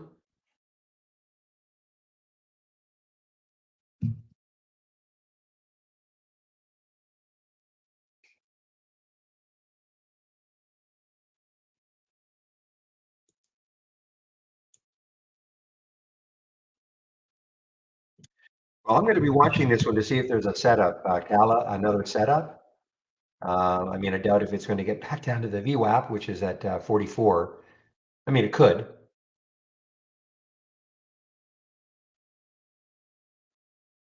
And I'm certainly not wishing that if for those of you who are long and still holding on. 50 could, if 50 holds, again, a hugely psychological number.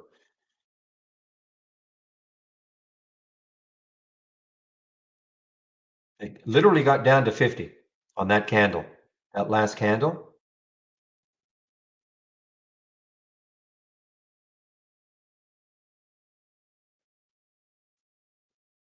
So this is the one I can't remember, guys, which is the one that Wedbush put I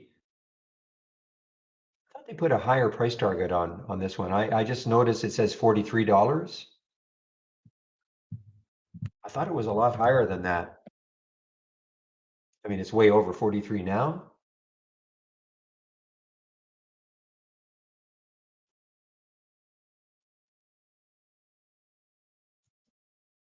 See, this is what I'm talking about. This is back on the 29th. Reiterates the outperform and a $47 price target in Cala. I literally cannot wait for the next one that they come up with that's a low floater.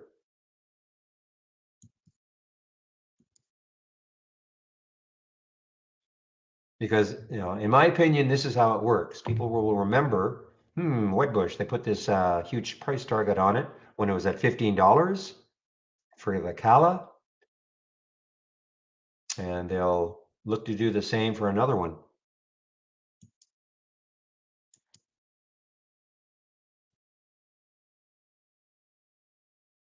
Well,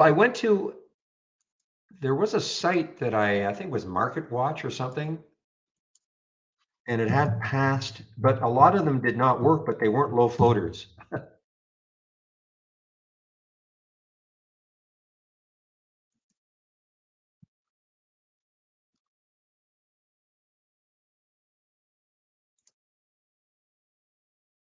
just looking at their site right now to see what sort of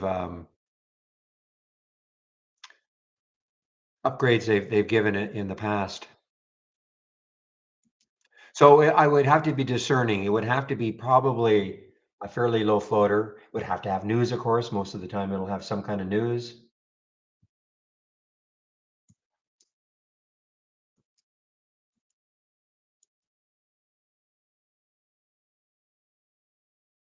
That's a combination we haven't heard too often. Peloton swing trade.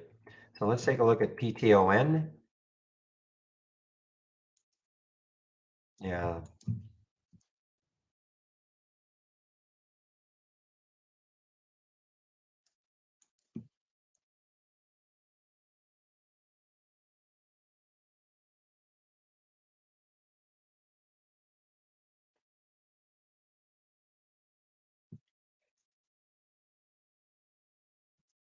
So let's take a look. So yeah, I mean, off the bottom, yeah, I mean, the weekly low is 768. So that's $1 away. So, the low of last week anyway. So yeah, if you took this one and maybe put your stop at the low of last week and see what happens. It's probably not the worst thing. If it gets up to that 13 level, it might take a long time, but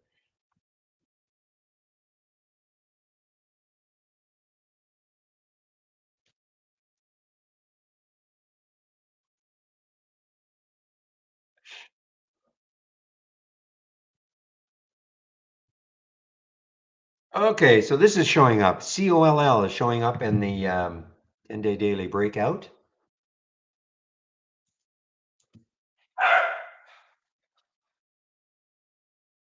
Wow, look at this weekly. So this is is this an all-time high? Not quite, but this is definitely a nice breakout. Let me get the daily chart up for COLL. Yeah, look at this breakout on the daily, guys. This almost looks like this was a buyout of some sort, the way it was trading.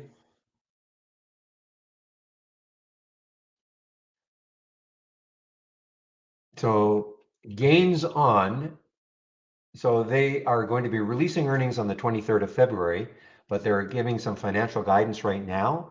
And also they are talking about a $100 million share buyback.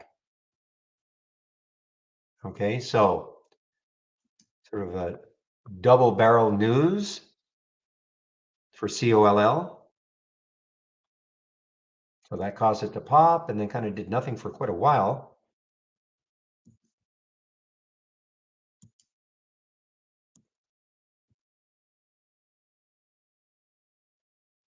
So Kella looks like it's trying to hold that 50, guys.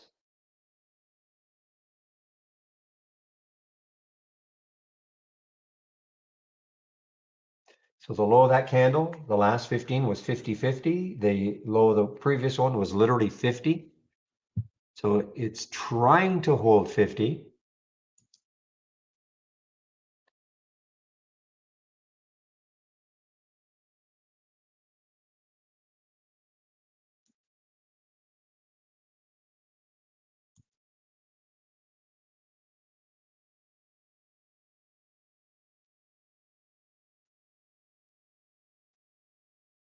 Yeah, this AUPH, this is the one I got knocked out of early on.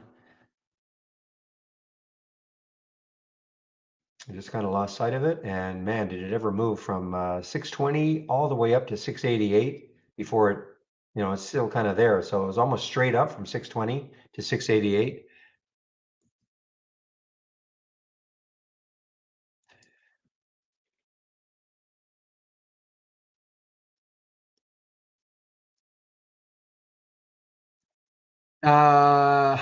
Info at trade-ideas.com. Okay.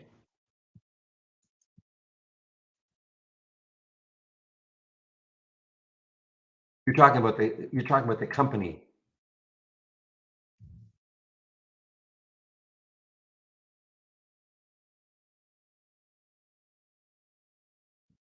If you just put attention, Barry, I see it. It's a general email that comes in, but if you just say attention, Barry, I'll see it. They'll direct it to me.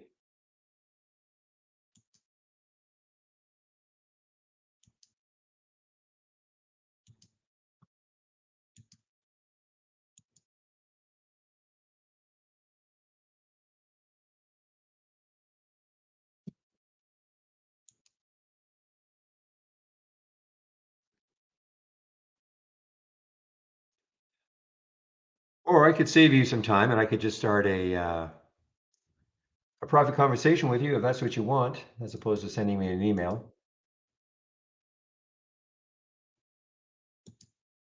Okay. Okay. I just hopefully you see it. We're going to type in test. You should see it now. And why do I have an idea? I know what it's going to be about. Do I like AUPH over the high of the day? Let's take a look.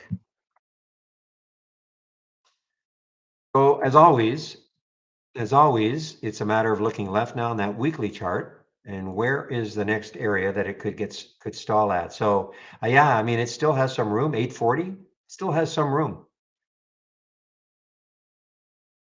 Certainly on the weekly chart. Now, am I going to take it? I don't know. For me, it would have to take out 7, another whole number.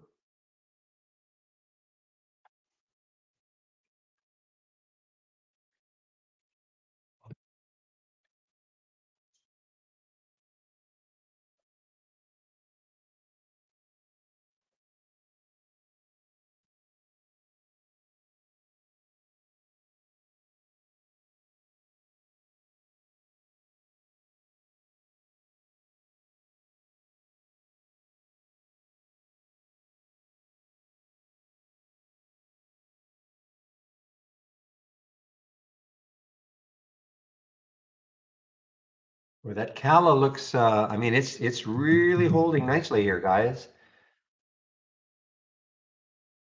Little 2-bar pullback. There's an argument that if it took out the high of that previous 15-minute candle, it could start to run again. So that's what I'm going to do. Put our price alert at the high of that previous 15-minute candle.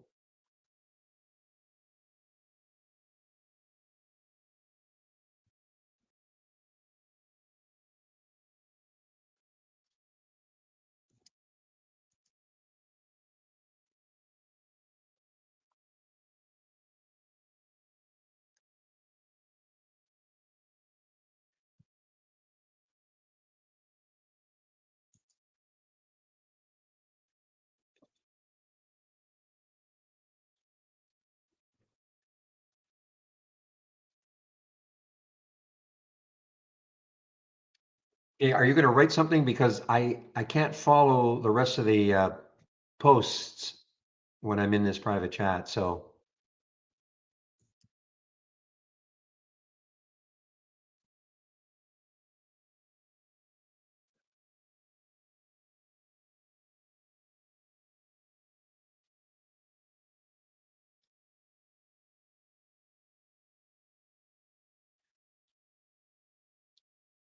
okay, cool. Okay.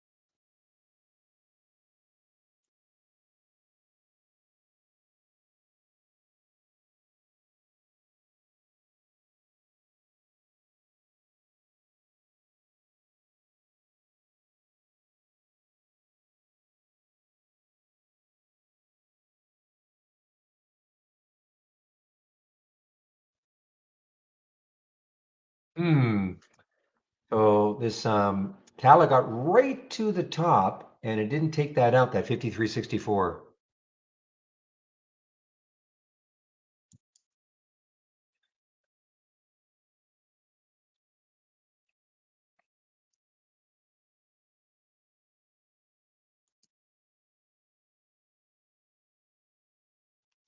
So there's Luna, guys. Luna again at 10. What did I say was the next high, where the next highs? Yeah, that's right. I had to go back a year.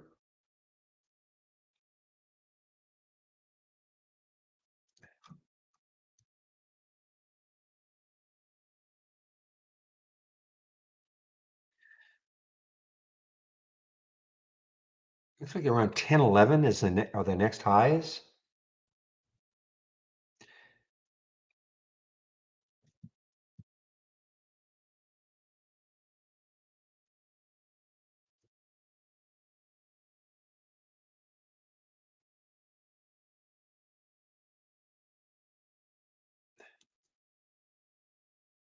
Okay, okay, I got you.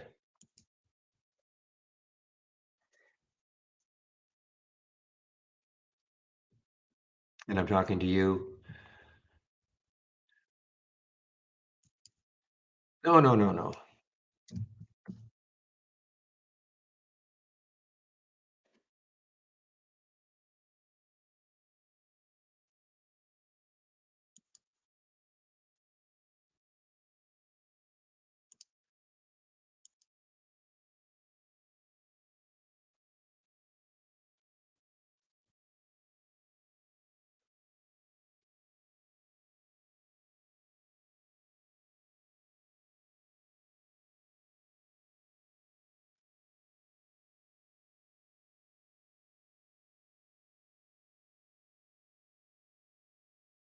Well, I'm steadfast. I'm waiting for this Kala to see if it can take out the high of that previous 15-minute candle, which it is didn't do. I think the previous it was 53.95, and it got to 53.81. It did so. It did not take out the high of that previous 15-minute candle.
Okay, guys, all right.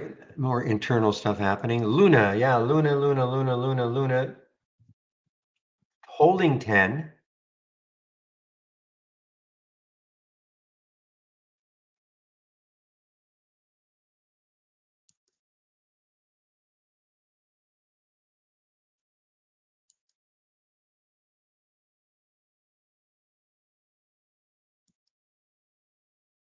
Hmm.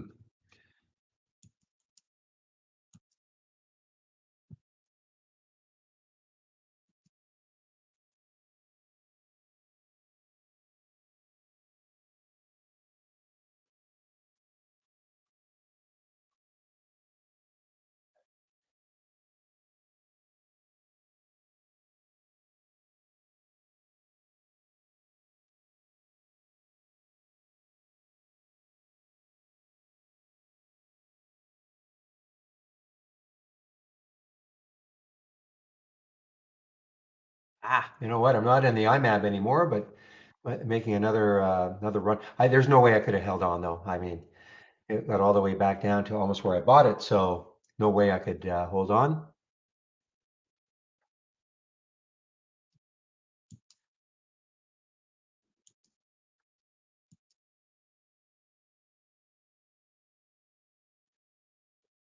You know, this Cal is getting juicy, guys. It really is.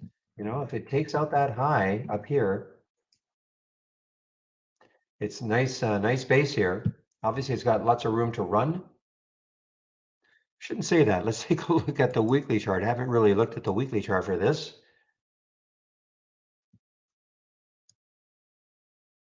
Yeah, so the next high is that right? Yeah, so the next high is 69.50.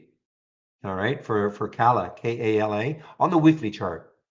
So I mean, it still has some room before it hits into a lot of chart resistance. So there's really no chart resistance.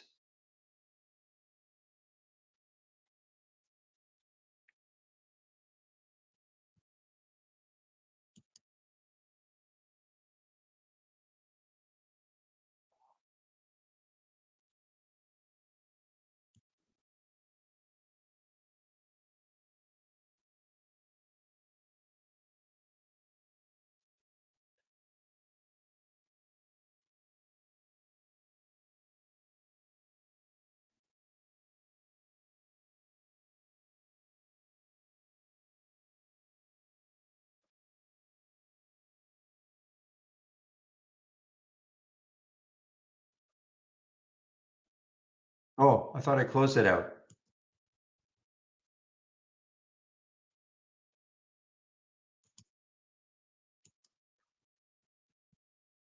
Give me a moment.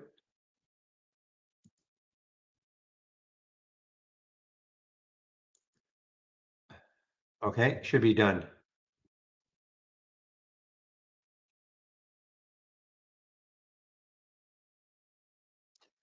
All right, guys. Again, 2 o'clock. We'll see what happens. As William said, it may not be anything at all, but you know what? FOMC, 2 o'clock. Usually there are, regardless of what they say or do, or rehash, etc. Usually there is some little bit of excitement anyway. So I'll put the SPY chart up. And again, if it's, it may not amount to anything. Ah.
Hey guys, I'm just watching the Kala, just watching to see.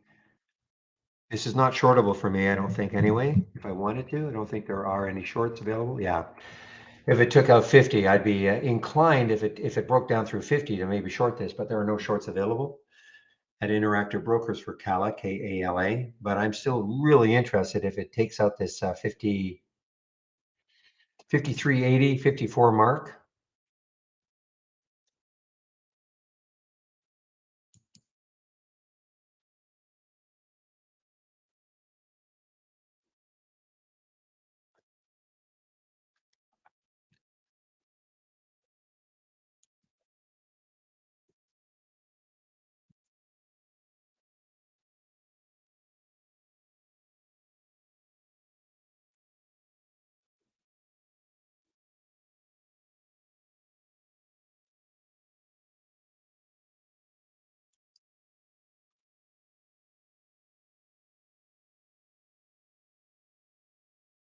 Well, even BB, BlackBerry has some room. Meme stock today, I'm sure. There's no other reason. A little bit of room. High is 423 in the weekly.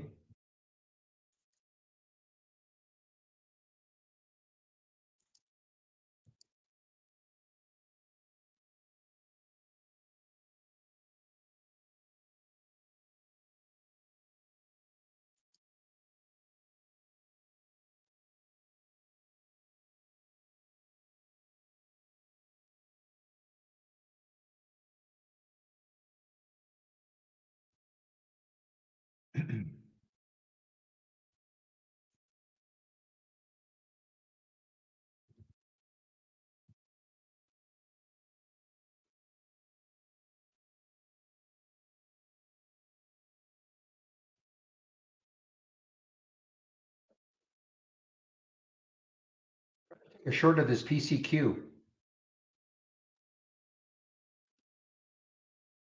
Not filling me.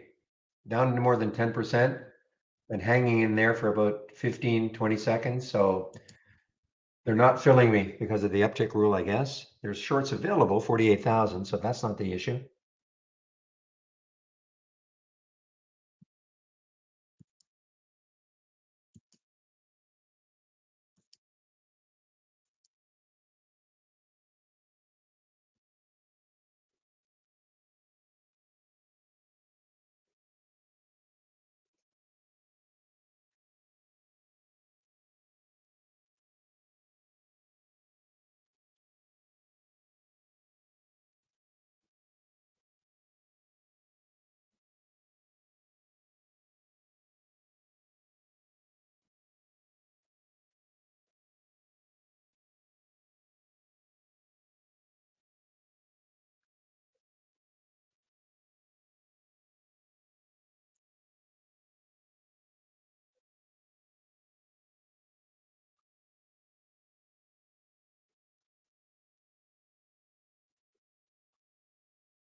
How is KWeb doing now? Is there any sort of a pullback for KWeb? Not really. Look at that. Boy, China's still been strong, strong, strong. So my guess is that most of those main China stocks are still kind of doing this. No pullback at all.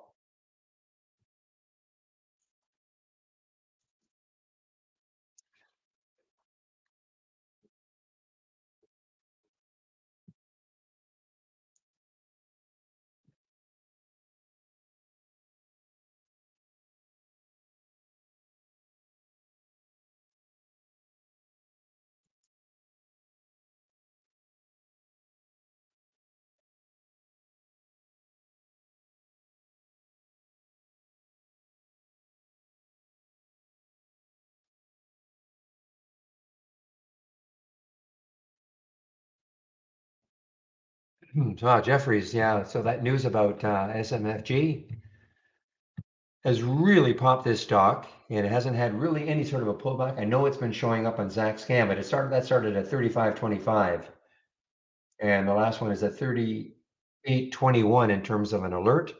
And so that's why, trying to play tops, trying to play bottoms, not easy, not easy.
That ENVX, though, I don't really, I mean, listen, if it takes out the VWAP, there might be an argument to be made to take the long on this one. ENVX,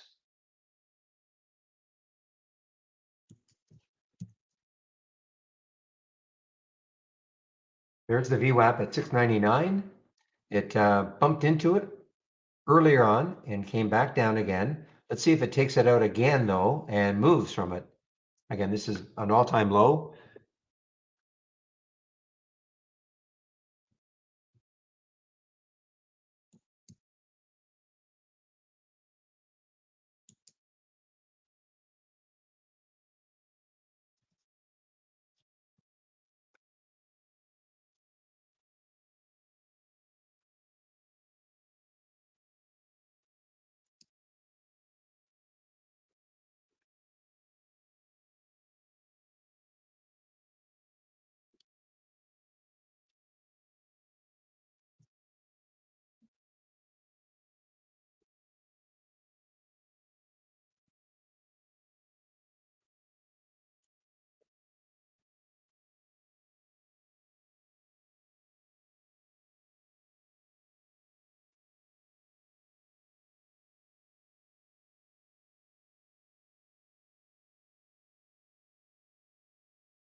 All right, guys. So the ENVX is being rejected again with the by the VWAP. My problem is that I don't know how dynamic. Even if you took this now on a rejection, I mean, it's got maybe 30 cents, which isn't bad, I guess, for a 688 stock, but it just may not be dynamic enough.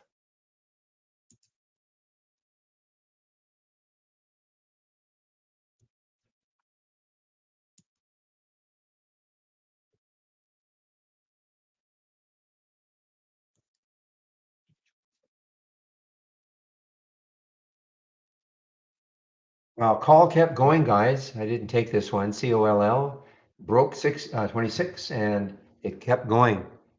Again, I just try to point out opportunities. I don't take I I don't take everything, of course, that I point out. But look at that, holding the VWAP really well.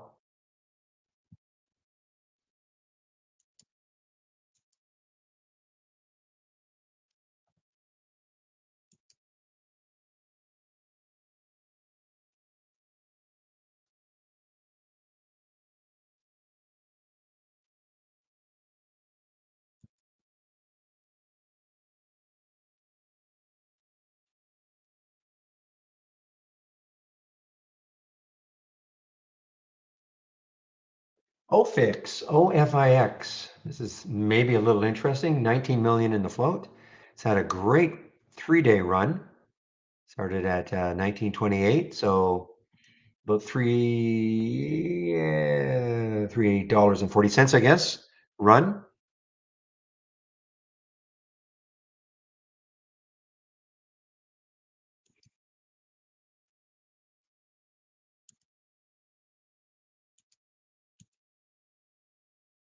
Luna, guys. Okay, Luna.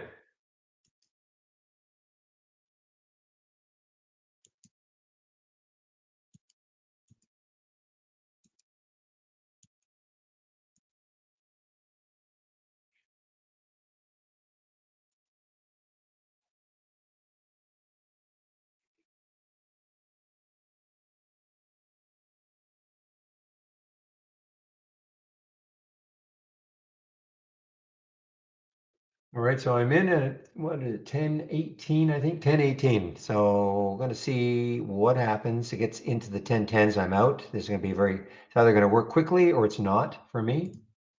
On the Luna, LUNA.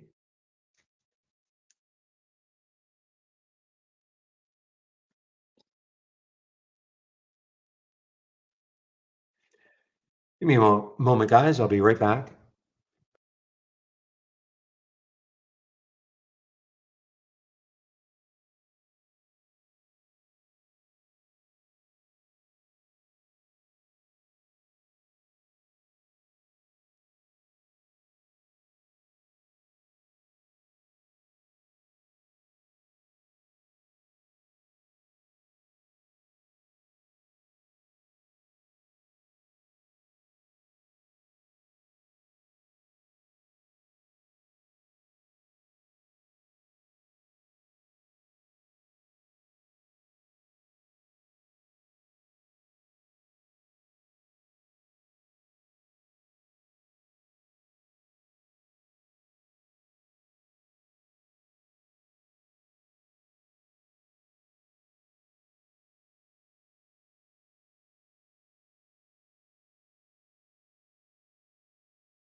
Too much information there, PJ.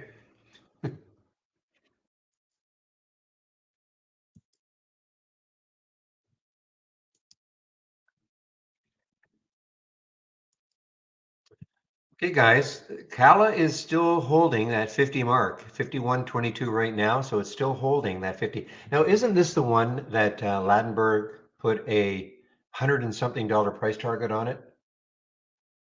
Isn't this it, KPRX? Isn't that the one yesterday that they did that on? I just can't find that headline, that Interactive Brokers. There it is. Yeah, there we are, $119 price target. William, you know these things. Are these guys, I mean, how credible are these guys? I see them a lot, but I don't just know how credible they are.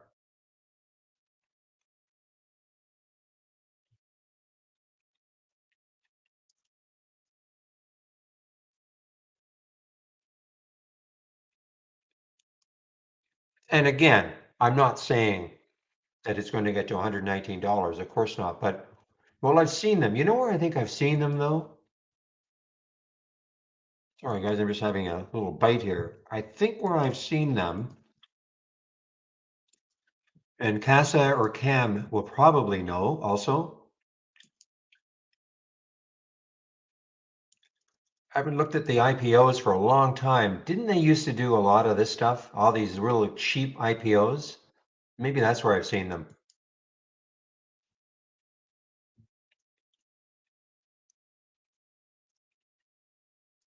Don't see them here, but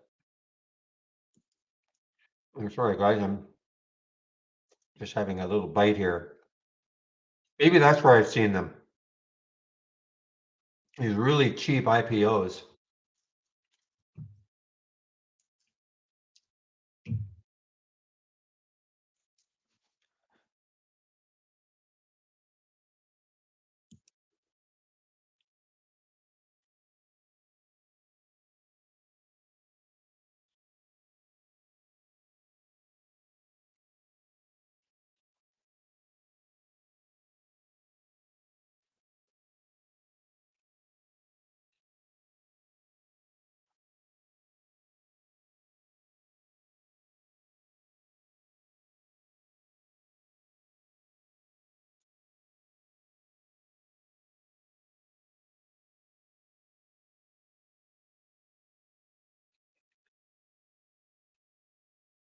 Okay, just finished. Sorry about that. How much room? I think I looked and not a ton of room,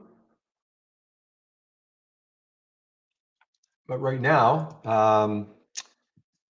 what did I do? I looked at the weekly chart. Now, if you took this trade, JP, if you took this trade, you should have looked also. Okay. Can't rely on, I'm just wondering if you took the trade. I think I saw, okay, good. Okay. On the weekly chart, what did I see? I thought I saw 1297. No, that's not right. 1125. I think that's 1103, 1125. So I mean, in theory, it's got room to about 11. I'm not saying it's getting there. Believe me, I'm not saying it's getting there.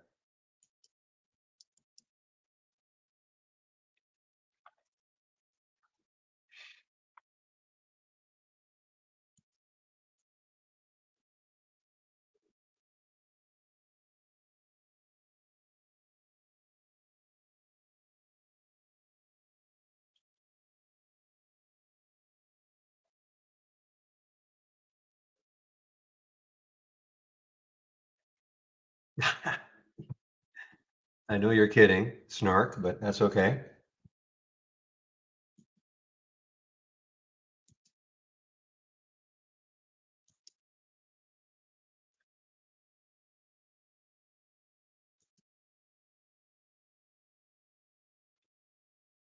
Well, you're way ahead of me as far as the Luna goes. But good, yeah, great.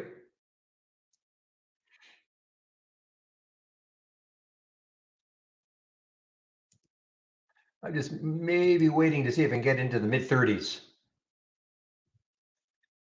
Again, it's just from my 10-day daily breakout.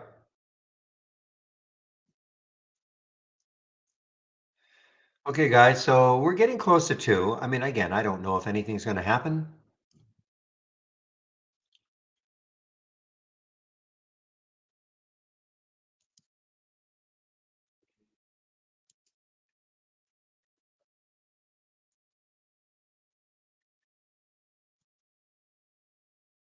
It is, well, the minutes, again, I guess a rehash of the minutes, but you never know. I mean, some people, it may look like it's brand new to some, so I don't know. We'll have to see what happens. But you can see the SPY just flattened out ahead of this.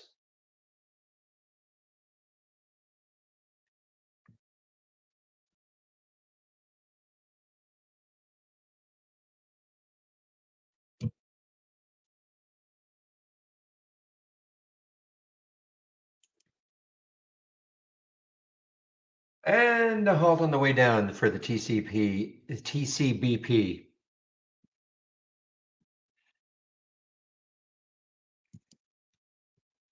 Oh, that's right. Now I remember this one, this crazy one that got up to 175. I think this was one of those, I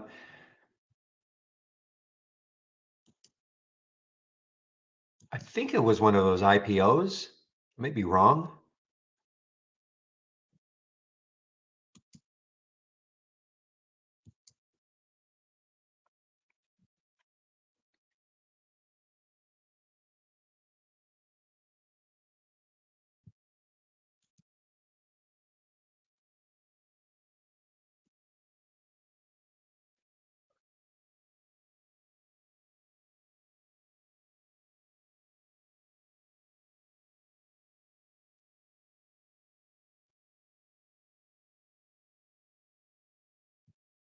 Ooh, there we go. So the Cala, well, when you say, like Barry said, I did not say to buy Cala, right?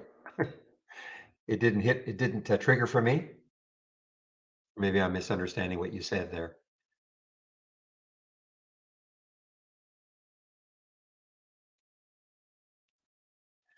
See, there's my trigger, and it just about got there, 53.81, but it did not take it out. Oh, I see. Okay. Okay.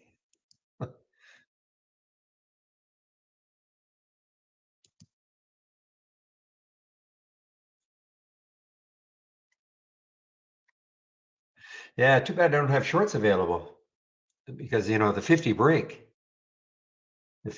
was pretty Pretty tough. That's a severe break of 50, guys, for the Cala. Now, the next level is the VWAP. So let's see if it gets to the VWAP, which is about $45.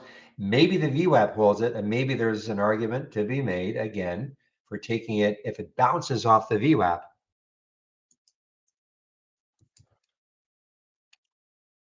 No, he's kidding me. He is kidding me. All right, guys. Wow, that was a nice exit for most of my Luna. You got me distracted having to figure out if you were not kidding. So the Luna, what did it get up to? Got up to 1038. So right at that, a little over 1030 is where I got most of it out. I mean, nothing great. I mean, from 1018 to 1032.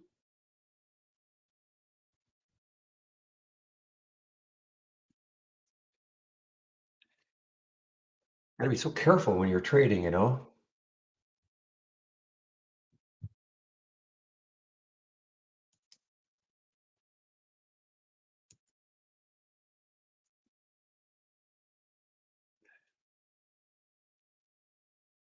Anybody have shorts for Cala? Your broker, probably Centerpoint does, but not widespread. Not with that float, 1.2 million in the float. Look at the SPY guys, just absolutely doing nothing, waiting again for the potential non-event of this of FOMC minutes.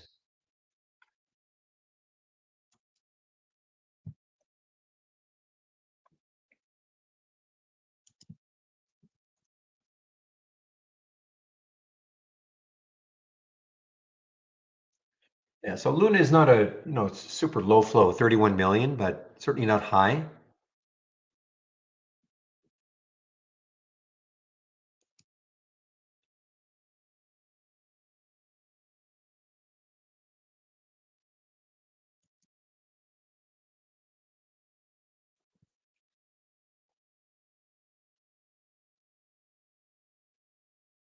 %80 of your surname. So there's one more letter.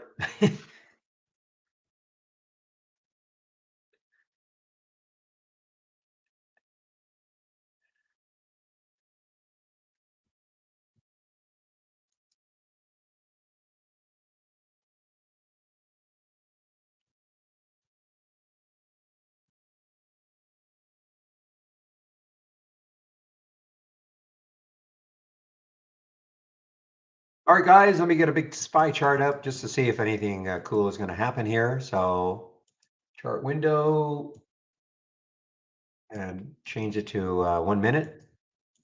And let's just see if there's any sort of, we have another 40 seconds before.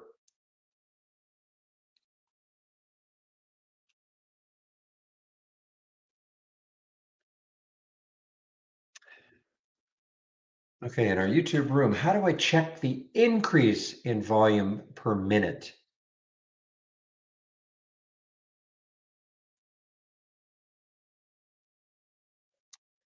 Well, I mean, you could use something, a race based on relative volume. Let me just see what the SPY is going to do here, okay? Again, nothing, but you can use a race based on relative volume, which will be increasing relative volume. But let me just watch the SPY for a moment here.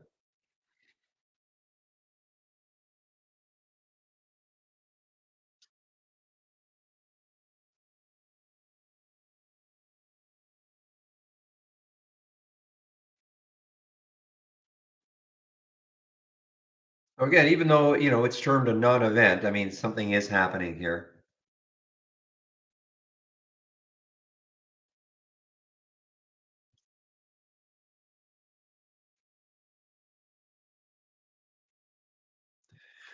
So there is a way also, no mind, heart, full. A custom formula that would compare, say, the volume in 1 minute to the volume in 5 minutes, things like that. It's sort of limited, so you couldn't do volume one or 1 minute versus 2 minutes. But another way to do it though is to run a race based on relative volume, which would show you increasing volume. Let me just see if I've got that race, and you can kind of see what I'm talking about.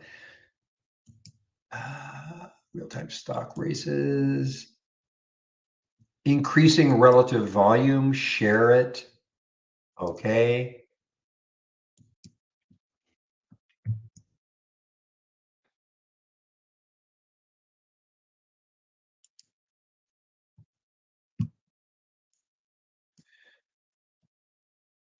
So what this would do is this will, and again, you'll have to take a look at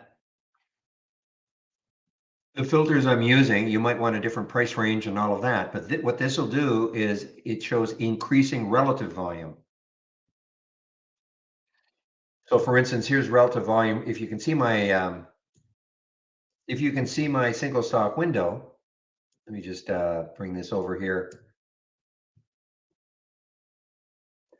Okay, guys, so I'm just looking at the SPYs. We had a little pop up, a little pop down.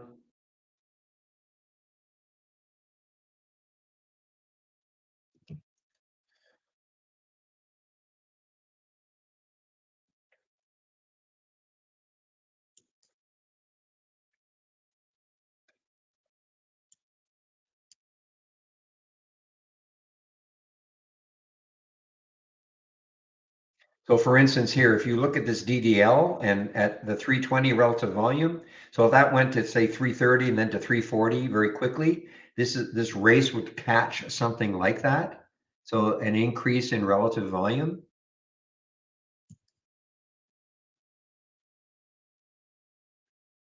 But if you're just looking for straight momentum, the volume increase, volume bursts in 1 minute, things like that. It depends what you're looking for. Look at the SPY here, guys.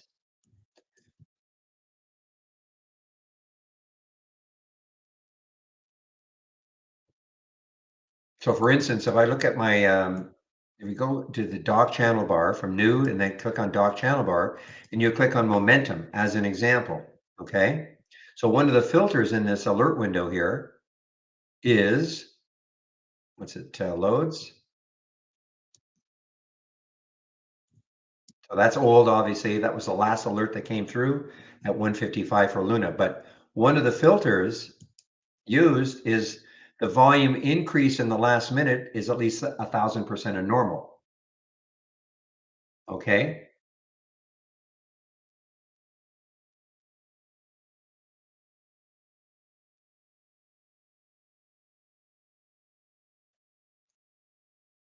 Okay. Well, I mean, yeah, but this is, if you're looking for things that have a big volume pop, this is probably as good as, I mean, you can create your own your own prices and minimum volume and all that, but that filter right there, and you can play around with it. So this one is called the volume 1 minute, and I put 1,000 in here. So that means it's 1,000 times normal. Okay, as an example. And in 5 minutes, it's 400 times normal. 1,000%, sorry, 1,000% and 400%. So I'm sorry, 4 times and 10 times, not. Okay. And you can play around with this. But for instance, if I look at Luna, again, this is the last alert that happened.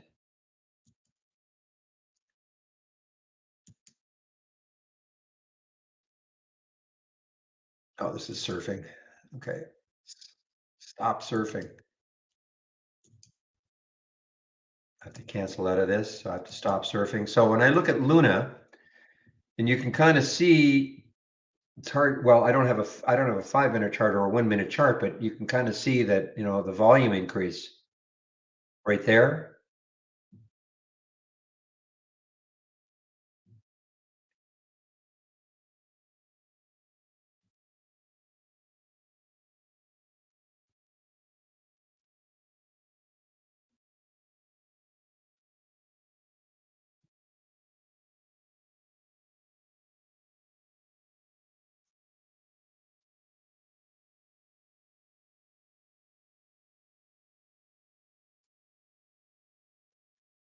Again, this is the increasing relative volume. I haven't used this for a while.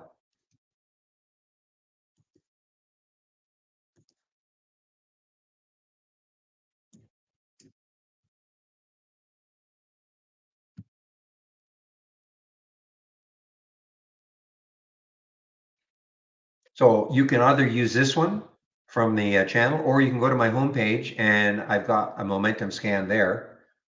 My homepage is here.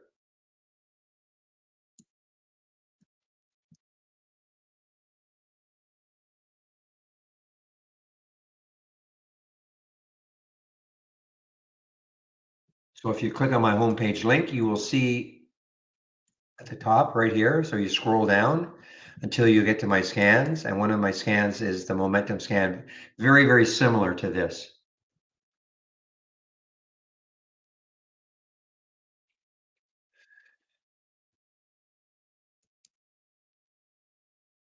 Well, I think one is the alert. The volume 1 minute is a filter, and then increasing volume, which I haven't used in a long time.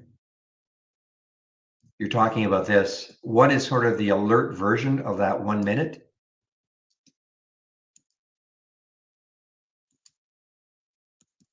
But I haven't used this in a long time. So there's a 1 minute volume spike. So this is sort of the alert version of the filter volume, 1 minute volume, okay? So so if you're looking for, I mean, you can try this. I haven't used this in a long time, a 1 minute volume spike as an alert.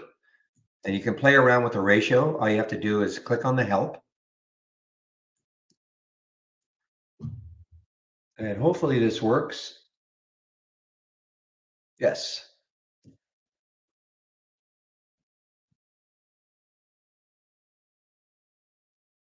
So this alert looks only at 1 minute candles.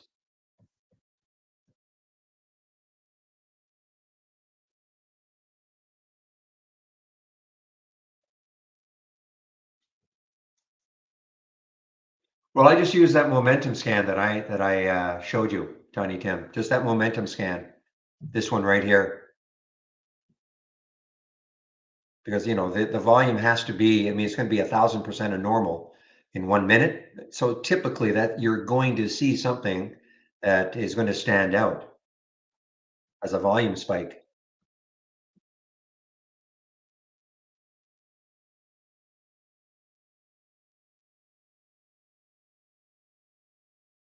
I've never used the alert version of it.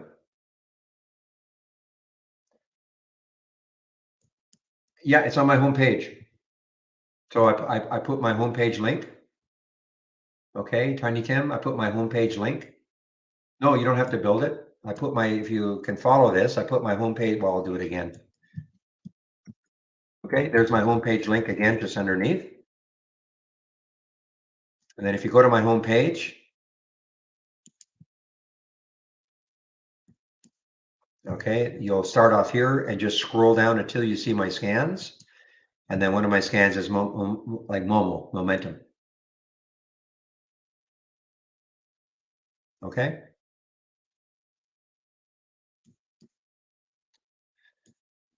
Yeah, a lot of people think that. Yeah, RSI over 70 is overbought and under 70 is oversold. I'm sorry, under 30. Not necessarily, though. I mean, you're not going to, not every single time, just because a stock has a high RSI, doesn't mean absolutely that it's going to crater afterwards. But yeah, a lot of people will, construct, just a minute.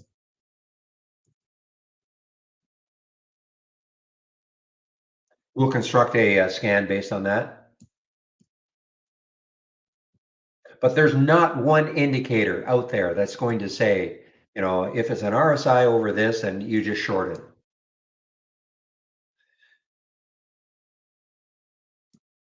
Depends on your trading style, no mind. I mean, our momentum and RSI indicators are two most important indicators.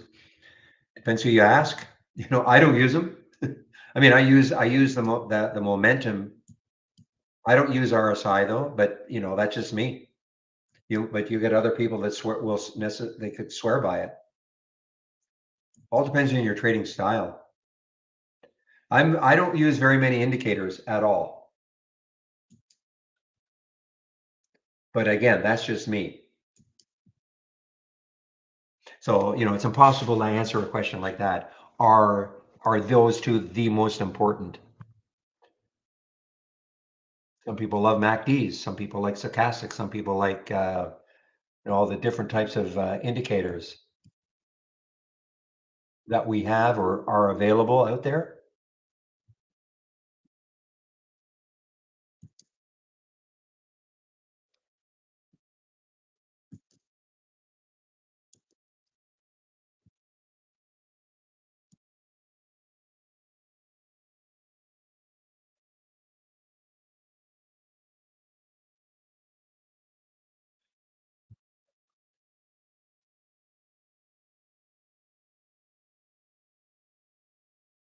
Okay, guys, so I guess that we're basically over. So I wouldn't call it a non-event completely. The SPY was kind of basing a bit. So we've got two red candles now. We had a lot of SPY volume also.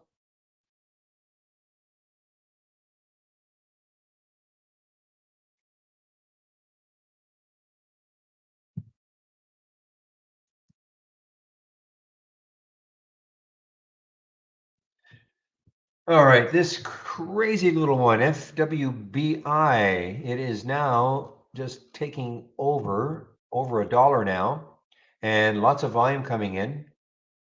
You can see right there, look at the volume coming in and look at the price increase as an example. Doesn't mean you pile into the trade, but at least now you know about this. And if it pulls back a little, maybe that's your style of trading as an example. It's a low float, 5.8 million in the float.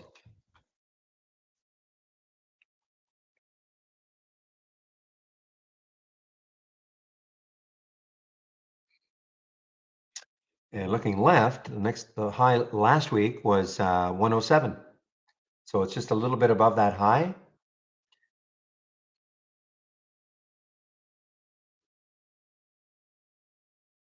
And then the next high looks like 129.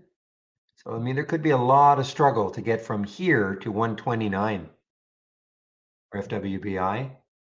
So I'll tell you what, no mind, this is what I would do. So I'm wondering if you're a new trader. So there's a course and it's free. So if you click on that link,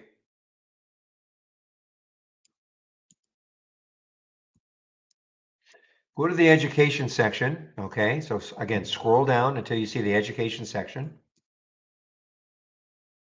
And then scroll down, keep scrolling down. Back to basics. If you're new to trading, I think, this is put together, Michael Noss at Trade Ideas. And, introductions, what is a stock, order flow, introduction to charts, support and resistance. You don't have to look at every single video, but this is in my opinion, a great free resource for you if you're brand new to trading, anybody brand new to trading.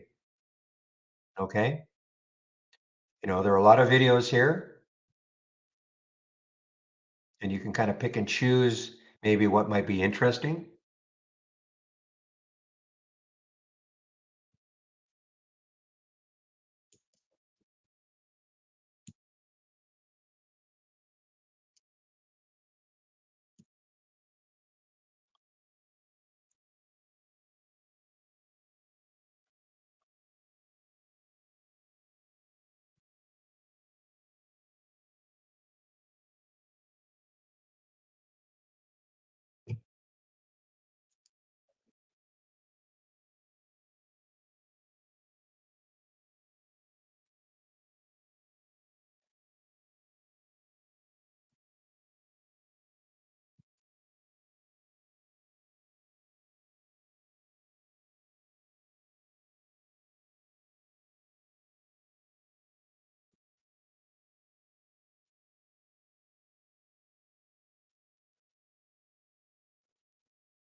How long have I been trading? More years than I can count. But with Trade Ideas, I got the program in 2010, just as a subscriber. And I've been working for Trade Ideas since about 2000 and maybe 13. And then this room, sharing my screen and live on a mic since 2015.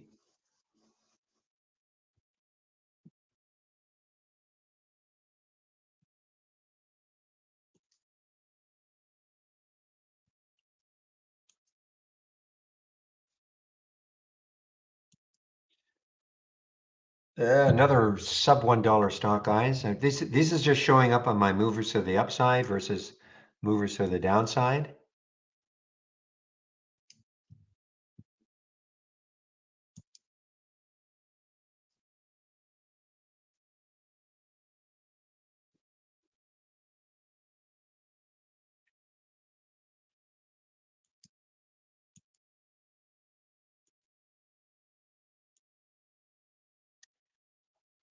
All right, guys. Well, let's see. Not much is happening right now. I'm not getting too many new alerts. Cala, so did hold kind of. I think it was the VWAP we were looking at 4503. I think. Yeah, I apologize for these charts now.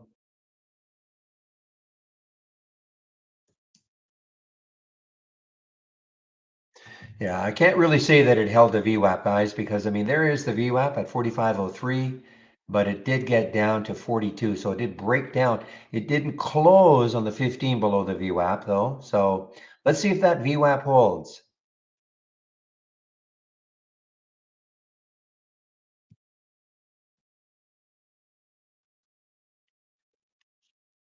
Do you think a life in trading is better? Better than what? That's, I mean, if you, I've been doing this for a long time and it's kind of in my blood. So, I mean, I love it, but I can't speak. How do I answer a question like that? Do you think a life in trading is better? How do I answer that? Like better than what?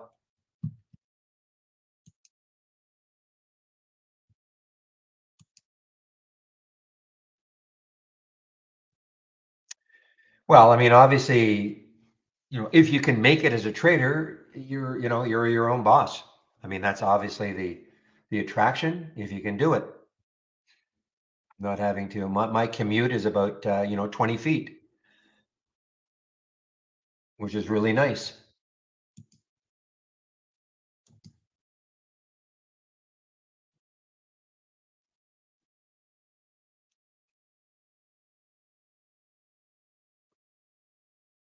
Maybe, William. Yeah. But I will say this, we're getting, I don't know if it's off topic or not, but I mean, if you have to make money trading, if you have to, in other words, to pay your mortgage, food, what else, childcare, whatever. Okay. I mean, that's really tough, to start out, to think that, well, I'm just going to quit my job. I'm going to and I have to make enough money every single month to cover all my expenses. And I've never traded before. Don't do it. Okay. I mean, I built up to this.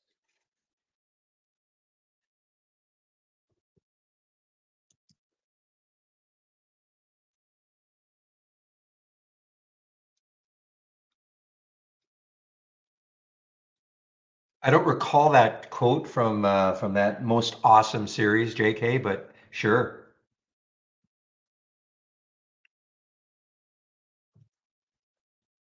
Yeah, there you go. And William's been trading for a while, obviously, and he's been in our room.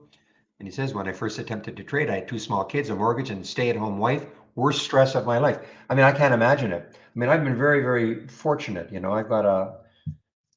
I always had another income, and my wife does very well also. So, I mean, I don't have that sort of stress where I, have to make money to pay the mortgage every month.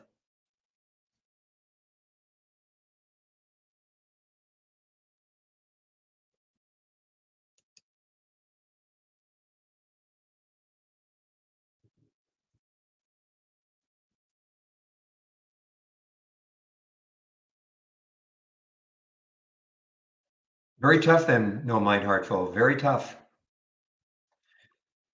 Don't quit your day job. Really, seriously. Do not quit your job. Okay, you can practice. Take a look at all those videos, and I don't know if if living on the West Coast has some advantages. I mean, I hate it in terms of have to get up at 4:30 in the morning, but But if I had another job, maybe I could just start trading at 6:30 to 7:30, see how that works, and then head off to my job.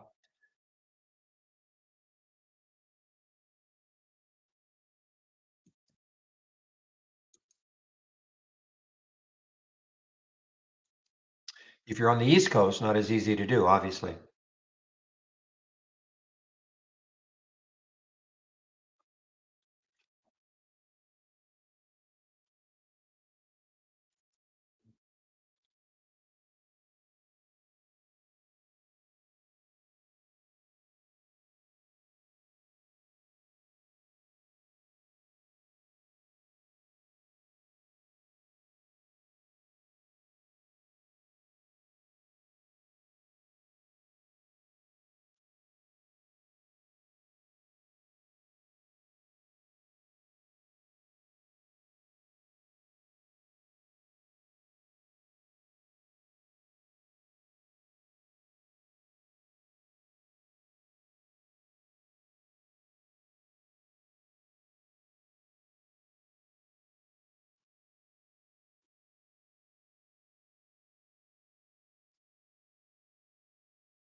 All right, guys, let's see. I'm just not getting too many new alerts. So that looks like it's it for AUPH. Did not take out 7.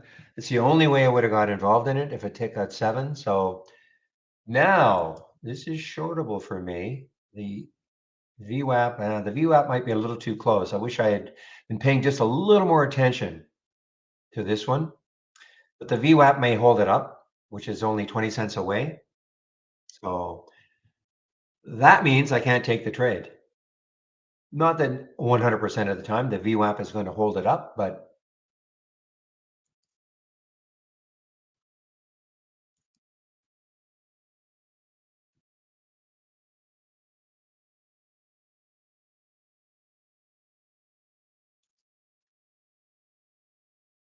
so yeah, the VWAP is 645.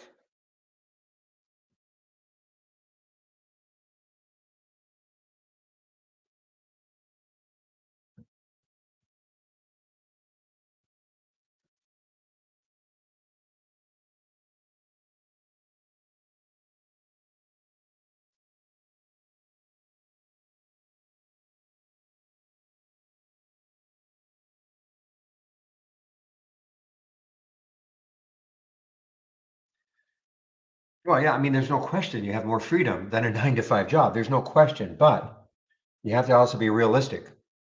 And I'm just talking in general. I know you're sort of asking these questions, but you have to be realistic. I mean, trading is not easy, and we have a simulator here. I would, encourage anybody if they're starting out. You could probably have to spend 3, 4, 5 months in a simulator to practice trading.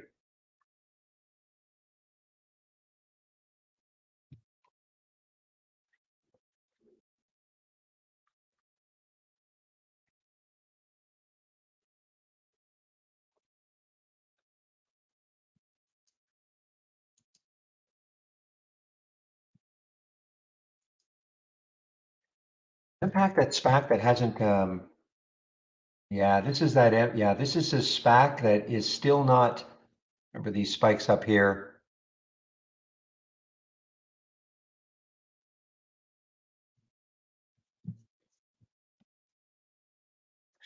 I don't know if they've actually determined exactly when they are going to do the merger.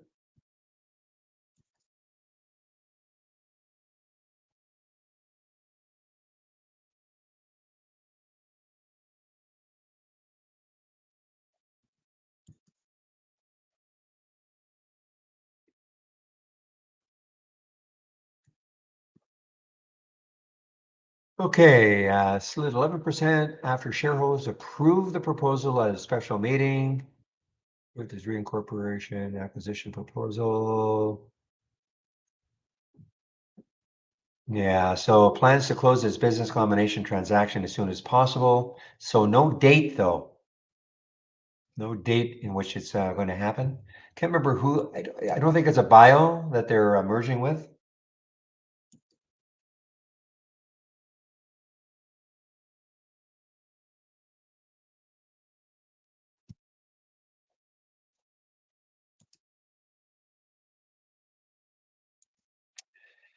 Yeah, you're welcome. And again, I'm not trying to dissuade you at all. I mean, it's fabulous if you can. You got the right mindset, the discipline. You got some cash behind you, so you're not desperate to make money every day or even every month. With the SPY now, guys, yeah. So the SPY is starting to crater a little bit after that. I mean, granted, FOMC just minutes being read or whatever, but look, I mean, it had an effect.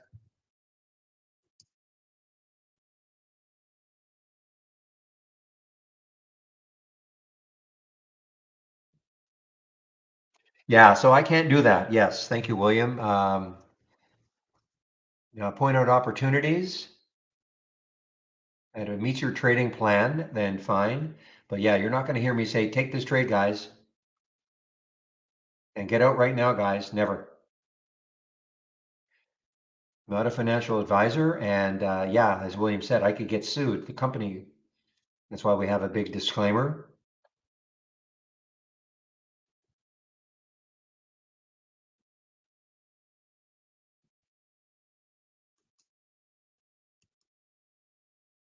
Wow, look at GME now. But it's falling with the market through the VWAP. Ooh, boy, through the VWAP.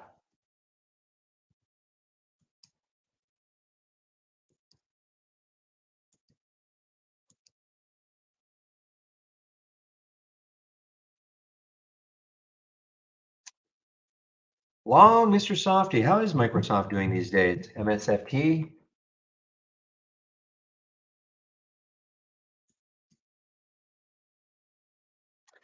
Aha, so what you're doing is you're trying to play a bounce, obviously.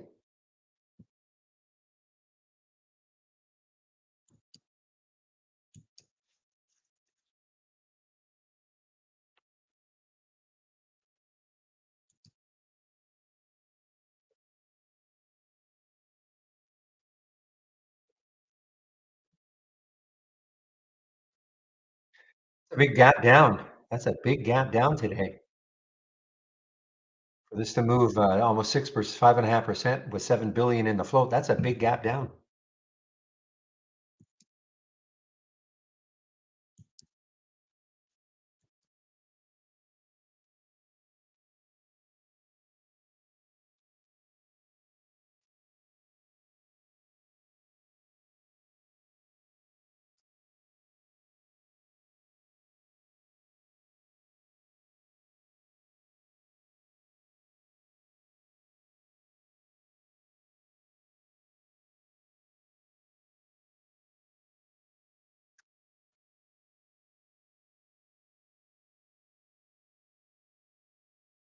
Yeah, so these guys got booted out of the S&P, I think the small cap 600 or something, and they were replaced. I can't remember the company that replaced them, but might have even been COLL. But anyway, Joint, JYNT. I think they got booted out this day, back here on the 29th.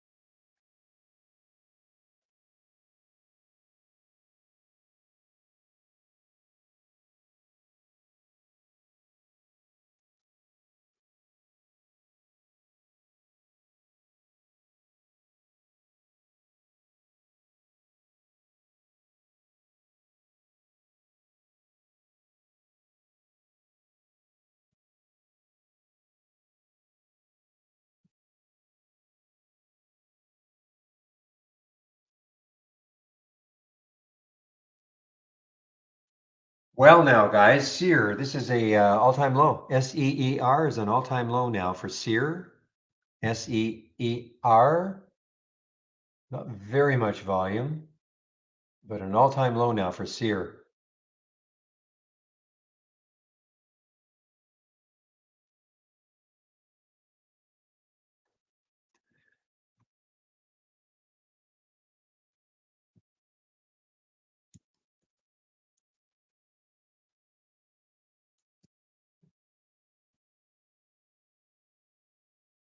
Wonder what sort of stocks are making lifetime highs or near. Are there any?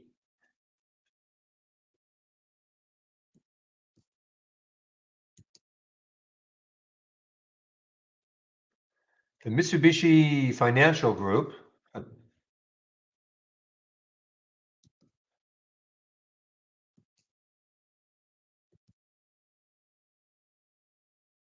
and these are stocks that are not necessarily even lifetime highs, but within 5% of a lifetime high. Obviously, not too many.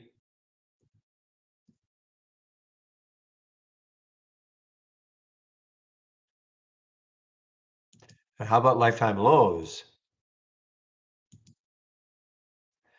There will be many more of those.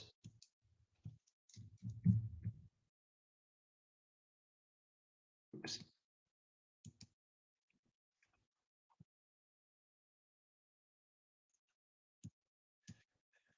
So here are some lifetime lows within 5% of a lifetime low. We saw that one earlier. We saw Vera and we saw ENVX show up on my 10-day daily breakdown. And then these are the crazy ones, the MSGMs.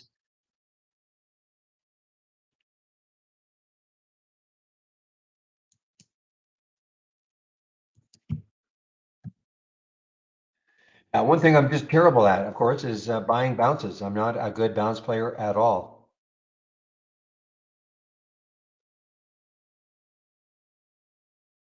I don't really have a feeling for it.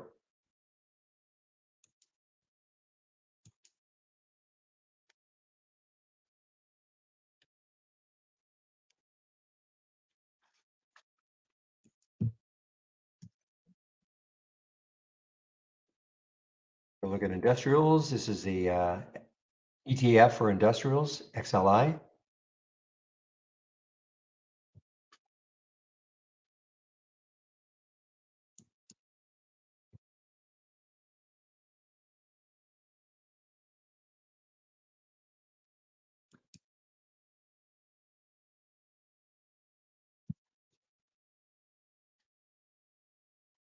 Or another one that's just giving a look at these daily charts. I mean, bad, bad, bad, bad, bad, kind of, and then another gap down, SM. I mean, just sinking, sinking, sinking, sinking, little base, and then another gap down for SM. And some oil and gas. I mean, oil and gas was the XLE was the star. And look how it's getting closer and closer to the 200-day moving average.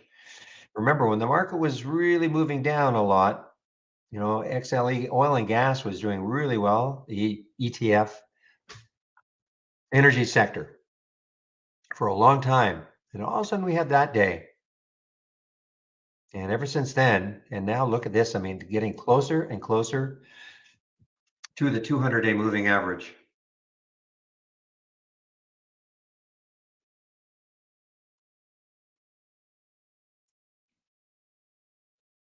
Oh, if you're talking about this on the competitor, I wouldn't, let's take a look, see if it is, sometimes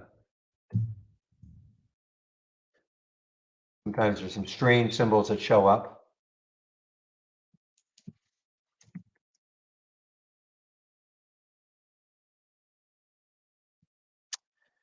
So this is well, okay, it's a pharma. Yeah, okay, so they're pharmas. When you say a competitor, they're in the same sector.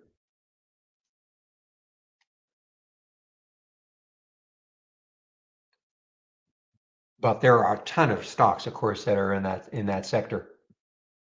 Ooh, this one, man, I was looking at this one on a 6 break earlier. It's holding that VWAP. Just lost sight of it. But hopefully some of you guys heard me talking about this one, the THRX holding the VWAP.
Sorry, guys.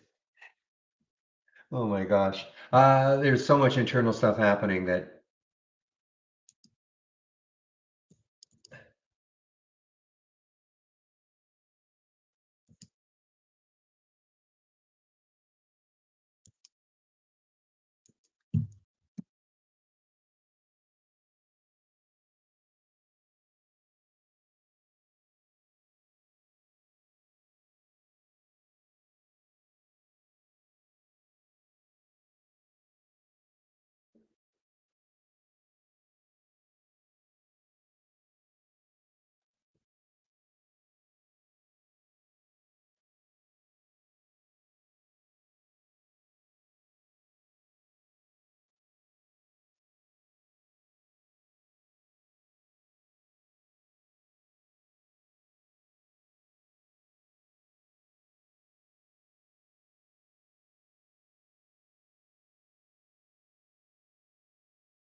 Boy, okay, guys, this KPRX, the next high looking left is 415. I mean, seriously, if it takes out that, or what did I do yesterday?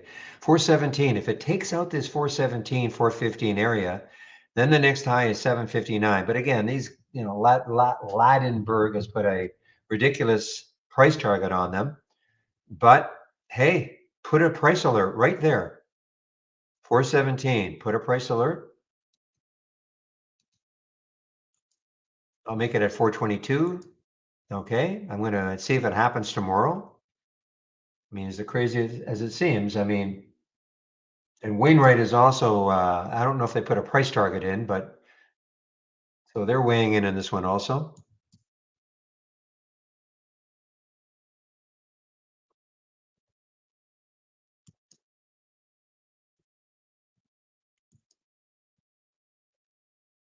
And here's what can save you money.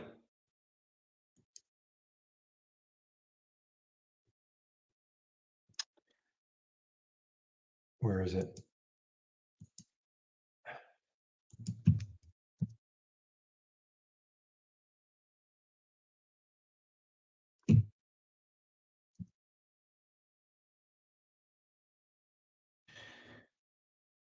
Well, in my opinion anyway, don't take anticipatory trades. In other words, thinking, well, you know what, it'll probably take that out, so why don't I buy it right now?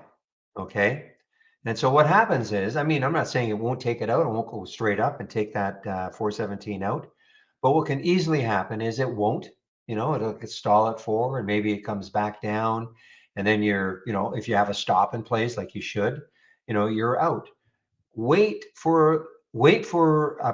if for me anyway, I'm waiting for a price break of those two levels. And that'll get me interested. It doesn't mean if I get the price alert that I just hop into the trade, but it'll get me interested. I'm not interested unless it takes that out, because I don't mind giving up 20 or 30 cents for something that has a potential gap fill to 749 from 4. Again, we're not ever saying it's going to get up here, but I don't mind giving up 20 or 30 cents for a bit of a more, what I would call a more solid setup, than trying to anticipate it's going to happen and then have it just fall on me and I lose money for no reason.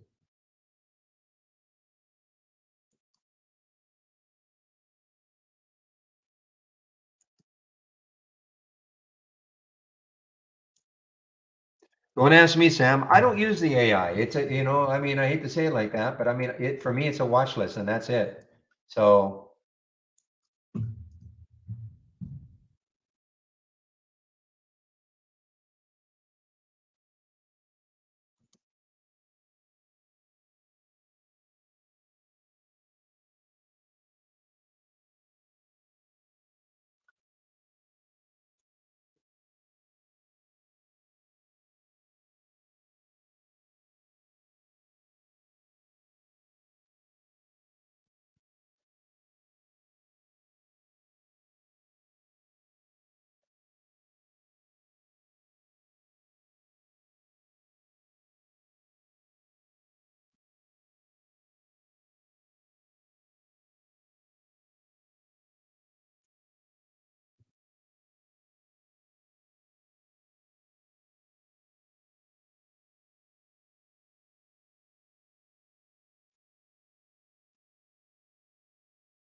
all right, guys, it's 2:44. So in about a few minutes, I'll probably put myself on mute. I'm still here. I'll be here till 3:30 or 3:20 or so. If you have any questions, you can certainly, I'll hop back on the mic. Do I feel, oh, TI performance? I'm sorry, Sam. Yeah, I thought you meant AI performance.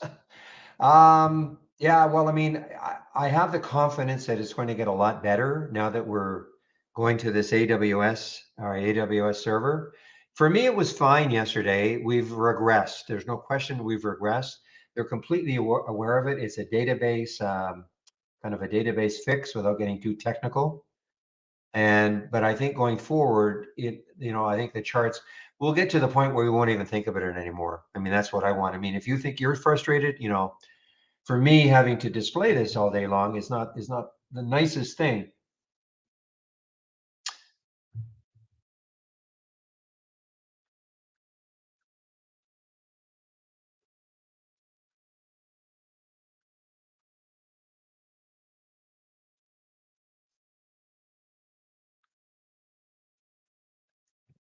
Well, my guess is that the relative volume will increase on a 1 minute on a unusual volume scan, if that's what you're talking about.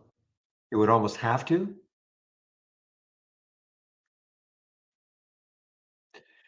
Do I feel that standard is sufficient? Yeah, to be honest, yeah.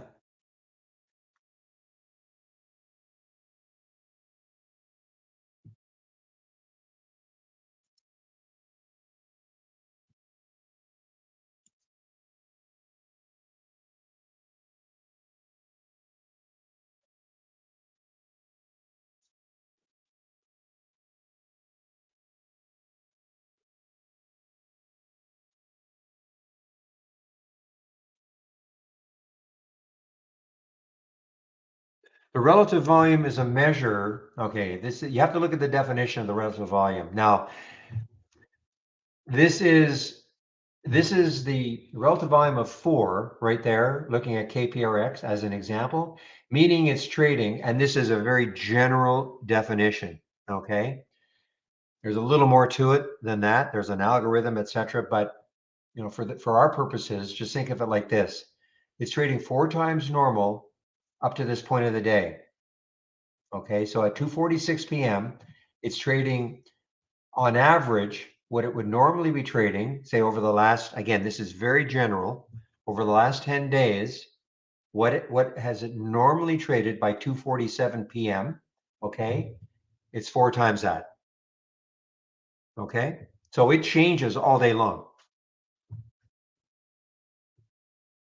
At the beginning of the day, you'll see some real crazy ones because if a stock all of a sudden has a huge move in terms of volume at the beginning of the day, when it really hasn't traded that much volume over the last 10 days, you will see some crazy numbers. And then it will settle down. It could still be crazy all day, but this relative volume number will change all day long. Okay? So it's not 1 minute or 5 minutes, it's up to this time of day.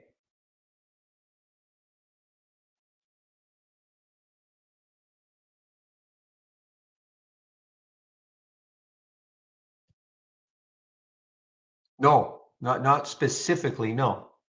I mean, it will obviously, if there was a big volume burst right here for KPRX, if there was a big volume burst, that number would change. You just saw it change, in fact.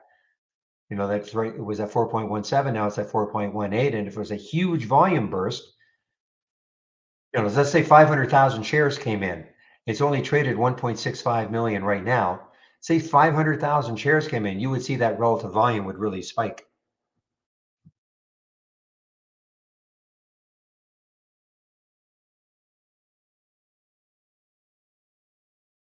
I mean, our relative volume is great. If you're an intraday trader, I mean, you don't want to be in things that aren't trading abnormally. So it's really just a measure of abnormal volume.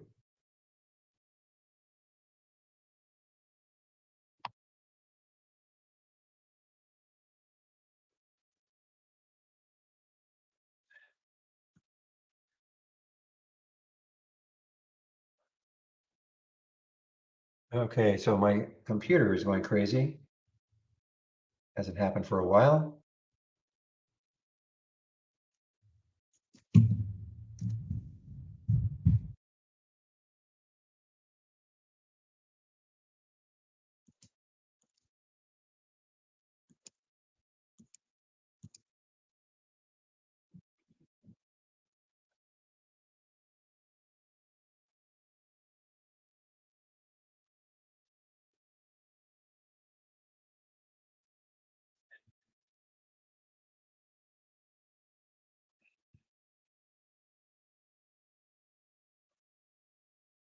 Well, I mean, at the end of the day, you could have a list of the stocks that had the highest relative volume. So for instance, here, if I take a look at this top list, okay, this is not measuring relative volume as such, but I have the relative volume ratio right here as a filter. So if I double left click rapidly, I can see, here are the relative volume leaders meeting other filter requirements, of course, the certain price range, a certain minimum volume. So here are the filters. So if the stock is between 1 and 50 and it's traded at least 200,000 shares and it's up 2% from yesterday's close, okay? So with any top list window, you can sort on the different columns. So one of the columns, this is just a filter, is relative volume. So TCBP is 164 times normal right now, up to this point of the day. Luna is 23 times, Jeff, etc., all the way down. Now, just because so in theory, but tomorrow doesn't necessarily mean that anything is going to happen with these stocks.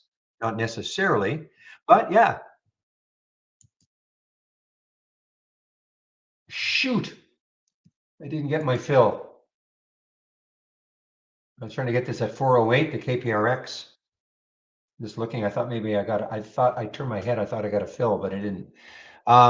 So yeah, I mean, in theory, yeah, if you wanted to, you could take the top relative volume leaders today, create a watch list and see what happens with them tomorrow. Doesn't absolutely mean that anything is going to happen, with one of these things tomorrow, but you could, if that's what you want to do.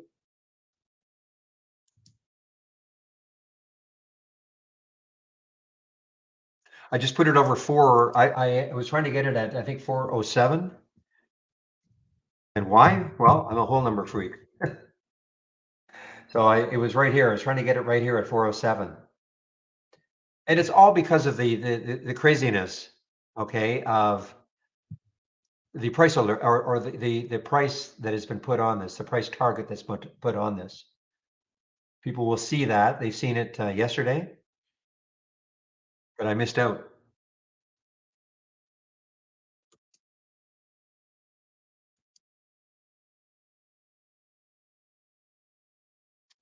The firm that put the on Cala was Wedbush, okay? But it was, call it a more realistic, it was $47 they put on it, okay, when it was 15. This other firm is putting on, like a crazy, crazy price projection. Well, what you can do if you're trying to create a watch list, Attorney Tim, you could always just wait till the end of the day and see what the volume leaders were, relative volume leaders.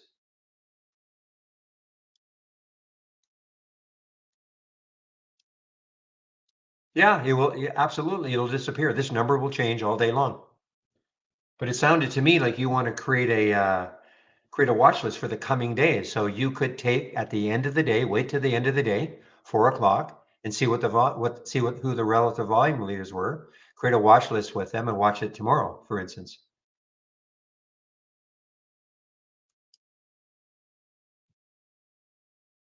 But yes, this number will change all day long. Because it's always measuring up to the time of day, current time.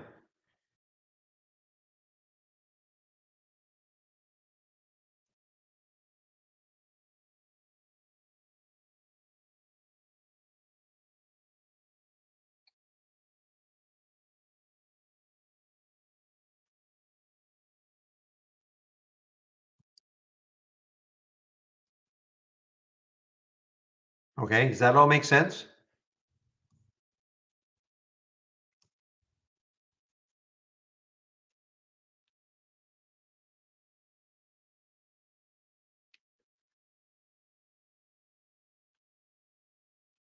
Because the top list gets updated every, well, it's a little more dynamic than that, but I'll say every 30 seconds. So, okay, so I mean, this will change all day long. Just like the percent from the open or the percent from the close, that'll change all day long.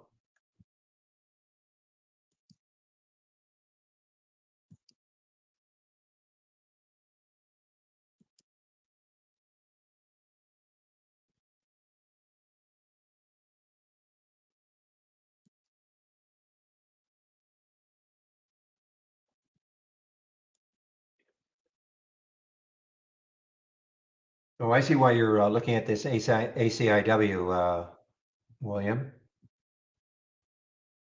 But the original alert came at 2440 and then it got all the way up to 26 something or other. I mean, it's hard.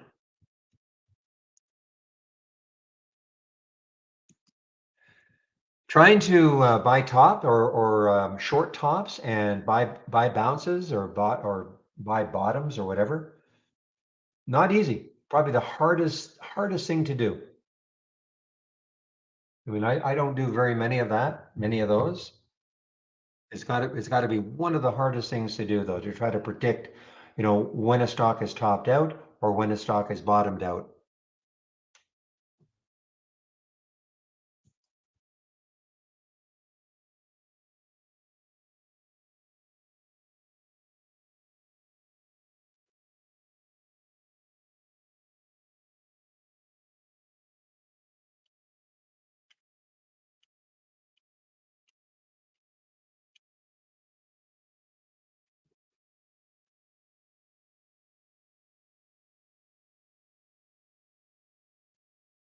Okay, so I'm going to try to parse what you said. If I want to see all the stocks that spiked and reached over 6 relative volume, but that number drops throughout the day, does that stock disappear? So when you say disappear, I mean, I'll bring up my list again.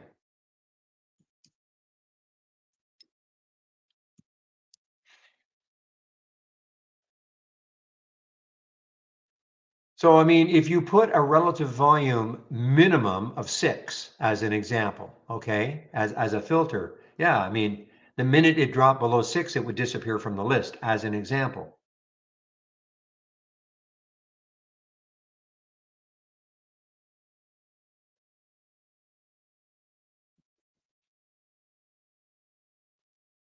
So in other words, there's no way that I am aware of, and I'm pretty sure I'm right on this, unless Pepe is going to correct me. There's no way to say, show me all the stocks at one point during the day that had a 6 relative volume, if that's what you're talking about.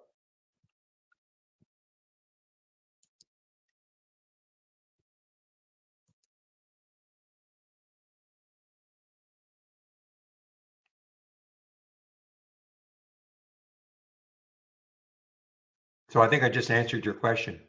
So there's no way to say, okay, this stock is at 4 right now, okay? 4 relative volume. This STKH.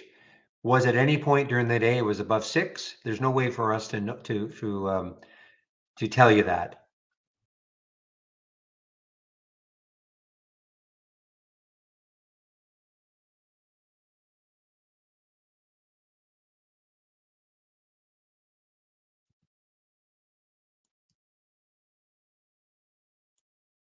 But I mean, the thing is, if you want to follow through on stocks the next day, I mean, I would just start off then with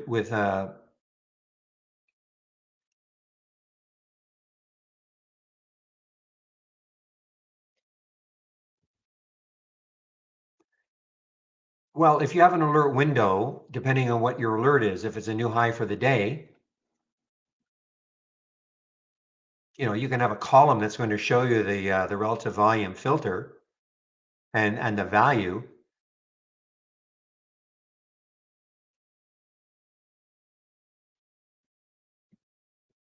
I wouldn't get hung up though on, thinking to yourself, you've got to know every stock that ever hit 6 as an example during the day.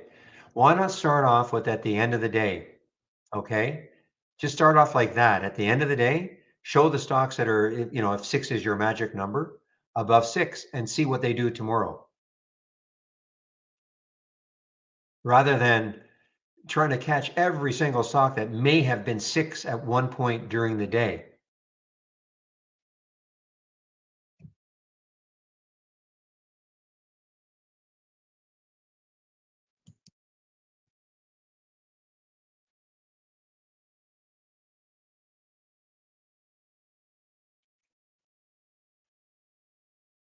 I mean, an alert window is not necessarily going to, I mean, an alert window, depending how you set it up, if it's a new high for the day, I mean, right here, these are new highs for the day.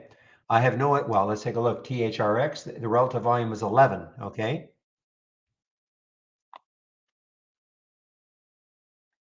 But I also, in this particular scan, my relative volume has to be a minimum of 8. That's why I don't get very many alerts. But it's what I want. I don't want a lot of alerts.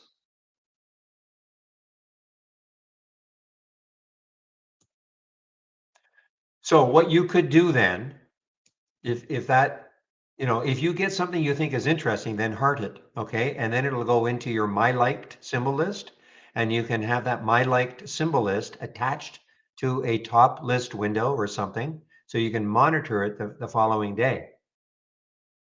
So in other words, if you saw something that you liked,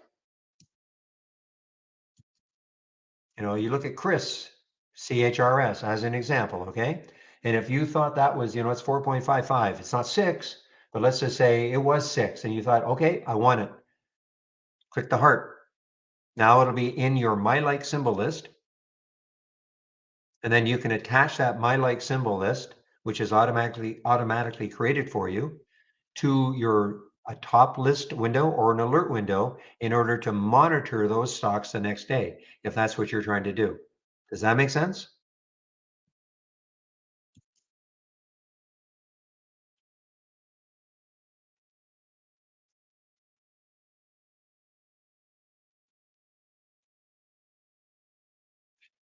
And then, here is my like symbol list as an example, okay? Here's my like symbol list right here. So everything here is hearted.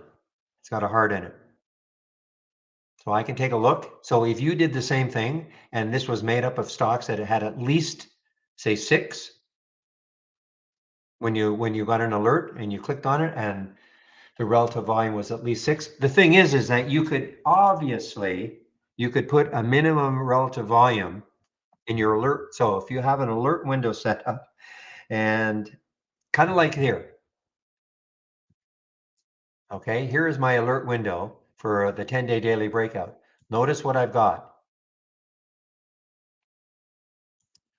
So, here are my filters. I'm just interested in stocks between 2 and 35, etc. But the current volume's got to be 8. So every time I see an alert, a new high, I know the current volume has to be at least 8.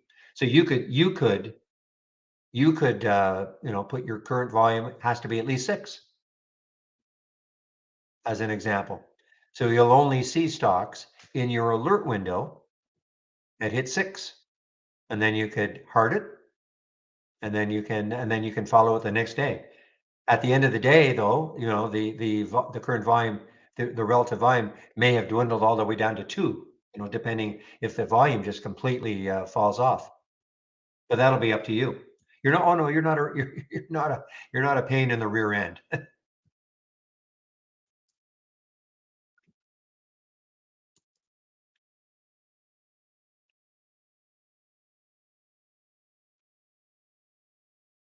And the same thing with the top list window. I mean, you could put a minimum of 6 as a relative volume filter, and then you'll only see stocks that are 6 and above.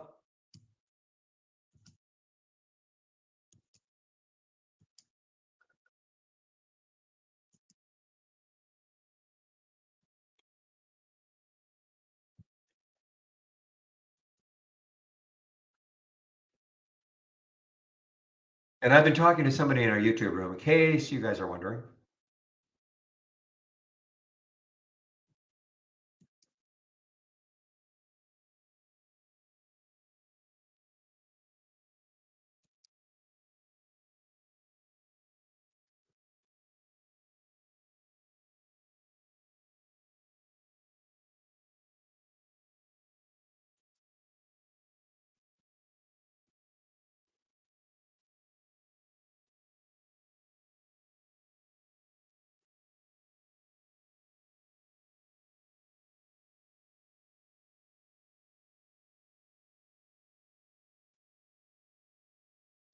All right, guys, so it is 3:05. So what I'm going to do now, I'm still here. I'll just put myself on mute.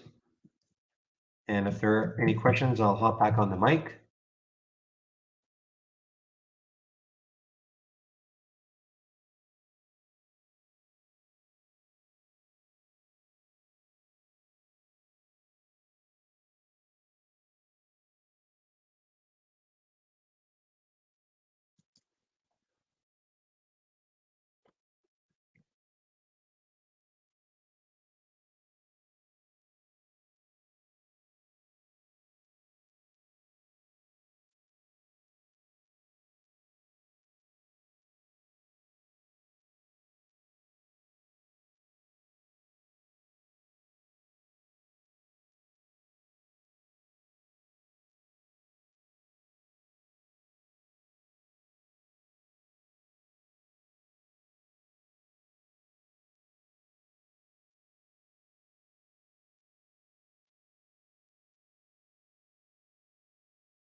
Boy, I know I mentioned this before, but look how beautifully THRX held the VWAP. That purple line there, 595. Look how beautifully it held. Did not really drop below it by very much, and then just, you know, ran from it from 6 to 675 so far.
One of these crazy SPACs, guys, racy, no volume, 62,000 shares, but I guess it got halted and then resumed.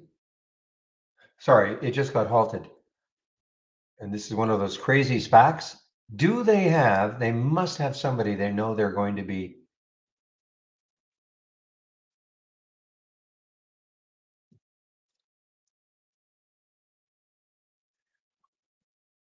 I can't see who they're going to acquire.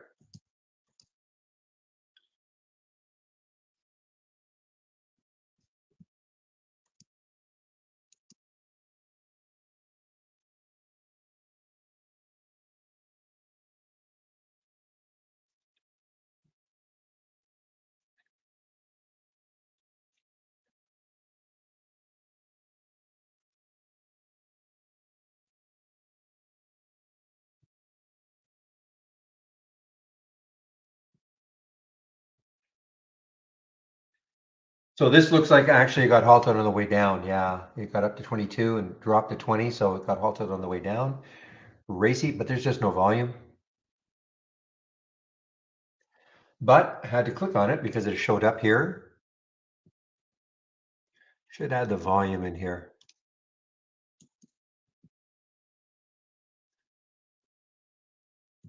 Nah. Volume has to be at least 20. Doesn't really matter. See it up here anyway.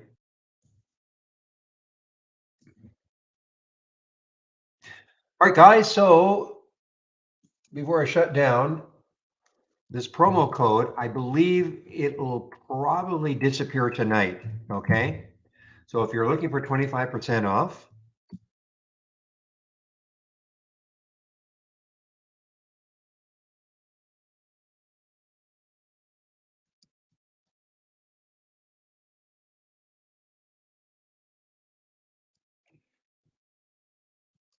so if you click on my homepage link, this is not the right code anymore for the 30, but if you click on the Get Trade Ideas, instead of New Year 30, you have to type in New Year 25, okay? You'll get 25% off. I'm pretty sure it's going to disappear tonight. This was an extension. They both should have gone last night, but this was an extension for one day anyway. So New Year 25.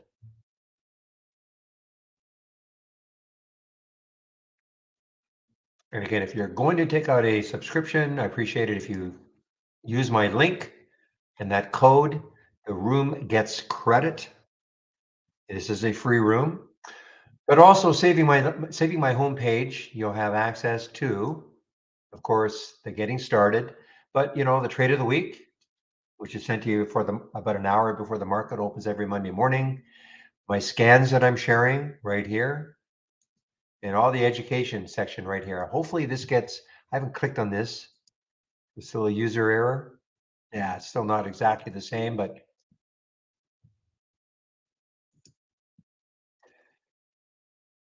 the daily support sessions, the getting started is here. Now, you're going to take out a subscription, please do this first.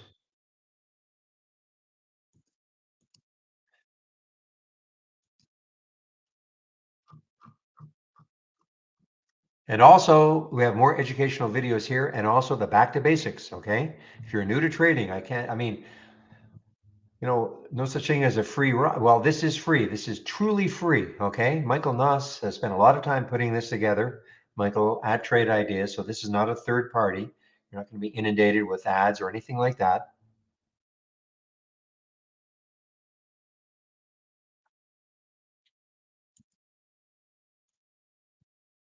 So again, if you save my homepage link, you have access to the education, you have access to my scans.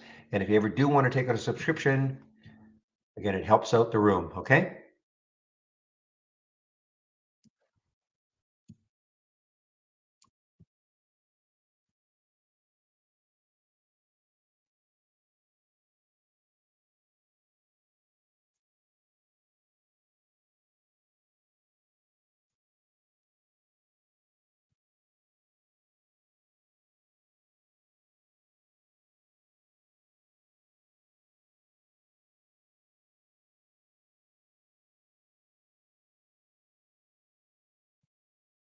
Hey guys, I think I'll wrap this up. Again, if there are any questions, I will stick around, but if no more questions, I think I'll just wrap this up now.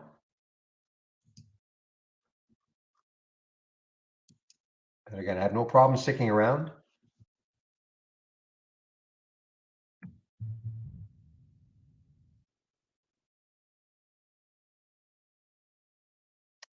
Oh, I forgot to do my video.